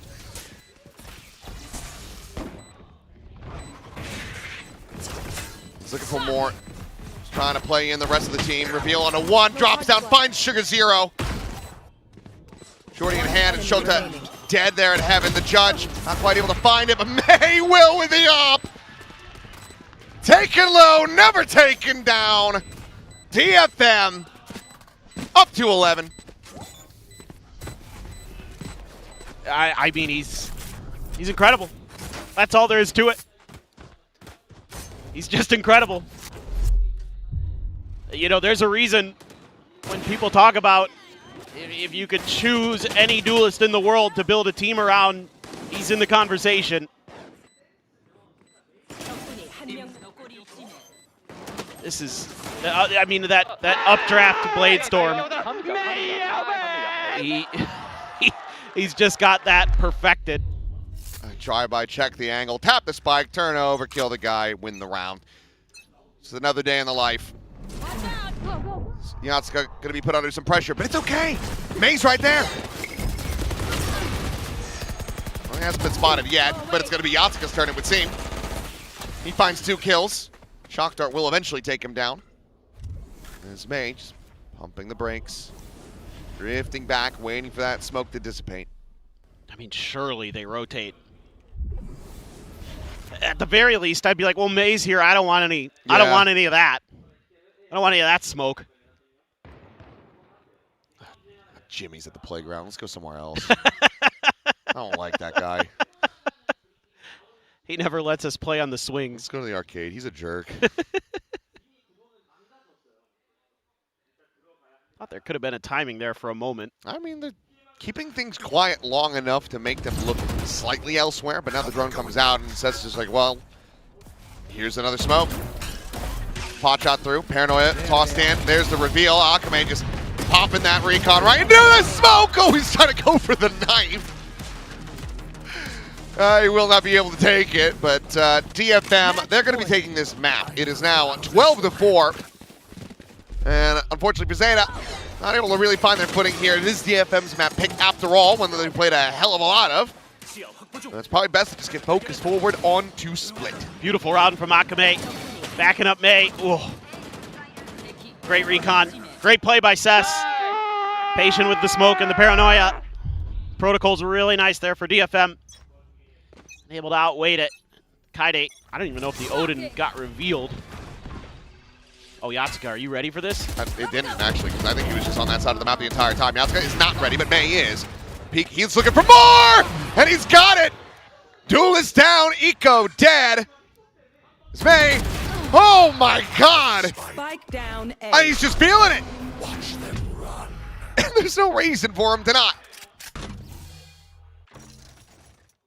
He's just built different.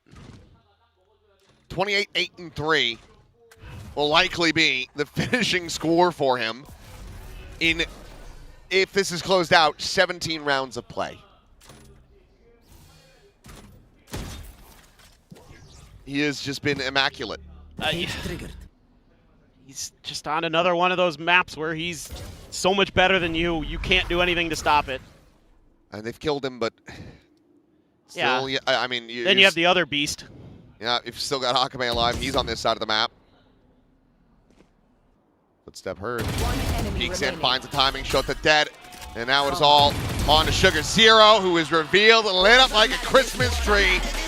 And taking it down. Statement game here from DFM. 13-4 dominance over ZETA, who are now going to be relying on their map pickup split to be the difference maker. It's another just absolutely incredible. Oh my god, May's econ rating was over 100. Jeez. Yeah, a 102, 5 first bloods, 425 ACS. When he is on, I don't think there's any player in the world that has a ceiling quite as high as him sometimes when he's like this. There's very few.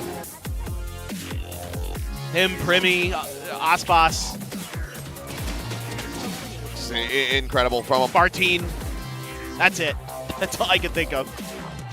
There's plenty more, but yes, but those are the 4 that I rate the highest right now. Wow. May guiding the team forward, looking great. Split could just be the decider here if they want to make this a back-to-back 2-0 day.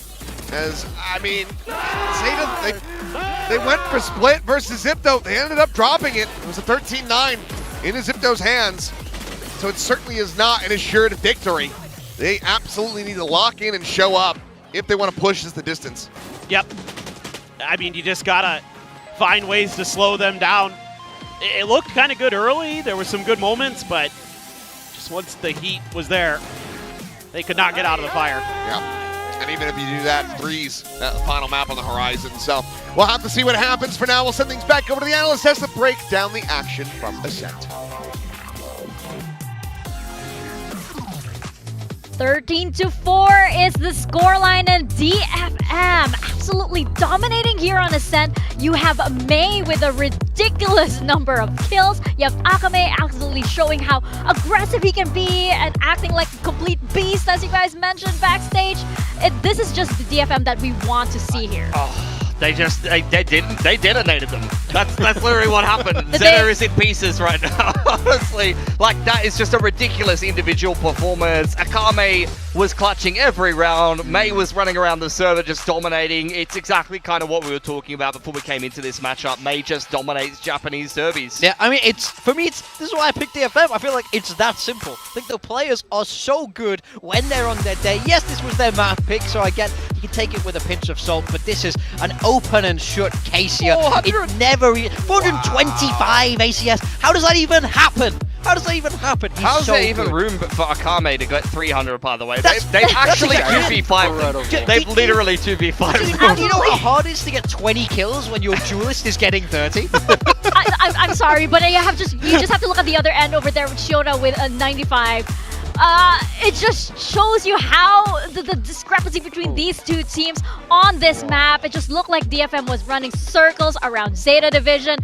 I mean, yeah, it's absolutely the Akame and Mei show. This is absolute dominance from Mei. Well, as you mentioned, we expected it from him because this is that Japanese derby. It just brings out something else from both of these teams. We have Jovi here back on the desk with us. You were backstage, like, absolutely yelling because of like just how amazing Mei was. Yeah, no, it was incredible. I mean, the synergy when your duelist and your initiator are just running it down together on the same game plan, it's kind of nice. I mean, they were definitely focused and able to just run it down. Yeah, were they focused on Mei? Oh, DFM was focused. Yeah, for sure. But, you know, it's also ZETA. They did have some good game plans. I mean, there are some things that were very impressive on their end. It's just that, you know, you have players, again, like Mei and Akame. We sound like a broken record here. But ZETA's game plan was actually good. Yeah, ZETA, they knew right from the get-go they were going to be behind in the veto, and Ascent was likely going to get picked. It's not a map that they played for quite some time. They've developed a reputation of being a very passive team. They load into Ascent, and both their Waylay and their Yoru are taking fights, fighting every single round with some brute force aggression.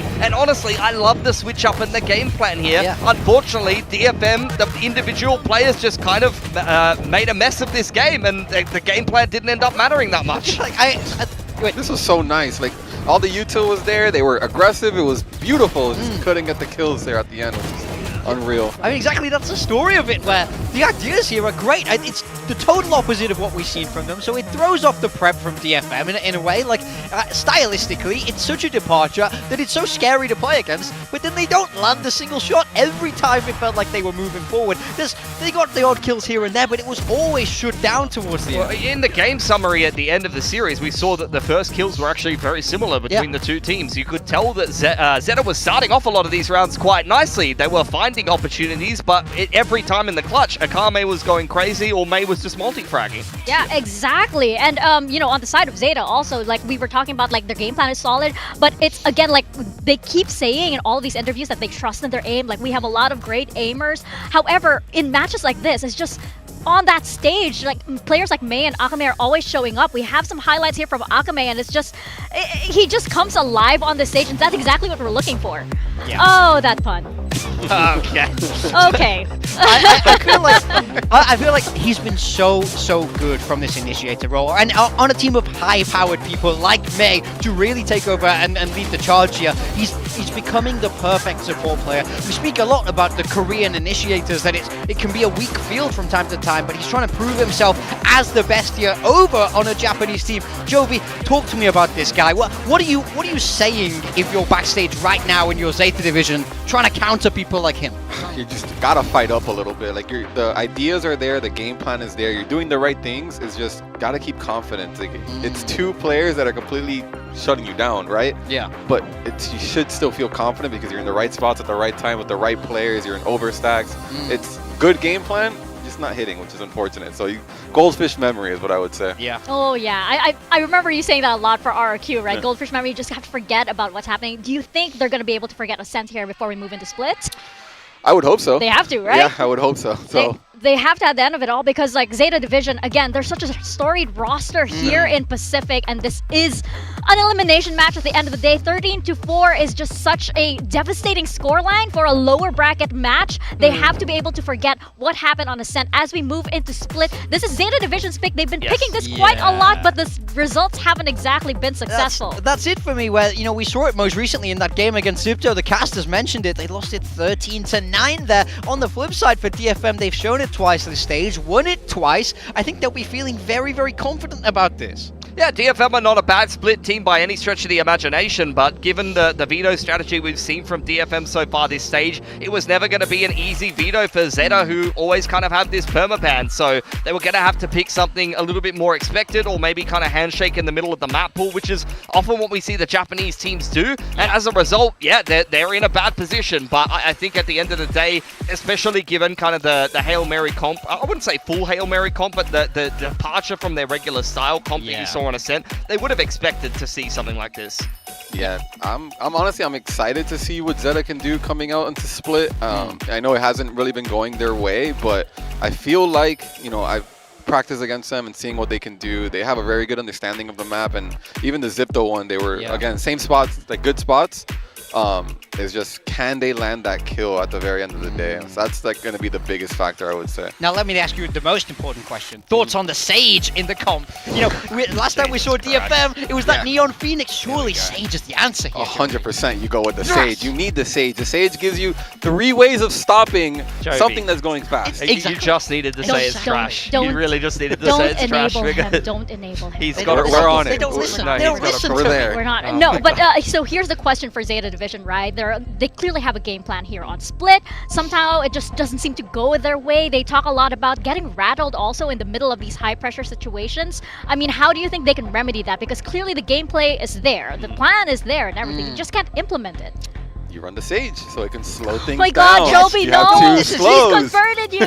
No! It lets you take those better fights because you're baiting up the util every time. This is what they needed. I think part of the problem is, yes, they're playing that more aggressive style in the previous map, and I don't hate that, but it's hard for them because it's them that's being aggressive, it's them that's getting countered with util when they're used to it being the other way round in my mind. This controls the pace back to the way ZETA Division are best at. Yeah, I agree. This is their most practiced style. This is a map that they're not bad at, even if they haven't got a win. A very close game against Full Sense. They would have beat GE if Yuditan didn't drop 30 bloody kills. So look, the game against ZIPTO is a bit of a head scratcher. A little bit worried, but I think across the whole of Pacific Stage 2, ZETA has been pretty decent at Split, and they need to get a win on it, or that's it. They're going to be done here. So let's have a look what ZETA's going to be running here. Does seem like it's the same game plan as always. They're sticking to the Fade instead of the Sky that they were playing previously. But DFM, this is where I'm kind of questioning a little bit. They're going to stick with the Kame playing the Phoenix like they swapped to over on Breeze. I wasn't super impressed by it, but we'll see how it goes for him. I will say he's not as good there as he is on the Initiator in my mind, and I do think it's going to be a hard game plan attacking into that stage. Jovi, give me a prediction real fast. I mean, Kame's shooting, so on a Phoenix, it could be kind of nice. I would want ZETA to win, so I'm going to go 13-8 ZETA. Oh my gosh, is this going to a map 3 or does this end here? That is the big question, and we're about to find out how this pans out. ZETA Division, their journey is on the line here, and DFM just need to continue their momentum. Over to your casters, Paper Thin and Achilles. I mean, Big Time, I don't even necessarily disagree with you, but at this point, I think I have to issue a warning. If you see Big Time in the streets, don't talk to him. He's trying to recruit you to his Church of the Latter-day Sage. I don't think you want to be involved in that one. It's a bit of a cult, but I like the pick overall. Can it slow down DFM, who are firing all cylinders? We'll have to just wait and see. It's certainly going to be a tough task. This is not a bad map at all for DFM. Frankly, all 3 of the maps in this pool, I thought DFM is pretty well suited on, so it's going to be an uphill battle. Maybe we'll get an overtime here. That would be quite exciting. That's my prediction. I'm saying overtime, and I don't know who's going to win, but it makes sense that DFM wants to start on this attacker side. It's so much ability to create space here. Being very patient at ropes. Akame, or Yatsuka, excuse me. He will be over to the fade this one. Transition rolls. Not going to be punished out there on his own, but he's going to keep ZETA players pinned in that mid spot. You have so many walls here. Shota going to be tucked in. Absol trying to play him in. Damage exchange, but May still able to find a catch up in heaven. Eco going to be taken down. And DFM looking like they're quite happy with that. They're going to look to pivot back across through sewer. ZETA kind of reading this, though. They're going to be watching this exit. With just the classics. Full rotate, though. Yeah, there's some thought to this after that toxic screen for DFM that, a little bit interesting on that timing. But they're going to have to make this hit go. Clock's going to be ticking. I mean, at what point does ZETA just fully wait for the spike plant on A, or do they go for a rewrap? It looks like it's going to be that former, so they're gambling correctly. Can they hold the line? Haunt out, quick clear of that one, but XDL going to be caught. Yatsuka able to find Absol at the same time. Time is going to be running low, but May has himself a three-piece, and Yatsuka has the finisher. DFM, another pistol, now 2-1 in that regard.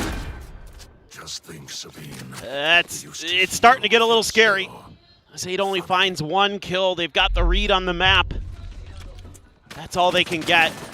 I mean, DFM's util here, really, really nice. The paranoia, the haunt. Simple, but effective. And when May's just clicking heads, oh, he even hit the headshot as he was dropping onto Sugar Zero. Ridiculous.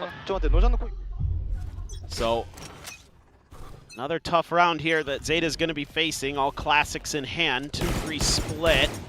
Kaide, suspicious of a push, so is Sess. Eco going to be right on the wall to get tucked in. Sess seeming suspicious of this. Oh, Snappy with the first, gets that second. Will not be able to find the transfer over to Eco, so a Bulldog can be collected, but May, lingering in sewers, is going to be hearing those footsteps on the rotate out. He's going to call his team back, say, well, let's just kill this guy. And then we've got an empty A site. And Eco, none the wiser, no idea that he's been read. That's beautiful. That's a beautiful mid-round. That prevents that Bulldog from dropping over. It keeps it in your hands. That is a phenomenal call from DFM. And now you're kind of staring down the barrel of a tough one. If you get one gun here, ZETA, you get one more. That'd be good. Two would be great. One enemy remaining. Could just be two more for May. Not given the angle. Relay to the one side, but eventually will be rewarded with the kill. You're done. And I think overall, the biggest positive so far is that you're going into the anti-bonus, and Akame does not have to run it back. That is quite nice. He doesn't even have a kill yet, does he? Sess. First one, beautiful. Getting two there, and then again, the call from May. The one thing I think, I've talked about it a little bit, but I think people should know is that May does do some side calling. He is very vocal these days. He'll call for some plays for himself. He's become a lot more proactive in that department. Maybe saw one, but May has been spotted. Spam damage puts him to 46. Decent early value. Shota just going to try to stay tucked in here to the corner, and given that Akame is not near enough by, you can't just molly him out of this position. But what a timing it would have been if it hit right when the slow orb came in from right? XCL. Right? ZETA's using a lot of util early here, though. Has me a little bit concerned, but you still have some in the back pocket, of course. You still have a Seize, you still have a Relay Bolt, you still have a Paranoia. XDL expended everything except the heal. So they're just trying to keep this attention towards mid, trying to make it really hard for ZETA to get reads. Now that Prowler is going to see May. So that does keep an extra player over there. XDL has to move back in. How many can Absol get? Might just be a spot out and a back pedal. Well, there's a swing, and he's tied down to 5. Rotates through the wall. 4 of that was Decay. But XCL obviously not quite nearby at the moment, so he desperately needs some assistance. Showed that backside, able to find one. Set's going to be taken down. Sugar Zero comes away with 2. Akame now also eliminated, and that should be the round done. And somehow flawless bash into that. Nothing more for May to do. So there you go, ZETA. It was looking dicey there as Absol got tagged all hell, but he survives, and ZETA get the anti-bonus, keeping all their guns. Yeah, great stuff from Sugar Zero and Shota. Able to lock down the front of that A site really nicely. So ZETA not going to drop the bonus this time. Good timing on that swing. Him and Sugar Zero, some push and pull. Right as they have to turn their attention to one, the other one strikes. Oh, Kaide got the headshot. He actually turned because he thought he got the kill. That was just a bulldog, my friend. Don't hold back. Well, a chance now to try to establish the foothold here. ZETA Division looking to tie things up 2-2. Ult's still quite a ways away, but if they can get through this one cleanly, they can still very much come out on top on split. Let's have a listen in with ZETA. I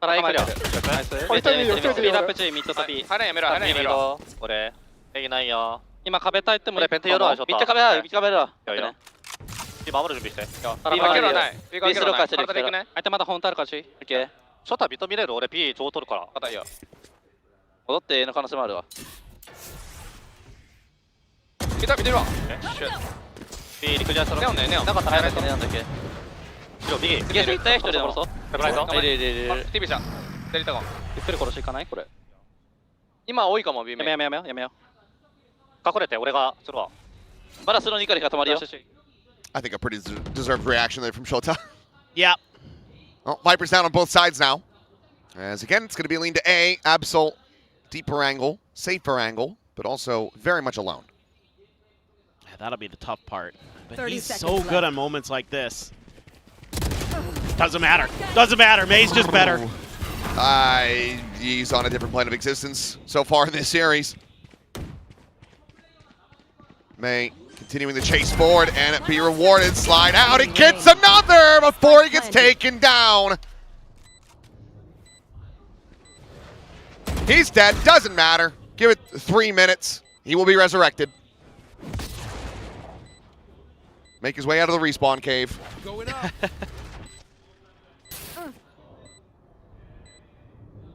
Eco should be pretty tough, you would think. Player up top. Couple down below, and Akame holds the line, gets his first kill of the map, believe it or not. And ZETA goes up 3-1. I mean, what do you do when they can swing on you like that? It's a great read here, too. Anticipating they were going to try to get on this wall. Ugh. Honestly, at this point, I mean, obviously, split. There's a lot more to be played here. This could still end up going ZETA's way. It's not looking great at the moment, but I kind of want it to go to 3 somehow, because if May keeps playing like this, he will just break the best of 3 record. Yep.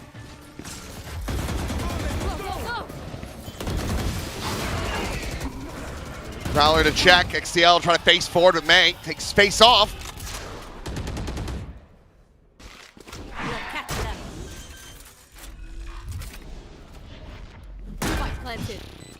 It's going to be tough. Already at a man disadvantage. To dial up something special here. I mean, look at how confident he is.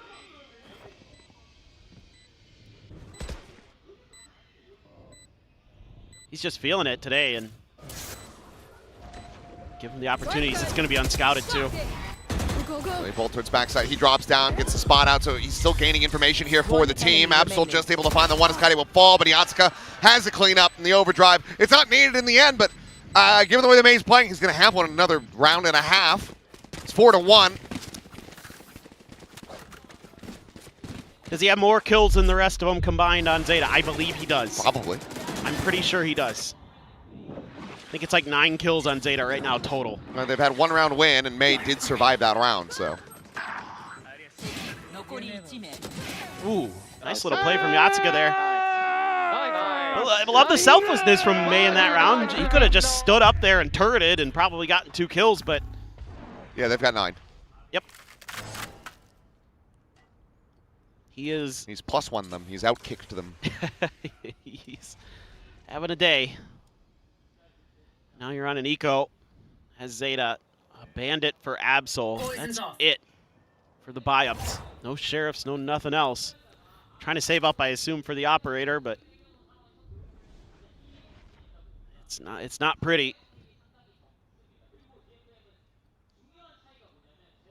They're going to clear a lot of space in mid. ZETA's very fanned out across the map. 3-2 split right now, and seems like the read is going to be there for DFM on which side is the weak side. I mean, even to make matters worse, XDL's drifting over to A. They're gambling on that side. So it's just kind of a misread. I mean, it happens. Yeah. It's an eco. It's just, yeah. Unfortunately, has been a little bit of a trend as well in the non-eco rounds. 11-1. Checks out the rest of the site. They know that they're good. Spike going to be handed over to Akame. Just try to build up that next run it back. And I think if you're ZETA, it's just get grouped up, try to die to the spike. And we've seen already on Ascent, though, that DFM is happy to try to shut that down. They've been aggressive post-plant against these scenarios, so see if that continues to be the case. Cess is watching Ramen. Saw the gun. Yep. And he's got Absol dead. At this point, ZETA, you got to be considering DFM to stand for don't feed May. Stop trying to feed May. Oh, I like that one. Don't give him more kills. You're on the ball with that today. I'll give you that.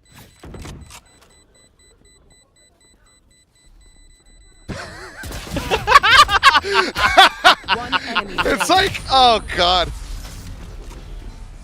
You got a gun. Oh, that was pretty funny. It's like when a wildlife photographer sat there and a gorilla just comes walking up to them and they're like, just stand there. I must freeze now. Yep, I can't move. Oh, man. So, just, what are you going to do? I mean, I know I made a joke about it earlier, but I have to apologize to Minnie because Sliggy is going to be insufferable to him. Yeah, I don't know which I want more. You know? Bring them down. Sliggy to suffer or Minnie to suffer. It's hard to decide. I mean... you can't beat him! Yeah. You can't stop him! Liquid lost earlier, so they're both suffering in their own way, but Nightfall through. May is a god! And Kaide's got the backstab. Run away! Go! Vamos! Shift back. Kajuzel. Put it in reverse. They're looking for the kill. They're just like, we don't need the money. No. We don't need to plant this thing. No. We can just kill you and have this be done already. It's like, oh, I guess we should give the orb to Akame.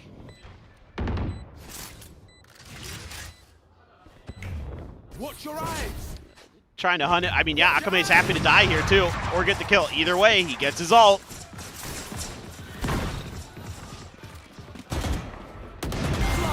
Now, May gets it anyway. You cannot escape his wrath. It is a flawless. It is 6-1. And ZETA, thank you for calling a timeout. Yeah, it's time to call Mayday here as ZETA. You need help. I'll give you that one. Thanks.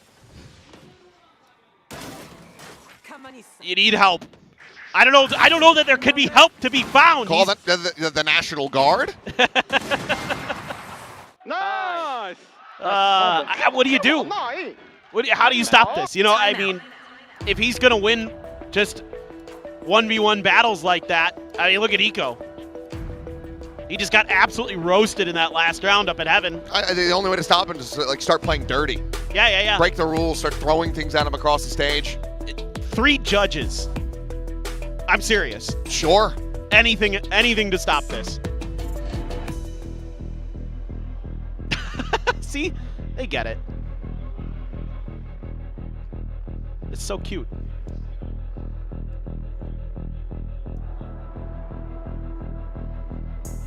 It is unreal.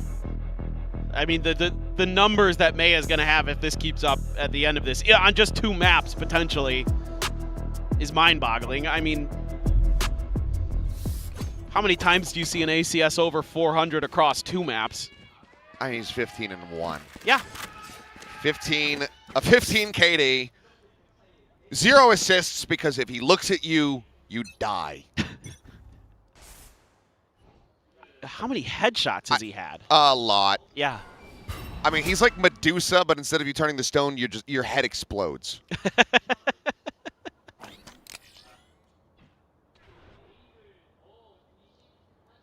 being very safe early about this, our DFM. It's a crossfire setup, so this one has potential.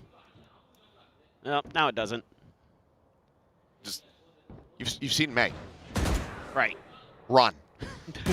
Okay. Okay. There is a hope.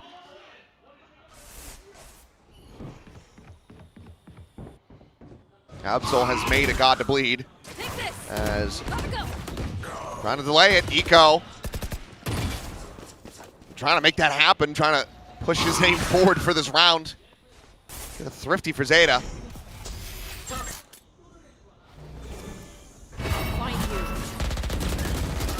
Oh, Sugar Zero able to find one with that stinger. Akame not Shota before getting taken down. Spike is in hand. This has gotten into a 2v2 where weapons can be recovered, and you can also pop the res. It's the best shout that ZETA's had all map long. Yeah, you have to. You have to go for the res here. Your duty is not over. Very, very good. And you have the overdrive, which honestly you kind of might just have to go for. I mean, Sugar Zero doesn't have another weapon, so yeah, I think you just pass the Vandal over, get the stinger out. Meanwhile, I mean, Cess is all the way back into spawn. He's going to start wrapping towards stairs. This is such an unorthodox position from Yatsuka. Finds the first, looks for the second, gets the adjustment, and Yatsuka! I'm calling it an ace! The pedants can shut up! I mean, the word ace does derive from getting 5 kills in aerial battles, so I am with you. Oh, man, I love this from Yatsuka. As soon as I saw him take this angle, I'm like, they're cooked. They're not going to read that. Unbelievable. It feels like you took down May. You've got hope. You've got kills. The Sheriffs were connecting, and it's still not enough. Oh, okay. Spray and pray, Kaide down, but May still alive. Critically is push from Akame. Gets the readjustment to find Absol before losing out on the ultimate. And now May, inserted into heaven, finds one, slides across, gets the second, because of course he does!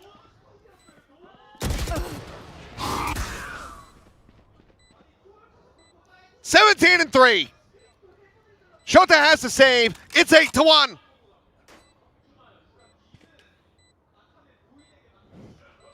It's just watching greatness. That's all you could do. Sometimes it's just one of those days. And it is certainly May's day. He is... Where are you? He does this to ZETA too many times to count. He's just back to it. I think the thing I already start thinking about right now is I need to see this from May in the next couple of matches. I need to see him keep this up. Yeah, this is one of those bottle and distill it moments. Right. You need to find that consistency. And I'd say, like, overall in the play-in so far, he has been finding that form again. This is him finding that peak again. Yes, yes. This is where, you know, he's topping the charts in Pacific in the stats. You know, where he's top in ACS, top in kills per death. That's this May right now. Already swinging out. Okay. Stun to backside. There's the reveal, and May just wall bangs for the kill. XDL will be able to find him in the end. Has to wall himself into a corner to try to escape, but he just can't! Great hot hands here to nullify that Nightfall. from on high. Showed they're going to be good for one, but Akame again now. He's backfilling that space, gets himself a 3K, 9-1.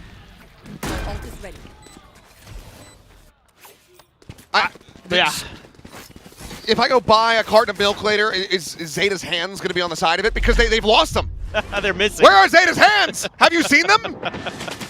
They unfortunately don't seem to have them today. Whereas DFM has it in spades. Whoa.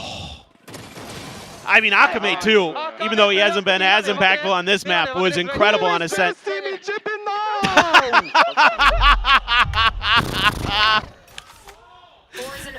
Oh, I love that. Go ahead. I love that.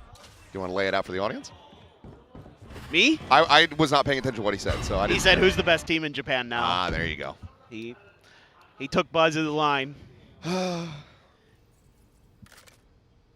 Because I was just too busy thinking that like they kill May, and then Zeta realizes that this is a two-phase boss fight, and Akame comes out. He just hopped up, but he's still getting the kill. It's an eco. That's all that I can say about it. That's all I can give you. But you're not wrong. I mean, a gun should be scooped up here by eco. But Kaide watching. Can't win it, though. So just going to have to escape. Sugar Zero also has a rifle. Planted. 2v4. If you get an ult out of DFM, I'm grasping at straws. I will admit. I haven't given up hope yet, but it's very low. Oh, no.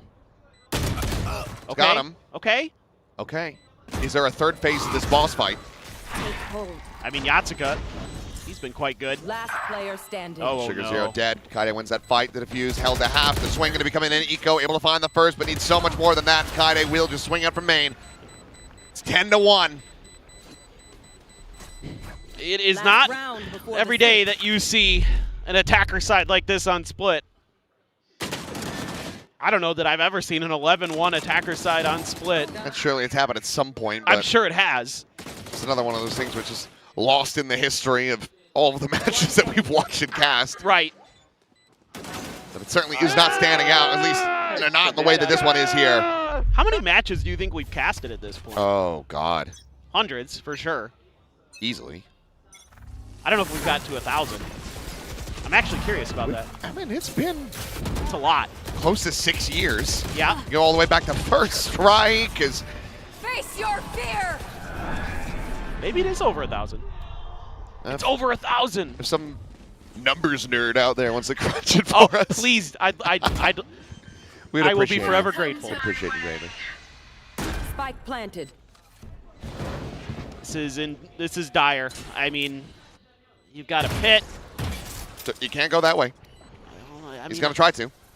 I mean, they're going to try to overwhelm him, but so smart. He's just drawing attention. It's so smart. Like, Akame just hit the taunt button, and he just dragged them all away from the site. And now you're trying to push through main. Get back. Kaide finds one. Sugar Zero dead. Eco, again, trying to deliver. There's overdrive is popped from Absol.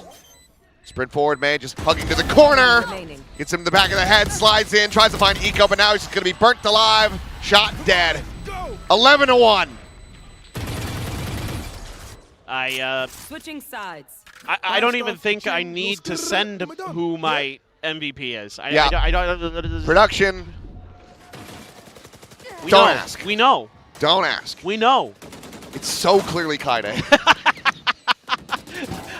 You almost feel bad for some of the other DFM players because this is just so impressive from May. You're just along for the ride. I mean, you almost feel like May could win this 1v5. He's just that much better today. Yeah. Oh my God. And at one point, I mean, he kind of looks like Light Yagami there. he's killing them all. He is. It's just Write it down. Watch him disappear. How do they die in this round? Well, I shoot him in the head.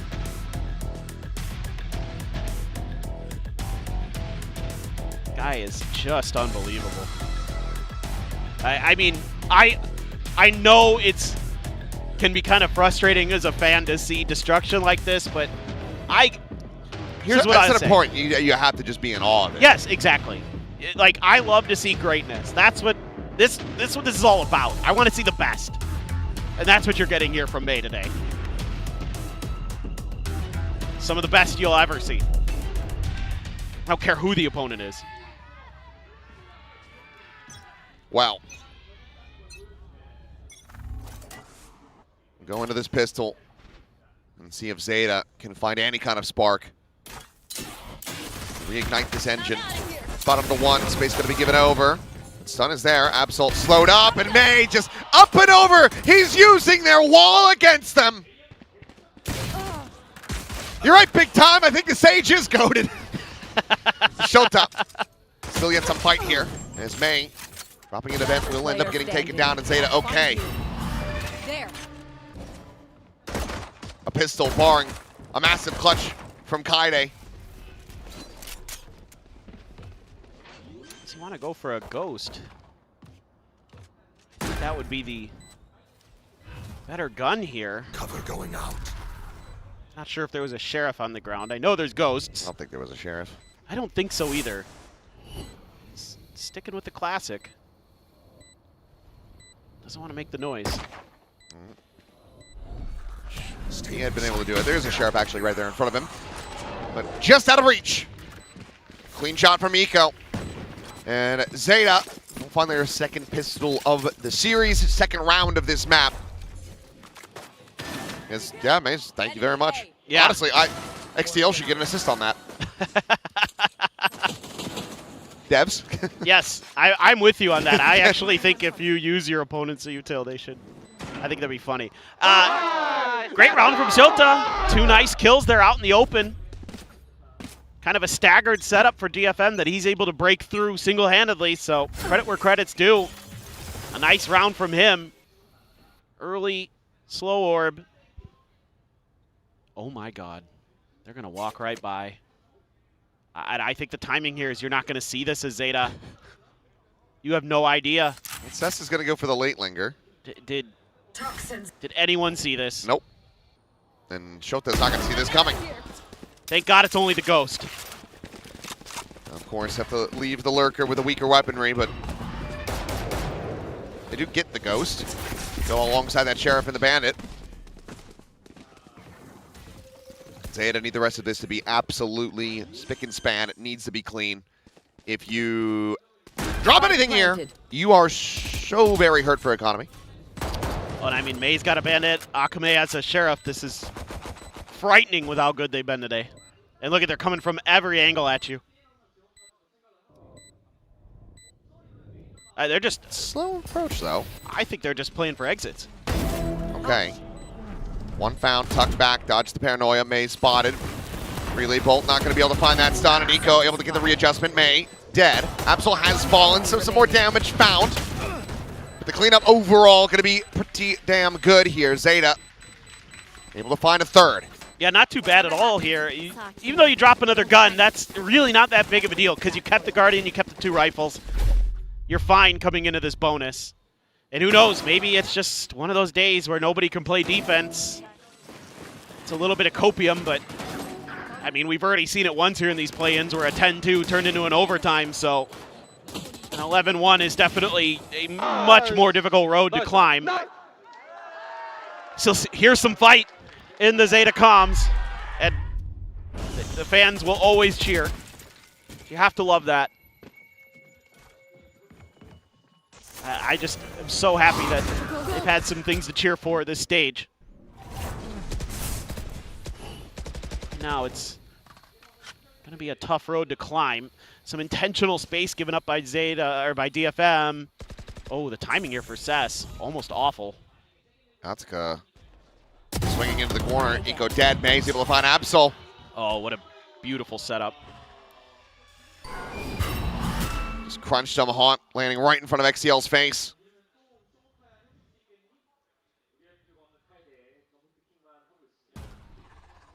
That's such a good read from DFM. Just did their homework right there. Now Maze in mid. Although, let's see. Oh, hello. Walled up with the moment, but Akame, he's got the molly. Slowly approach. Sugar Zero's just strafed through that. Okay. It's okay. No, it's not okay. It's not okay. Oh, it's... yeah. It's not okay. I was like, it's okay. He's got the heal. Oh, no. Oh, no. If you wanted honesty, that's all you had to say. I think with that right there, you probably just summoned Pansy. Got it, yeah. She is the biggest MCR fan I know. Nice.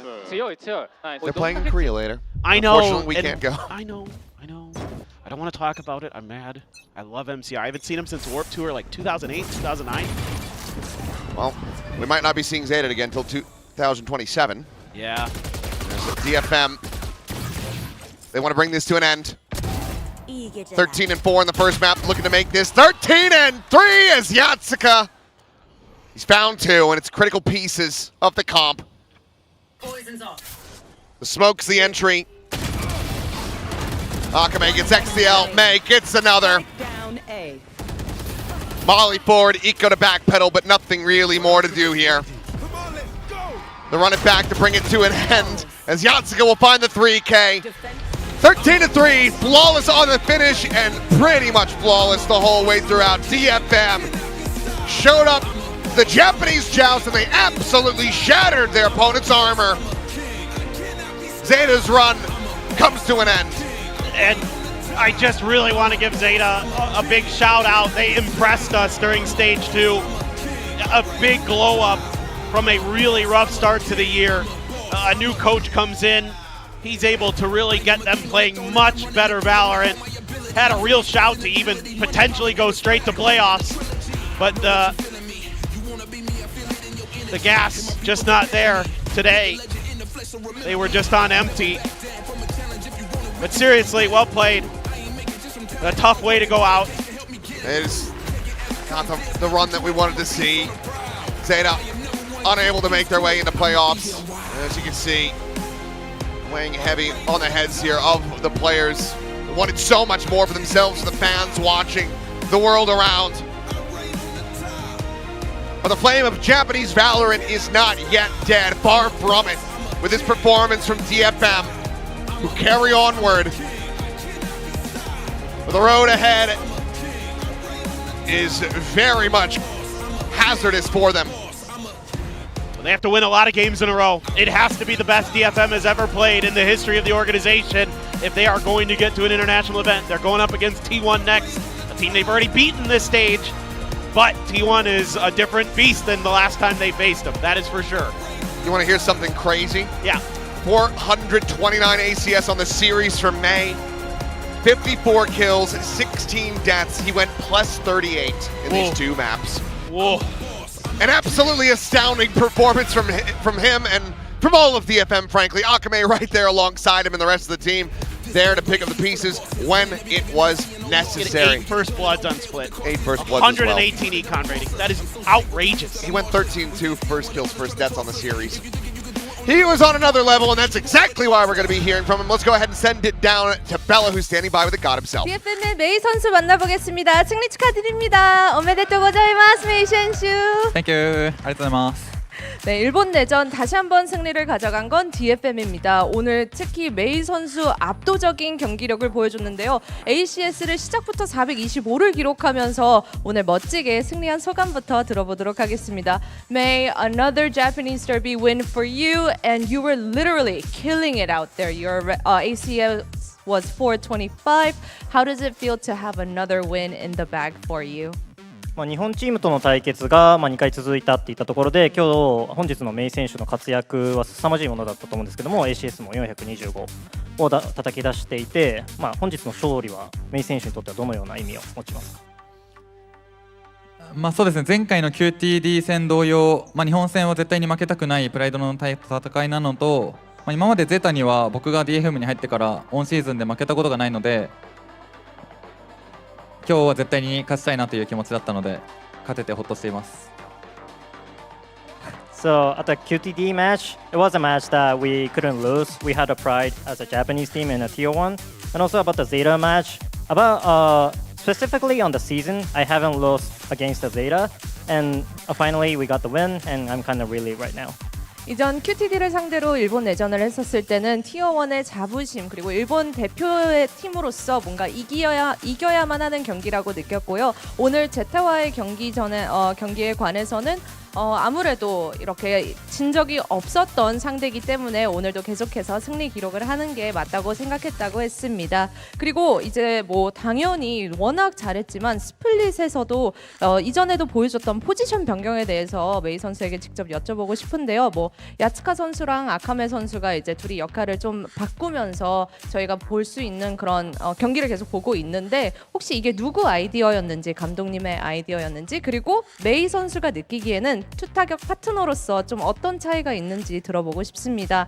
Well, May, on Split we also saw the position swap between Akame and Yatsuka. I wanted to ask you whose idea was that, like what's the reasoning behind that, and also as the double entry partner, how do they differ on your end? スプリットでは赤目選手と安川選手のロールが変更していたりっていったところあったと思うんですけども、まずこれが誰のアイディアだったのかっていったところと、ダブルエントリーをする相方として赤目選手、安川選手はどのような違いがありますか？多分コーチのアイディアだと思うんですけど、赤目と安川のデュエリストの違いはそうですね、赤目はもうここ戦いたいって決まったらもうすぐコールして、もう僕と難しい僕と息が合った戦い方なんですけど、安川のデュエリストは結構セーフプレーな感じで、基本的に戦う場所とか戦うコールとかは僕が全部コールしてるので、そういった面だと赤目がセカンドデュエリストだと僕的には少し楽かなって感じです。So I think this idea came from the coach, I'm not sure, but the difference between Akame and Yatsuka, Akame kind of like a call for the fight a lot and stick it to the plan, and Yatsuka is kind of like a safety to play the call, and most of the time I play the call and to do the plans, and honestly I think it's better to play with Akame. It's kind of helping me a lot. 이제 일단 이 역할 변경에 관해서는 감독님의 아이디어인 것 같은데 자세한 내용을 좀 메이 선수가 이야기하기는 어렵다고 이야기를 해줬고요. 뭐 아카메 선수와 야츠카 선수의 차이점은 아카메 선수는 조금 더 싸움을 이끌어내고 좀 저돌적인 플레이를 해주는 반면 야츠카 선수는 메이 선수의 콜에 따라서 좀 안전하게 경기에 임하기 때문에 메이 선수가 느끼기에는 조금 더 본인이 화력을 앞세울 수 있는 아카메 선수가 함께 투엔트리 파트너로는 좋다고 이야기를 해줬습니다. 그리고 바로 내일 다음 경기가 기다리고 있습니다. 플레이오프 세 번째 진출을 성공하기 위해서는 그룹에서 만났던 T1을 꼭 이겨야만 하는데 지금의 DFM 내일 승리를 가져갈 수 있도록 뭐가 필요한지 듣고 마무리해보도록 하겠습니다. Well, next up to make the third playoffs, T1 waits for you once again. You won against them in the group stages. What do you think DFM needs for you guys to win tomorrow? It's tomorrow. DFM として3回目のプレーオフに進出するためには、明日行われる試合で T1 戦に勝利する必要があると思うんですけども、チームとして、今勝利するために何が必要だと思いますか？T1 戦は前回勝ったものの、今の T1 と前回の T1 では全然生まれ変わってると思うので、うぬぼれずに、強豪なので相手が、自分たちのプレーをすることを恐れずに、自分たちのやることをやったら勝てると思います。So T1 is kind of different from the last time we have fought, and we are not going to underestimate them. They're our strong team, so we just have to stick to our plan. We just have to have a confidence to play the game. 이제 내일 만나는 T1은 이전에 만났던 T1과는 다르기 때문에 더 이렇게 위축되지 않고 더 잘 준비하고 자신감을 갖고 임하면 좀 경기가 그래도 잘 풀릴 거라고 예상한다고 이야기를 해줬습니다. DFM의 메이 선수 만나봤습니다. Thank you, May, and congrats again. Thank you, Hyuga. Thank you so much. ありがとうございます。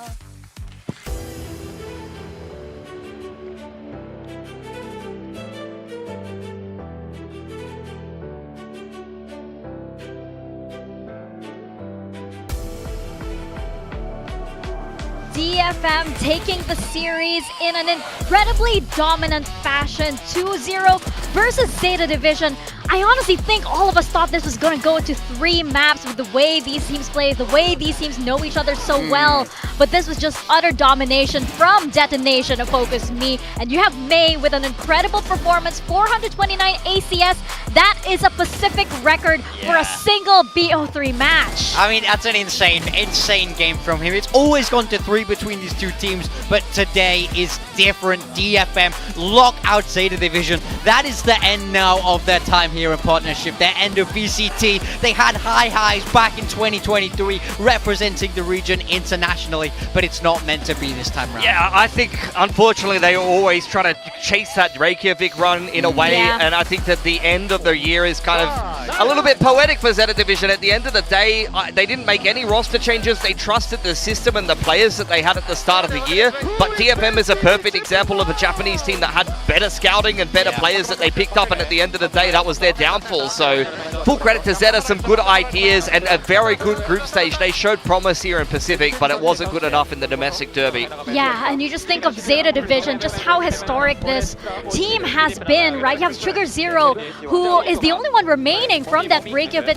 run. They've coined themselves as the underdogs of Pacific, and somehow, someway, you just always ended up cheering for them. You know how the ZETA Division team, they were just able to garner so much love and so much support from fans all over the world, and them being the underdogs and just being able to, you know, just come through when the pressure gets to them is just, you know, just a trademark of this team. So commiserations to them. That is the end of ZETA Division's run, and it's going to be tough. And thinking of how different it's going to be next year. But for now, DFM can relish this victory, 2-0. 13-3. What an incredible scoreline from DFM. Yeah, you cannot argue with this performance. They're the last remaining Japanese team here in VCT Pacific. They're going to try to carry the hopes of the country all the way through the rest of this play-ins bracket. Their next opponent is not going to be an easy one, so let's see what DFM can put together here. Yeah, it's going to be exciting to see what they're going to be doing on this, on the continuation of all of their matches from here on out, right? And of course, we have here joining us on the desk, the only VCT player with his own theme song. We have Akame joining us on the desk, and Bella to help with some translation. Hello, Akame. So I want to ask, you know, that match was very, very quick. We were very surprised with the result.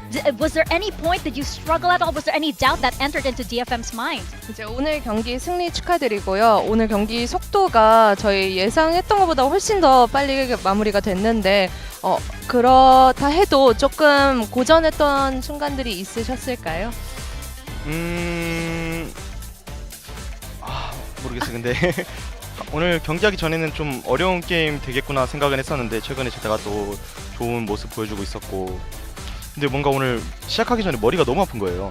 개인적으로 좀 두통이 너무 심하고 그랬었는데 오히려 그것 때문에 게임이 쫙 보이는 거예요. 그냥 상대 어디 있고 뭐 다 그냥 이거 내 거 약간 이런 느낌으로 그냥 다 보여가지고 그냥 어려운 건 없고 그냥 쉽게 풀어 나갔던 것 같아요. 그것 때문에. Okay, so it's kind of hard to pinpoint like which part I struggled with, but coming into today's match, we expected it to be a pretty a lot of back and forth. It wasn't going to be a clean one, but you know, personally, this can be a TMI, but I actually had a really bad headache before like the match started. But then that kind of gave me like I could see everything clearer.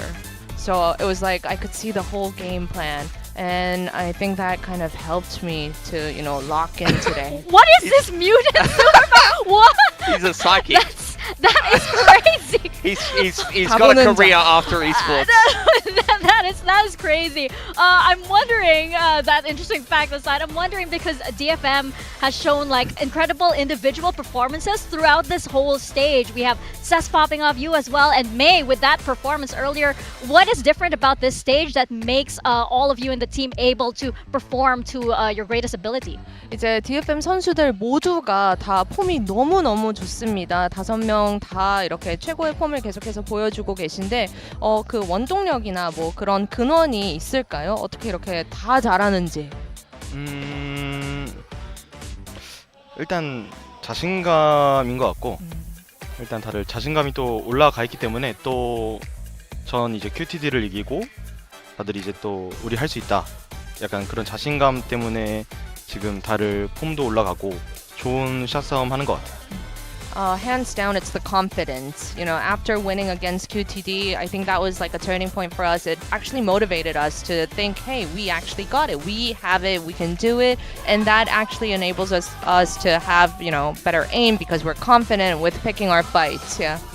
And what leads to that confidence? Because the main thing that I feel about DFM is that they're very hot and cold. When they're on, they're unbeatable, but sometimes they struggle. What leads to the confidence in the server and the DFM that from today against ZETA? 이제 뭐 자신감을 되찾았다고 말씀을 하셨는데 그 자신감이 어쩌다가 이렇게 갑자기 생기게 된 것 같은지 뭐 당연히 고점일 땐 고점이고 또 아쉬울 땐 아쉬운 그런 성적이 있잖아요 모두가. 근데 이제 갑자기 자신감을 이렇게 다들 똘똘 뭉쳐서 갖게 된 그런 이유가 특별히 있을까요? 이거를 말해도 될지 모르겠는데 He said, I don't know if I should share this. I said, you should. Yeah, I whispered. 그 저희가 이제 좀 길긴 한데 페퍼렉스가 진 다음에 저희가 이제 플레이인으로 가잖아요. 그때 이제 뭔가 좀 기분이 묘했어요. 다들 그냥 플레이오프가 아니라고 약간 이런 느낌으로 좀 시작을 해가지고 SP한테 지고 그 다음 이제 스크림을 했는데 저희가 그 QTD 전날까지 스크림을 거의 못 이겼어요. 그 QTD 전날은 스크림 성적이 0승 6패였거든요 그때가. 그래가지고 좀 분위기라든지 뭔가 좀 뭐 뭘 해도 못 이기니까 이제 연습 끝나고 다 같이 모여가지고 우리 미스 같은 거 다 보고 이런 미스만 줄이면 우리 이제 이길 수 있다. 그냥 이기는데 다들 미스해가지고 이기는 게임 너네가 던지고 있다. 그냥 이런 느낌이랑 여러 가지 얘기를 좀 많이 했어요. 그래가지고 그 이후로 뭔가 약간 선수를 본인 저 포함 이제 실수를 좀 줄이면서 이기고 있는 것 같아요. 네. So it's a quite long story. We have to go back in time. We lost against Paper X, and then now we are in the play-ins, right? And then, so I think that's when our confidence kind of slipped away initially, because we expected ourselves to be, you know, we were doing good, and we expected ourselves to make it to the playoffs. But here we are at the play-ins, and then we lost against Sharper, right? And during the scrims before our QTD match, it was actually 0 wins and 6 losses. Like we could not get one win against them, and so we had to have a team intervention time. Like, why are we missing the things that we could have won, and why are we throwing the rounds that we should have won? And it, you know, obviously led down to all the individual little mistakes, all the minor things that, you know, the players could fix on their own. And instead of just saying like, oh, we got this, we just wanted to focus like individually, like, hey, check it off, like I would do that myself and you do what you need to do. And then that kind of carried on to the match, and then I think that's why we can win, because we know what to fix. That's a very impressive turnaround, 100%. Yeah. No, this intervention seems to have worked. Finally, Akame, I have to ask you about T1. How are you feeling about that match, especially with Stax back on the roster? 이제 스택스 선수가 다시 합류한 T1과의 경기는 좀 어떤 생각이 드시나요? 물론 잘한다고 생각하고 있고 구태기 형 요즘 폼이 장난 아니더라고요. 그 스택스는 내 아빠. 아빠 혼내주러 갈게. Did you get that? Appa? Okay. How many kids does Stax have? Yeah, Stax. Okay, well, let me translate. T1, obviously good team. Stax, he's been popping off, and you know, Stax is my dad. So, Dad, I'm gonna teach you a lesson. He said it in that manner. All right, well, Akame, 감사합니다. Thank you so much for your time. Thank Congratulations on that dominant win, and we are looking forward to your next walkout. Thank you very much.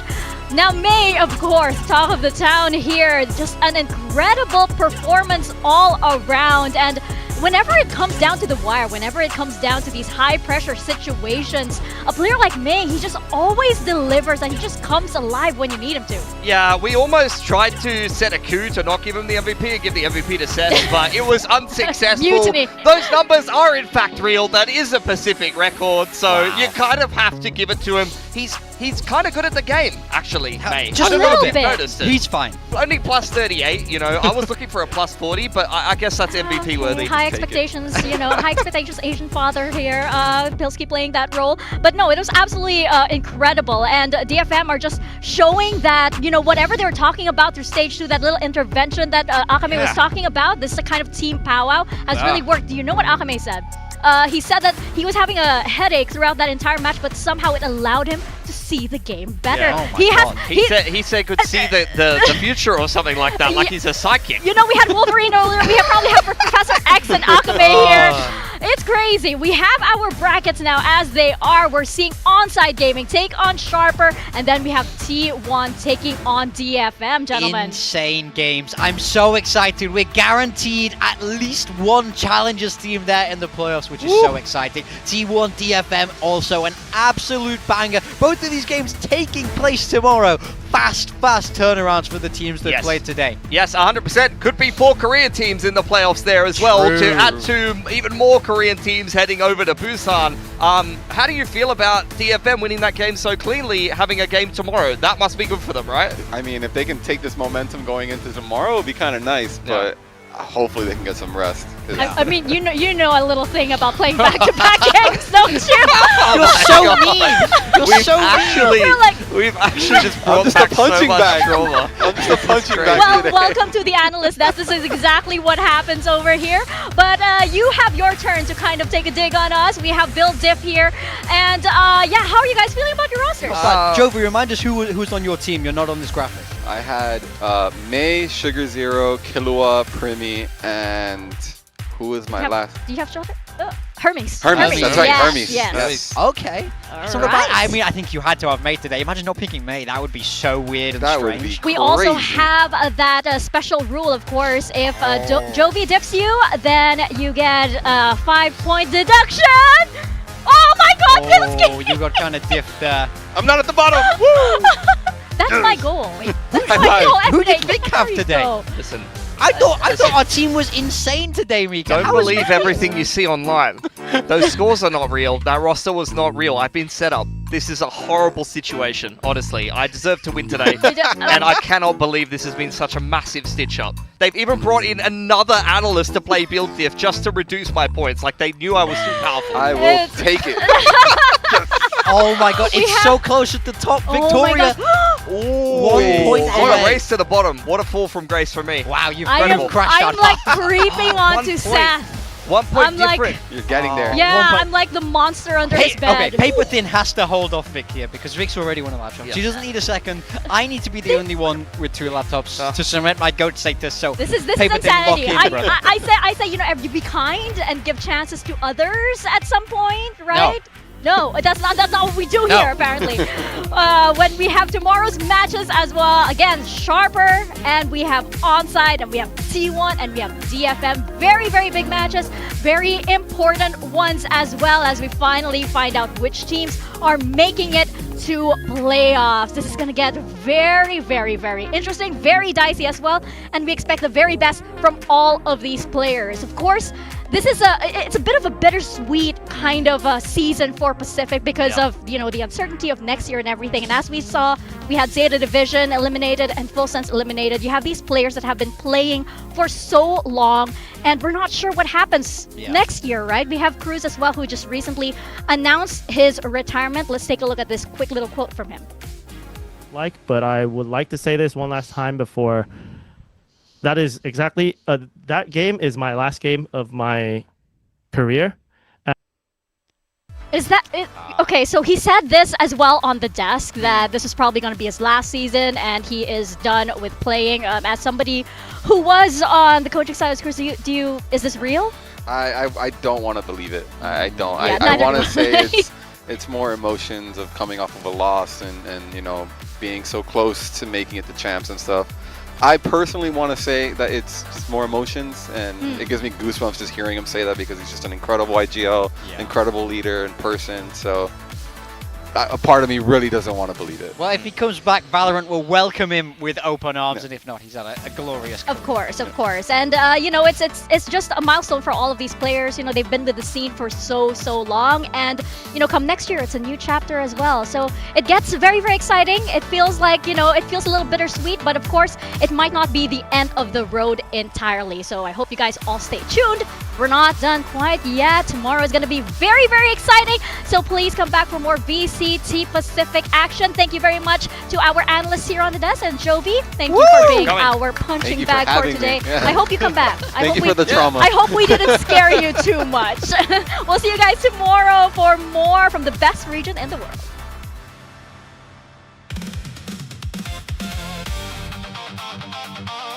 This is VCT Pacific 2026. Earn everything. Continue to make them think the other way, but Jit. Ooh, okay. Got caught by that. Protected, but Wolverine finds 2 over mid, surviving with 5 HP. He's over the side, Cloudy swinging out, taking the fight and taking him down. Gonna back him up. Curveball set, Primmy. Up and over the dive in. Race is keeping it quiet. Playing the long game on this one, but Primmy's still gonna fall now. They don't check the corner. And Race takes onside into a 2-0 victory as they wave goodbye, sending full six home.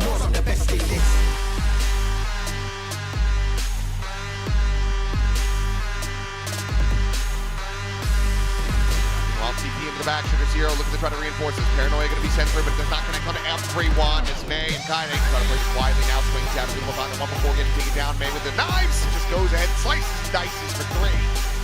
Run. Okay. Oh, 6-0 with the final with that stinger on the May. Finds the first, looks for the second, gets the adjustment, and Yasuka! DFM showed up the Japanese joust and they absolutely shattered their opponent's armor. ZETA's run comes to an end.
Red Bull gives you wings.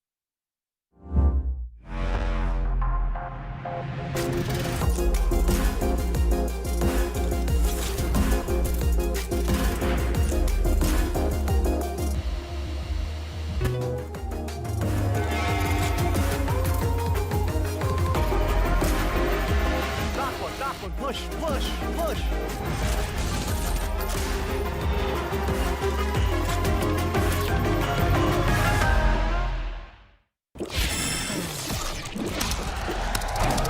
Red Bull gives you wings.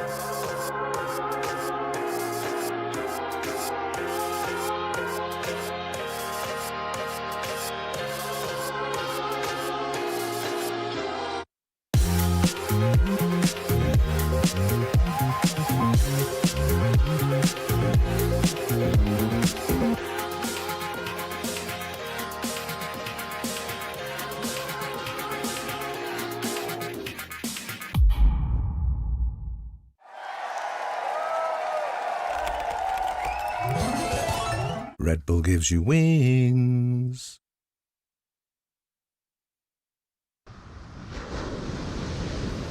This is VCT Pacific 2026.